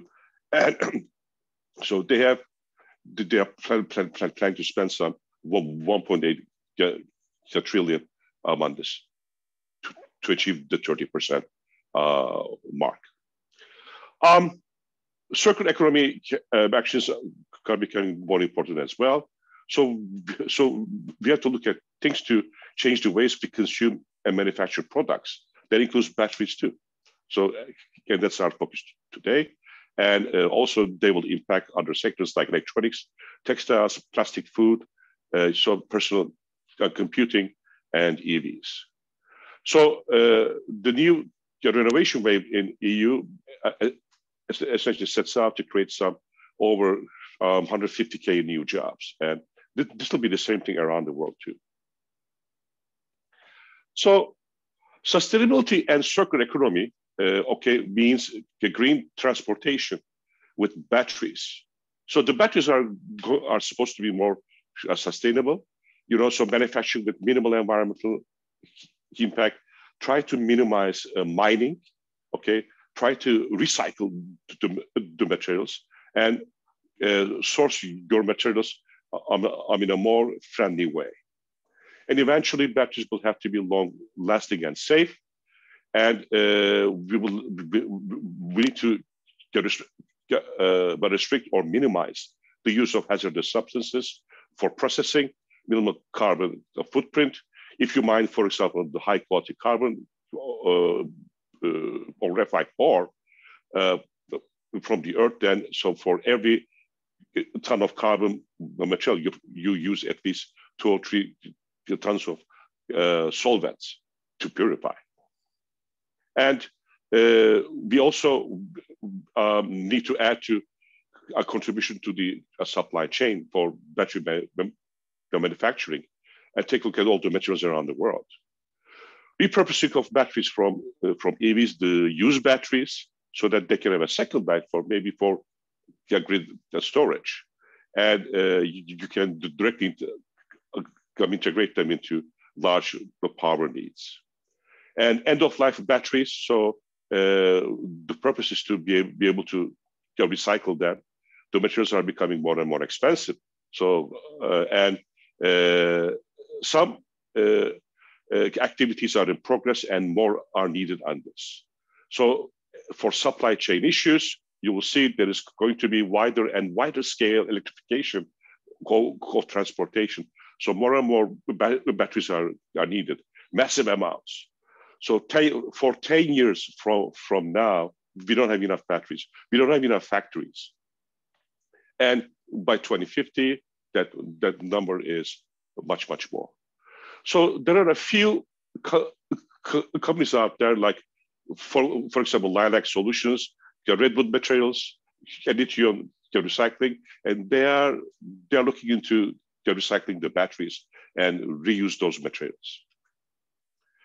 So for EVs, the leading battery technology is still expected to be lithium-based for the foreseeable future.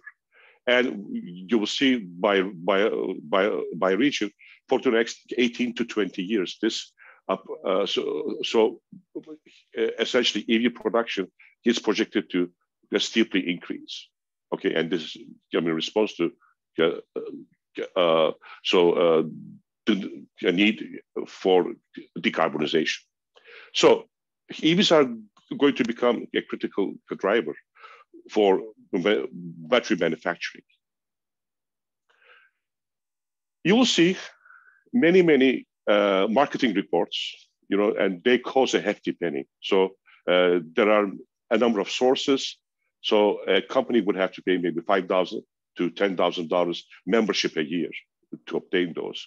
And but those marketing reports will take a look at some basic statistical analysis, and then there are a number of other ways to look at this. So, for example, one is called the dynamic material flow analysis, and so this one sample source takes a look at forecasting the EV market to 2050. So we have to understand the magnitude and future demand for EV battery So not just the batteries, but the raw materials as well.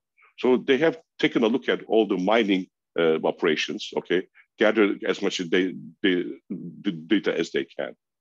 So, I mean, the previous studies, you take a look at essentially, okay, the present material systems and what was consumed in the past. And in the new study, they have integrated, okay, the forecasting for material demand as well. So there are different scenarios to take a look at this. For example, that includes, okay, so how many percent by a certain date that you would like to see the transformation into EV. So these projections go up to 2050. And simply to state, so the dynamic GMFA will project, in essence, you know, so in two of the scenarios, so in one, the EV stock will increase by a factor of 72 to 1 billion EVs in 2050. 1 billion EVs. And then and with the other projection, it goes up to 2 billion EVs in 2050. So that means lots and lots of batteries, actually. So, and think about this. A Tesla will have so close to 7,000 batteries in there. And then, so figure out the number.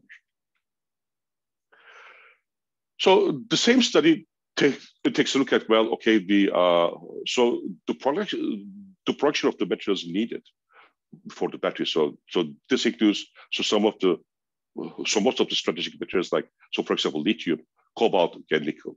So obviously you have to have those in place to be able to project. And if you build more and more factories, you have to have this material input in there.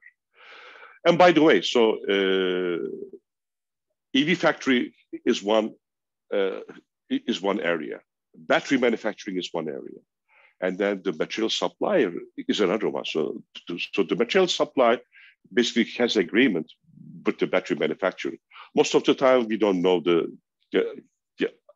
pricing or the details. So they're all secrets. But once the batteries are manufactured, then we can project so how many EVs can be built on that. So besides, okay, so some of these materials are going to become scarce and very, very expensive, like the cobalt and nickel. So there are other, for example, cathode alternatives out there, for example, sulfur. And I'll mention shortly on that. And and then such a much more abundant material. All right. So commercial chemistries include, for example, these acronyms over here, and those are the chemical basic formula just stated over here, and some of the applications. So LCO, LMO, LFP, NMC. So for example, here, this is nickel manganese cobalt oxide. There's of course lithium in there all the time. This is how we mention that. So EVs and power tools make use of this. So a number of EV manufacturers and tool manufacturers, electronics manufacturers, etc., have adopted these the chemistries. So one will have to take a look at, okay, so how much material we are consuming now, how much we will need next year and 10 years from now. So for example, in 2016, so this data is 5 years old actually. So 180 tons of cathode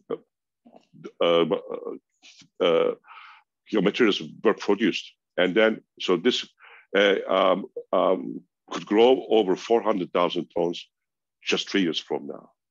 And so you get a huge increase. Again, it's going to just strain all the resources.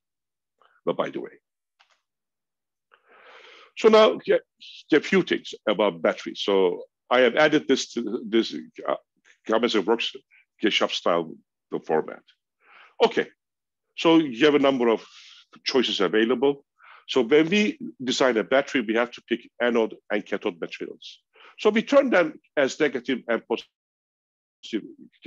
electrodes as well. And one has to take a look at this potential difference between the two. So And then in between, you have your electrolyte. This must have the possible highest lithium content, so provides ion transport and diffusion. And then there is a separator. So in essence, we control the reactions between anode and cathode. Okay, so we have a number of choices available in design.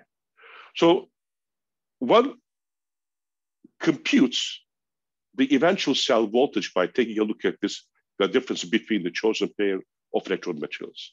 So for example, if you choose LiFePO4, this is lithium iron phosphate over here. So this is the data point. And then your other electrode is going to be, for example, the lithium titanate, and this is over here. So in essence, so your nominal open circuit cell voltage will be 1.95 volts. So this is a basic back in the envelope calculation. And then for cell the capacity, this is dictated by, okay, the capacity of each electrode material represented in the cell. So if you use the same materials like over here, and they have some specific half cell capacity of 170 ampere hours per kilos, and in this case, 175. And if you assume just idealized materials, and so that way, okay, so maybe you take a look at this ampere hour, the ratio. So it's very close to 1. So we can pick an idealized battery in this case. So take the lower number, 170 ampere hour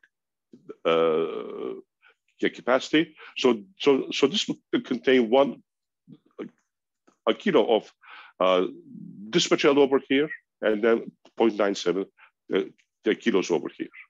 So, but of course, we had a few other things, like, for example, so conductive additives, and then separator and electrolyte. So that's another 15%.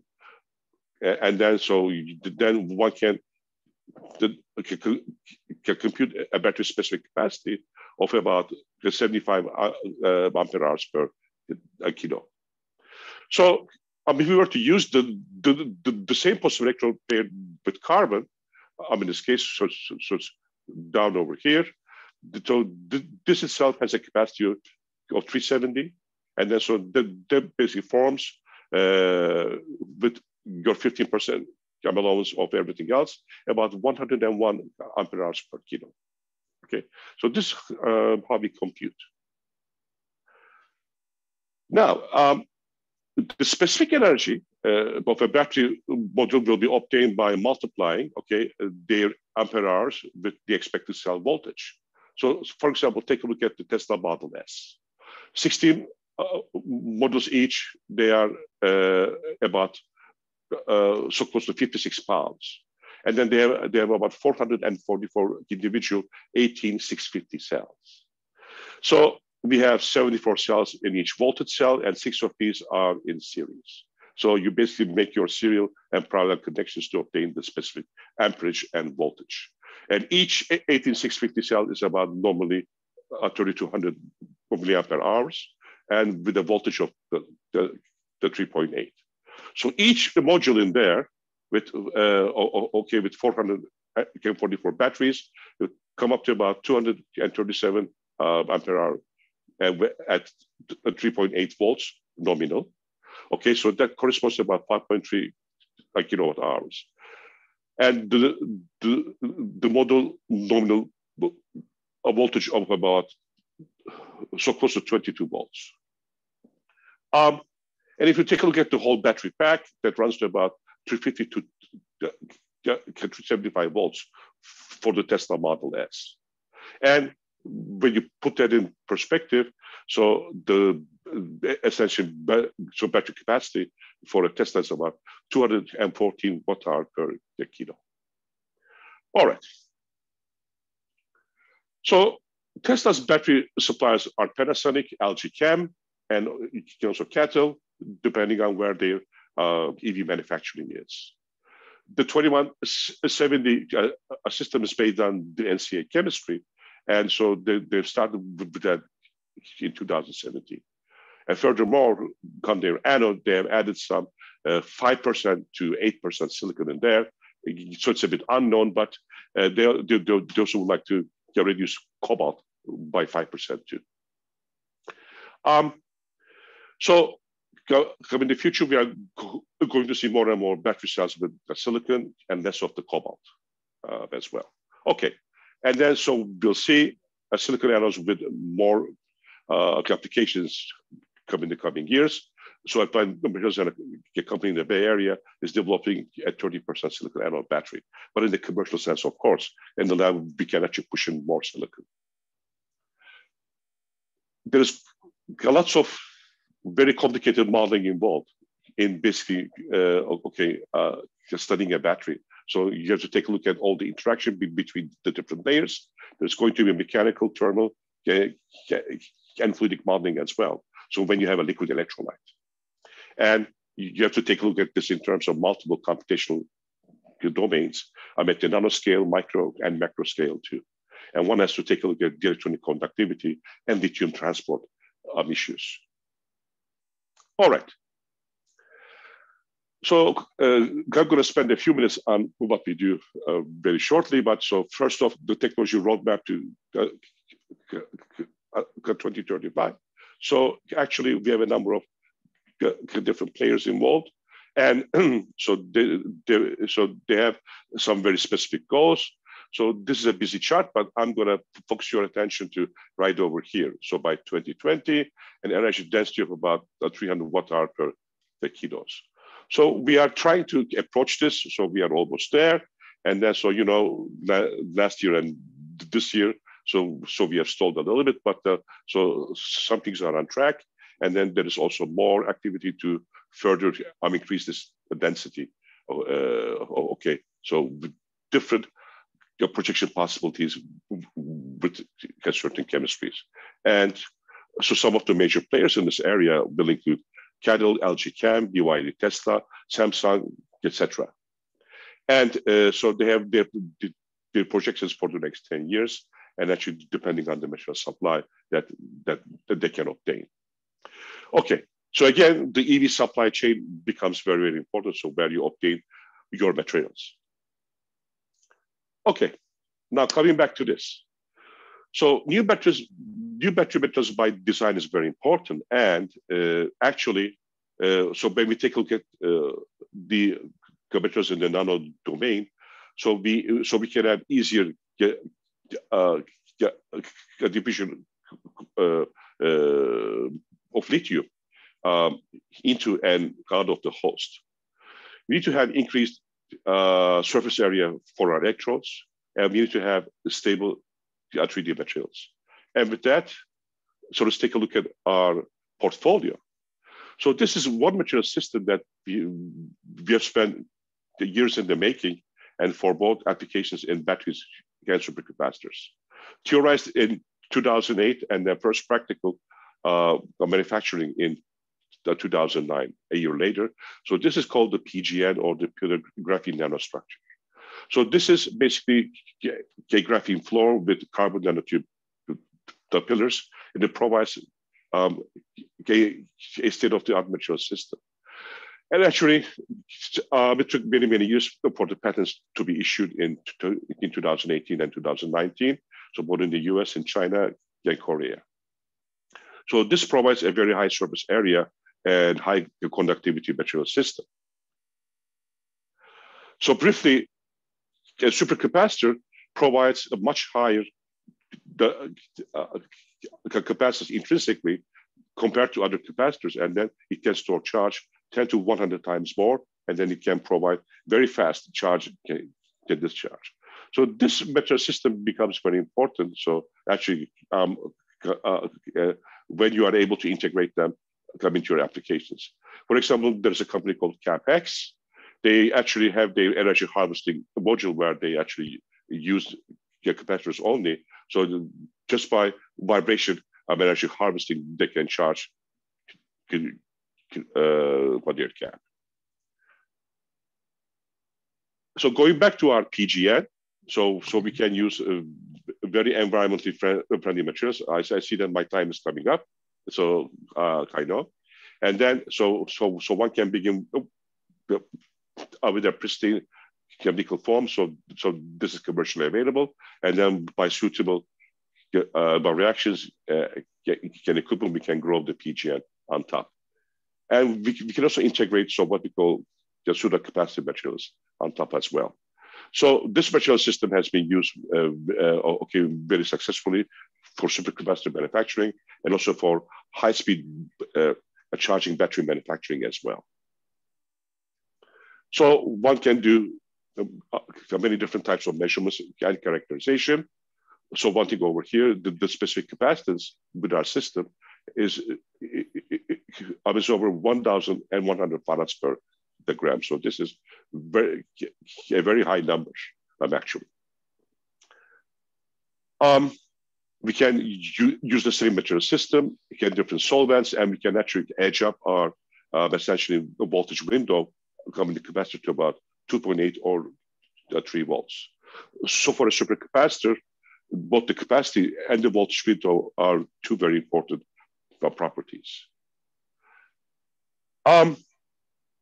So when it comes to essentially having the new materials for your anode, so silicon is a major choice. It provides you with a huge capacity increase, about 10 times compared to carbon. And so this is shown over here. And actually, so from our portfolio, we have a number of different material systems that developed over the years, and we have all patents on them actually. So this is a silicon nanofiber fabric anode, and we have certain cost can weight savings on these as well. And then so we have achieved the capacity several times that are up to the normal carbon anodes with this. This is monodispersed silicon carbon composite system. This is by far our most winning system, and we have a pouch prototype made based by this.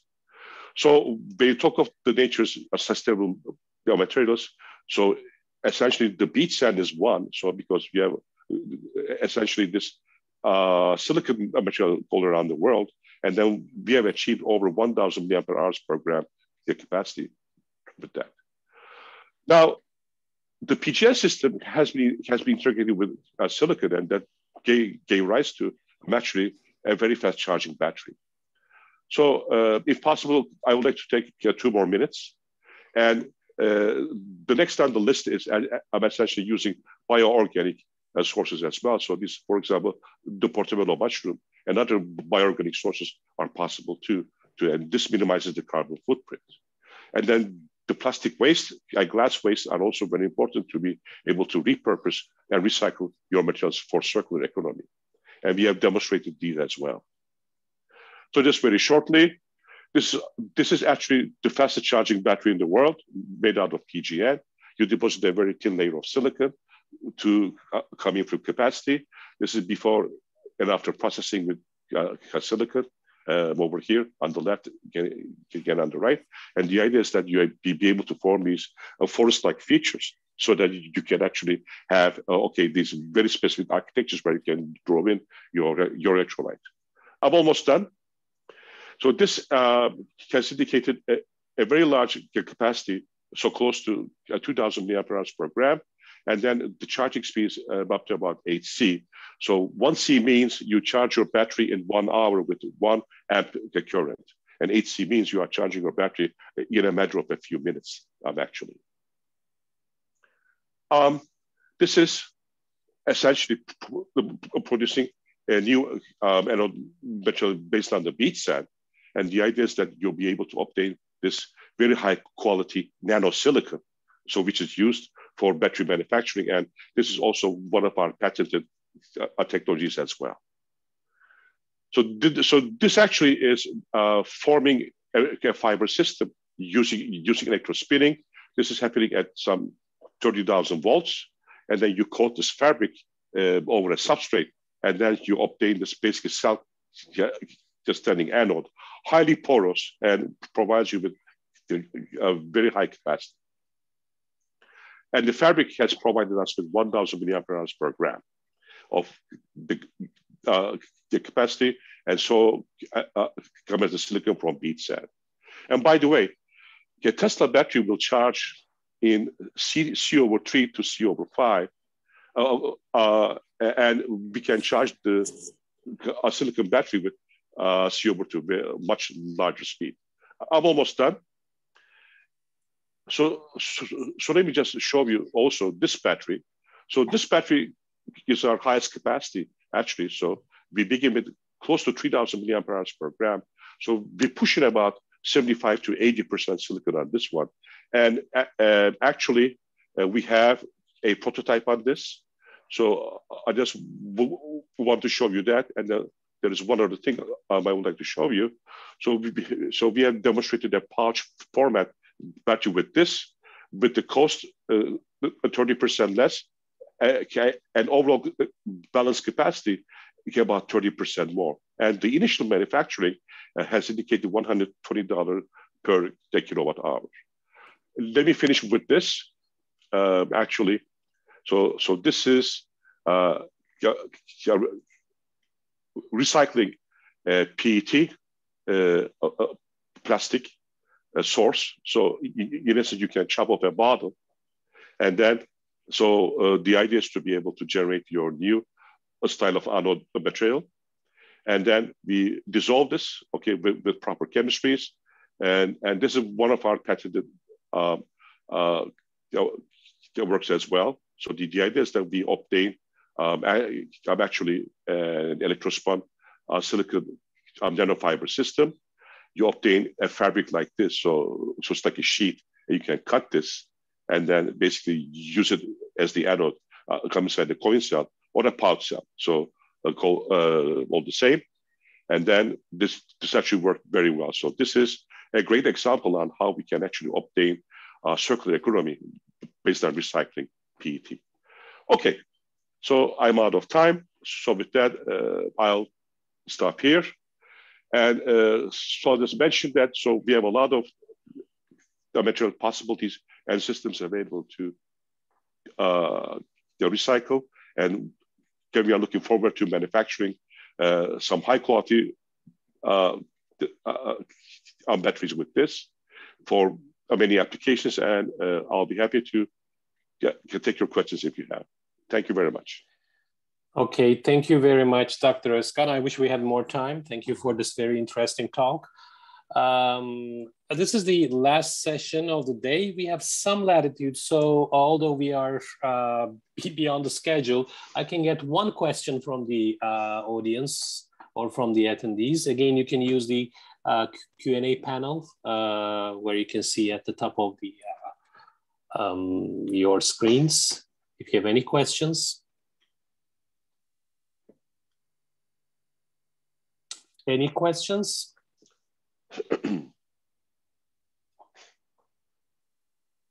Okay.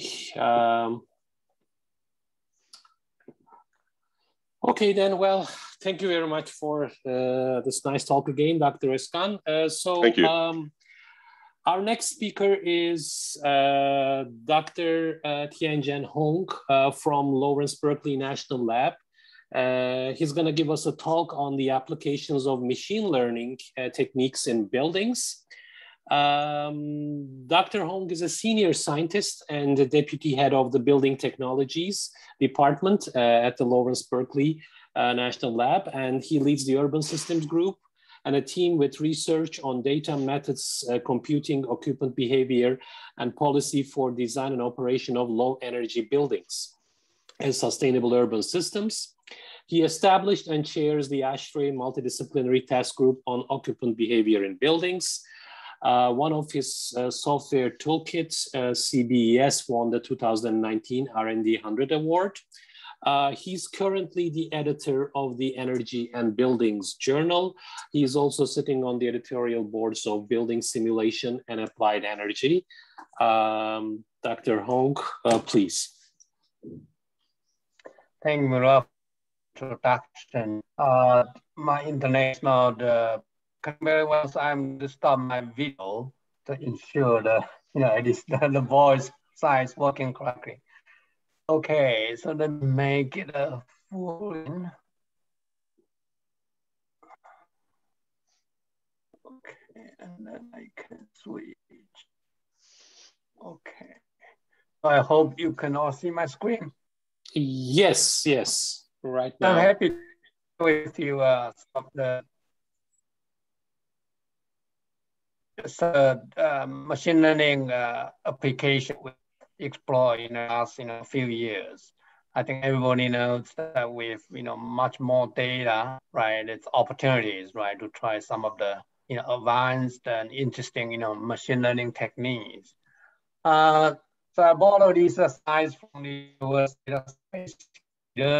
of what machine learning very well, easily, right? Classify into 3 types of learning. It's unsupervised learning, supervised learning, and reinforcement learning. And then it's all different type of applications, right, associated with each type of machine learning.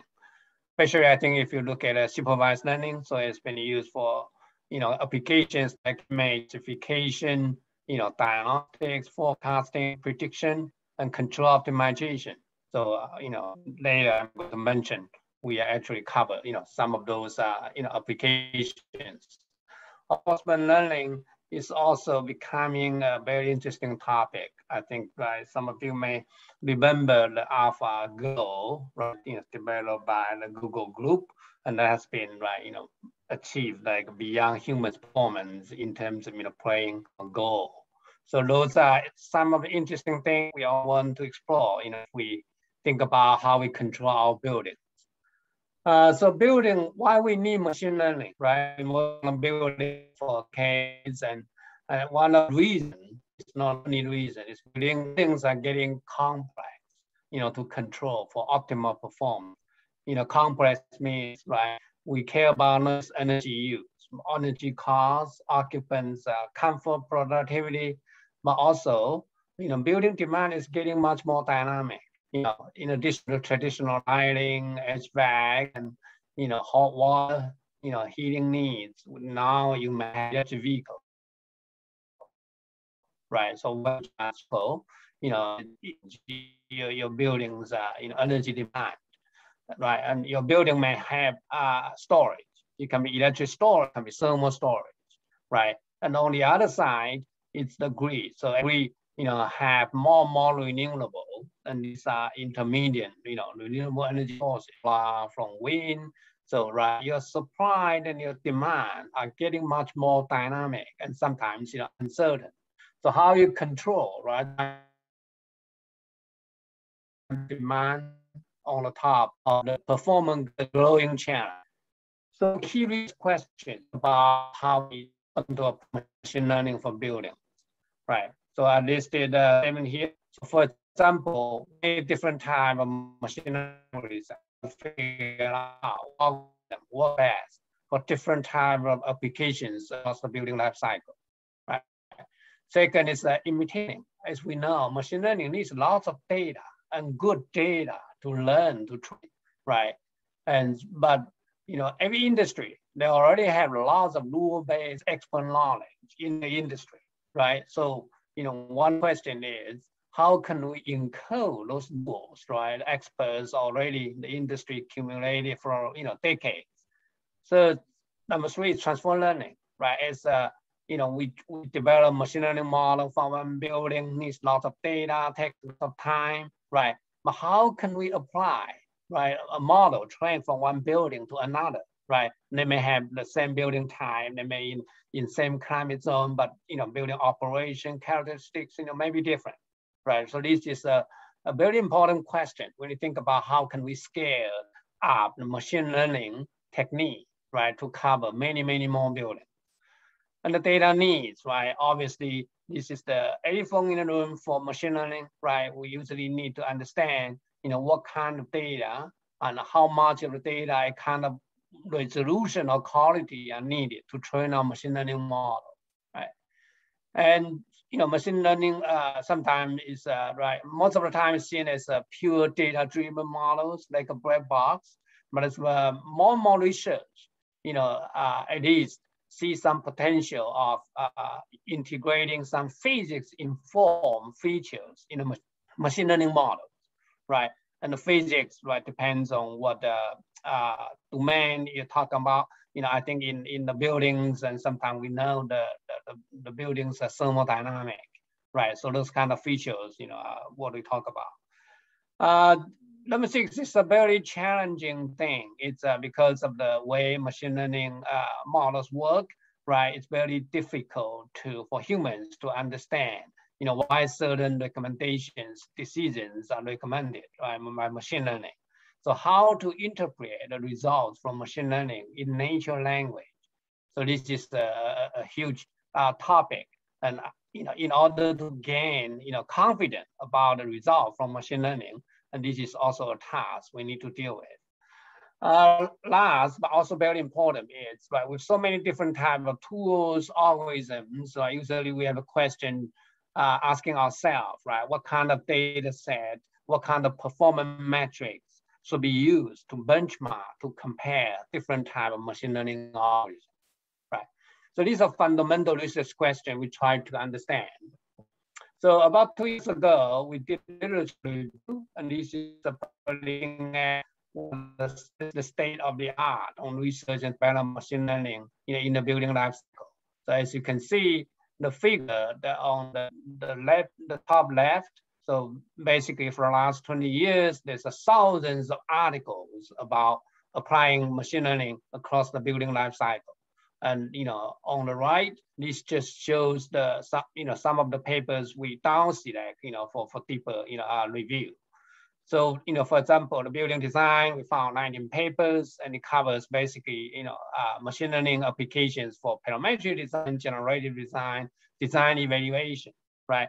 Construction, we found is 18 articles and focusing on cost analysis, construction management, defect detection, BIM, and you know, construction waste management. And we did not find papers on building commissioning, but most of the papers are focusing on, you know, operation and maintenance, you know, for FDD, energy management, post-occupancy evaluation, and, you know, 41 papers on controls to you know, optimize the building performance. And there's also 24 papers using different techniques, you know, to support a building retrofit. So we're also interested in understanding what are the typical machine learning algorithms, right, used for these different type of, you know, applications. And on the bottom left, you see these are some summaries of I think the very bottom one is a different algorithm used in building controls. So there's some are using reinforcement learning, some are using traditional, you know, nonlinear programming. So, you know, it's very interesting to know that, you know, how these different type of controls, you know, explored in the past, you know, 20 years. So our exploration of machine learning. So basically, we're looking at how machine learning technique can be used for sensing, for prediction, for modeling, and for control optimization. So I'm going to show you very quick, you know, that a few applications we tried, you know, that covers all these. So first one is a virtual sensing. So we know the occupant count is very helpful information, you know, for building performance management, for controls tuning, right? And to get accurate occupant count, of course, you can have, you know, so different type sensors, but unfortunately, right, deploying those things, you know, across the buildings is expensive, right? So this particular research is basically thinking about how can we apply machine learning to analyze the Wi-Fi, you know, the device connection count data. You know, Wi-Fi is an existing infrastructure in almost every building. So we did, right, we will take the Wi-Fi connection data. So the bottom left, so this shows the data we get, right, in this file. Unfortunately, because there's a privacy concern, so we cannot have the MAC address. The MAC address is shuffled, it's changed every day, right? So that does not, right, allow people to track, the particular device with a particular person. Yeah. So what features in particular word differentiate the type of device? We do this is some of the short-term devices, neural network is long short-term memory.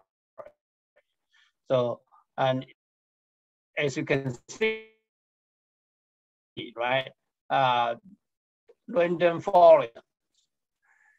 So we look at a prediction, how we use machine learning for prediction, and one is for prediction of the plug load, right? So plug loads depends on what kind of building, but it can dominate the energy use of your building. So how we predict plug loads is an important information if you want to fine-tune or optimize your control. So particularly, we're looking at two types of algorithms. One is a traditional, ARMA, statistical regression. The other is the long short-term memory, one type of machine learning algorithms, right? And we're interested in looking at does occupant information, occupant count information would help, right? The accuracy of the machine learning algorithm. So that's one of the research questions we try to answer. So basically the figure on the right shows the performance. So we compare two types of algorithms with and without occupant count, right? So obviously the long short-term memory network with the occupant count perform the best, right? So this is an opportunity, to use existing, measurements of the plug loads and occupant count if you have, to predict the plug loads. Similar is to predict the thermal loads of building, and the thermal loads basically traditionally, right, can be calculated if they're using some web physics model, like a building energy modeling programs, like Energy Plus, and some are using a simplified reduced order model. Sometimes we call it RC model, right? But we are also interested, of course, right, to look at the machine learning based methods and these black box models. Particularly, we're interested in two types of models. One is we call it shallow model. The other is a deep model. And so the shallow model has different type of algorithms listed in there. Deep models, we're interested in these long short-term memory network.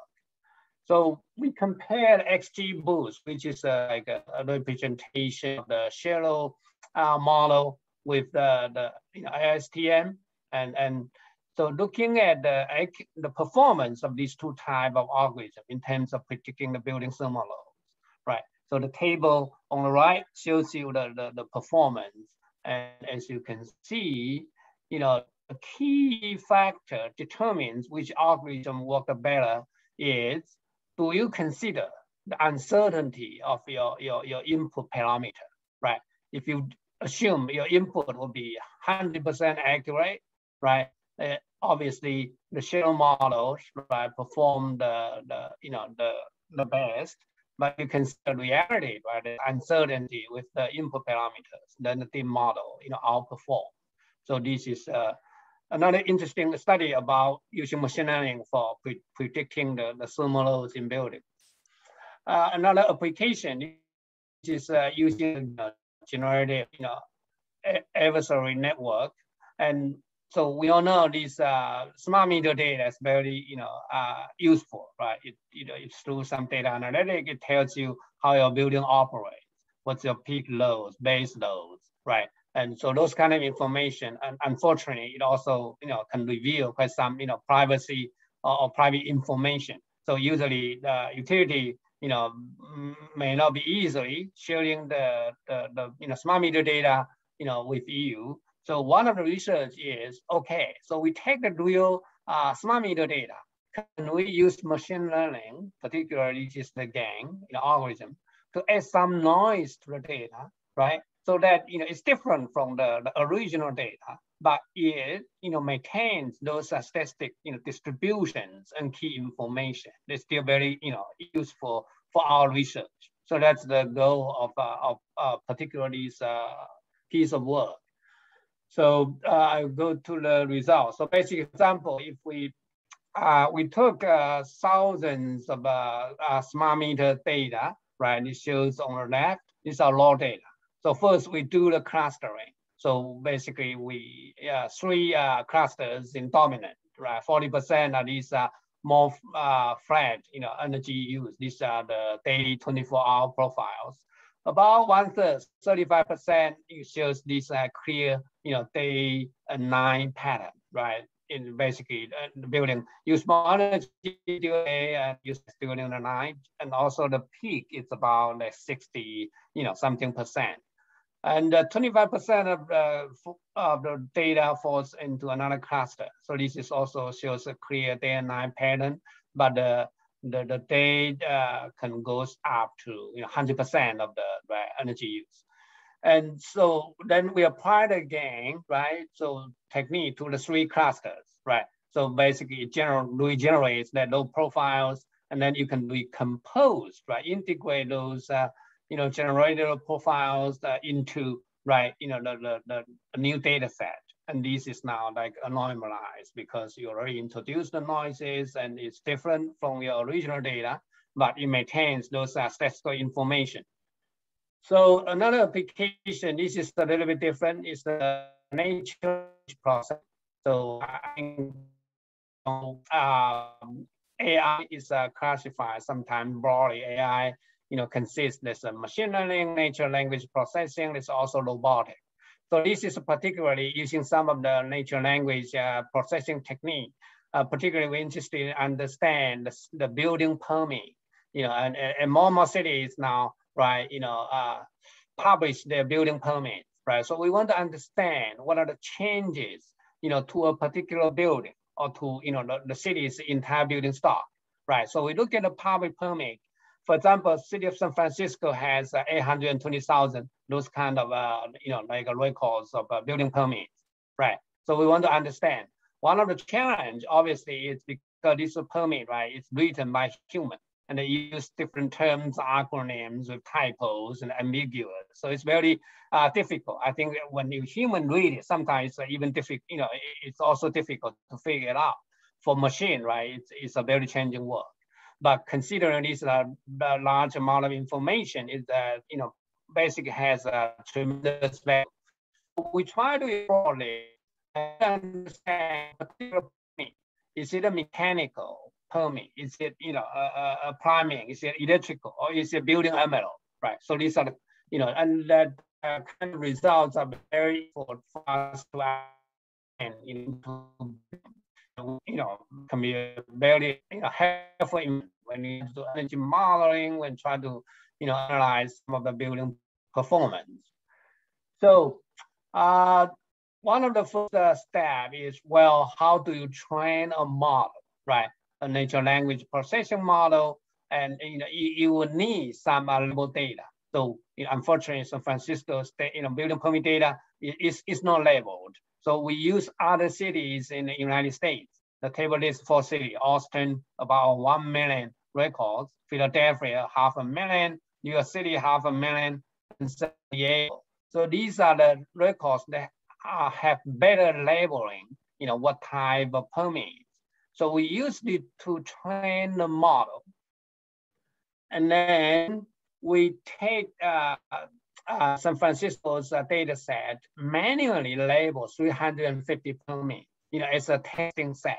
Yeah, so I don't want to go into detail considering the time, but basically what we found is this algorithm called BERT, B-E-R-T, perform the best. And I think this result shows this table here. So this is, again, just use other cities to pre-train the model, the label, several hundred records just for testing. And with this, basically, we can get it's not perfect, right? But I think getting these information are still very helpful. So the right side shows some of the results. About the 4 permit type, you can see the building, the envelope, those kind of changes, dominance. And then next is the plumbing, then it's the electrical. So the mechanical, it's less, common. The bottom figure shows like almost every, most of the buildings would need some sort of mechanical permit, for 1 or 2 years, for different reasons. So that is last application is the reinforcement learning or building control. And so we try to understand how the reinforcement learning can be used, to improve our building control. We know that the model predictive control based on certain, physics model or data-driven model are getting popular. But one of the challenges is the MPC requires, good model. And so it's usually can take time to develop a model, calibrate a model. So that's why we try to explore, whether there's another opportunity in using machine learning, and particularly in this case, is to use the reinforcement learning. So we did the literature review and looking at the last 20 years, as you can see, the growing applications of reinforcement learning for building control. Right? About 1/3 of the studies are using controlling heating, ventilation, air conditioning, HVAC, right? 20% look at the battery. There's about 15% using machine learning for appliances, right? So it's a interesting trend. And so what we did is, right, we developed these simulation test bed, right? And basically in the reinforcement learning framework, you have the 3 key elements. There's a state, there's a reward function, and there's also actions, right? So basically there's a reinforcement learning controller that takes your state, takes the reward, the generates new control action, right? And so reward can be energy use, energy costs, and also add occupants, activities or productivities, depends on what type of building. And the states can be from observation, some of the measurements, some of the occupant feedback, and of course some, to achieve better performance. Sometimes we also use the prediction information, for example, the weather forecast. Earlier we talked about infer occupant count, the predictive internal load. So these are different states that we can use. So we developed a simulation test bed, basically take the energy plus model, package it as a FMU, and then the reinforcement learning agent is coded in Python. So then this is done through integration in a co-simulation way, right, to allow the simulator to evaluate the performance of the actions and calculate the reward function. So this is all, we are in the process of publishing these. They will be open source. And I think that, okay, so this also the workflow. One of the interesting things we want to do is to benchmark performance of reinforcement learning with the best practices of industry. In this case, it's ASHRAE Guideline 36, right? So these are basically has all the best rules, right, from industry for decades. So by benchmarking these, right, it's a good test of the machine learning performance. So this project also is a data set for training, and these are doing some simulations. We published these in the in the scientific data article. Basically it has about 1,400 simulations every 10-minute time step, and the data is about at a terabyte scale. And so these data serve as a foundation for reinforcement learning testing. This shows the results. So basically it's a first exploration by us, and we know that it works, but it also takes time to train a reinforcement learning model. And particularly this is like one RTU, the rooftop unit, a package VAV system. So the figure shows the training process, and the left is the measurement of do we maintain the thermal comfort. So it counts the aggregated, discomfort degree hours. On the right, this is the performance, right? This is basically the annual energy use, right? The lower the better. So basically the orange line shows the the reinforcement learning, and then the baseline is the like ASHRAE guideline 36.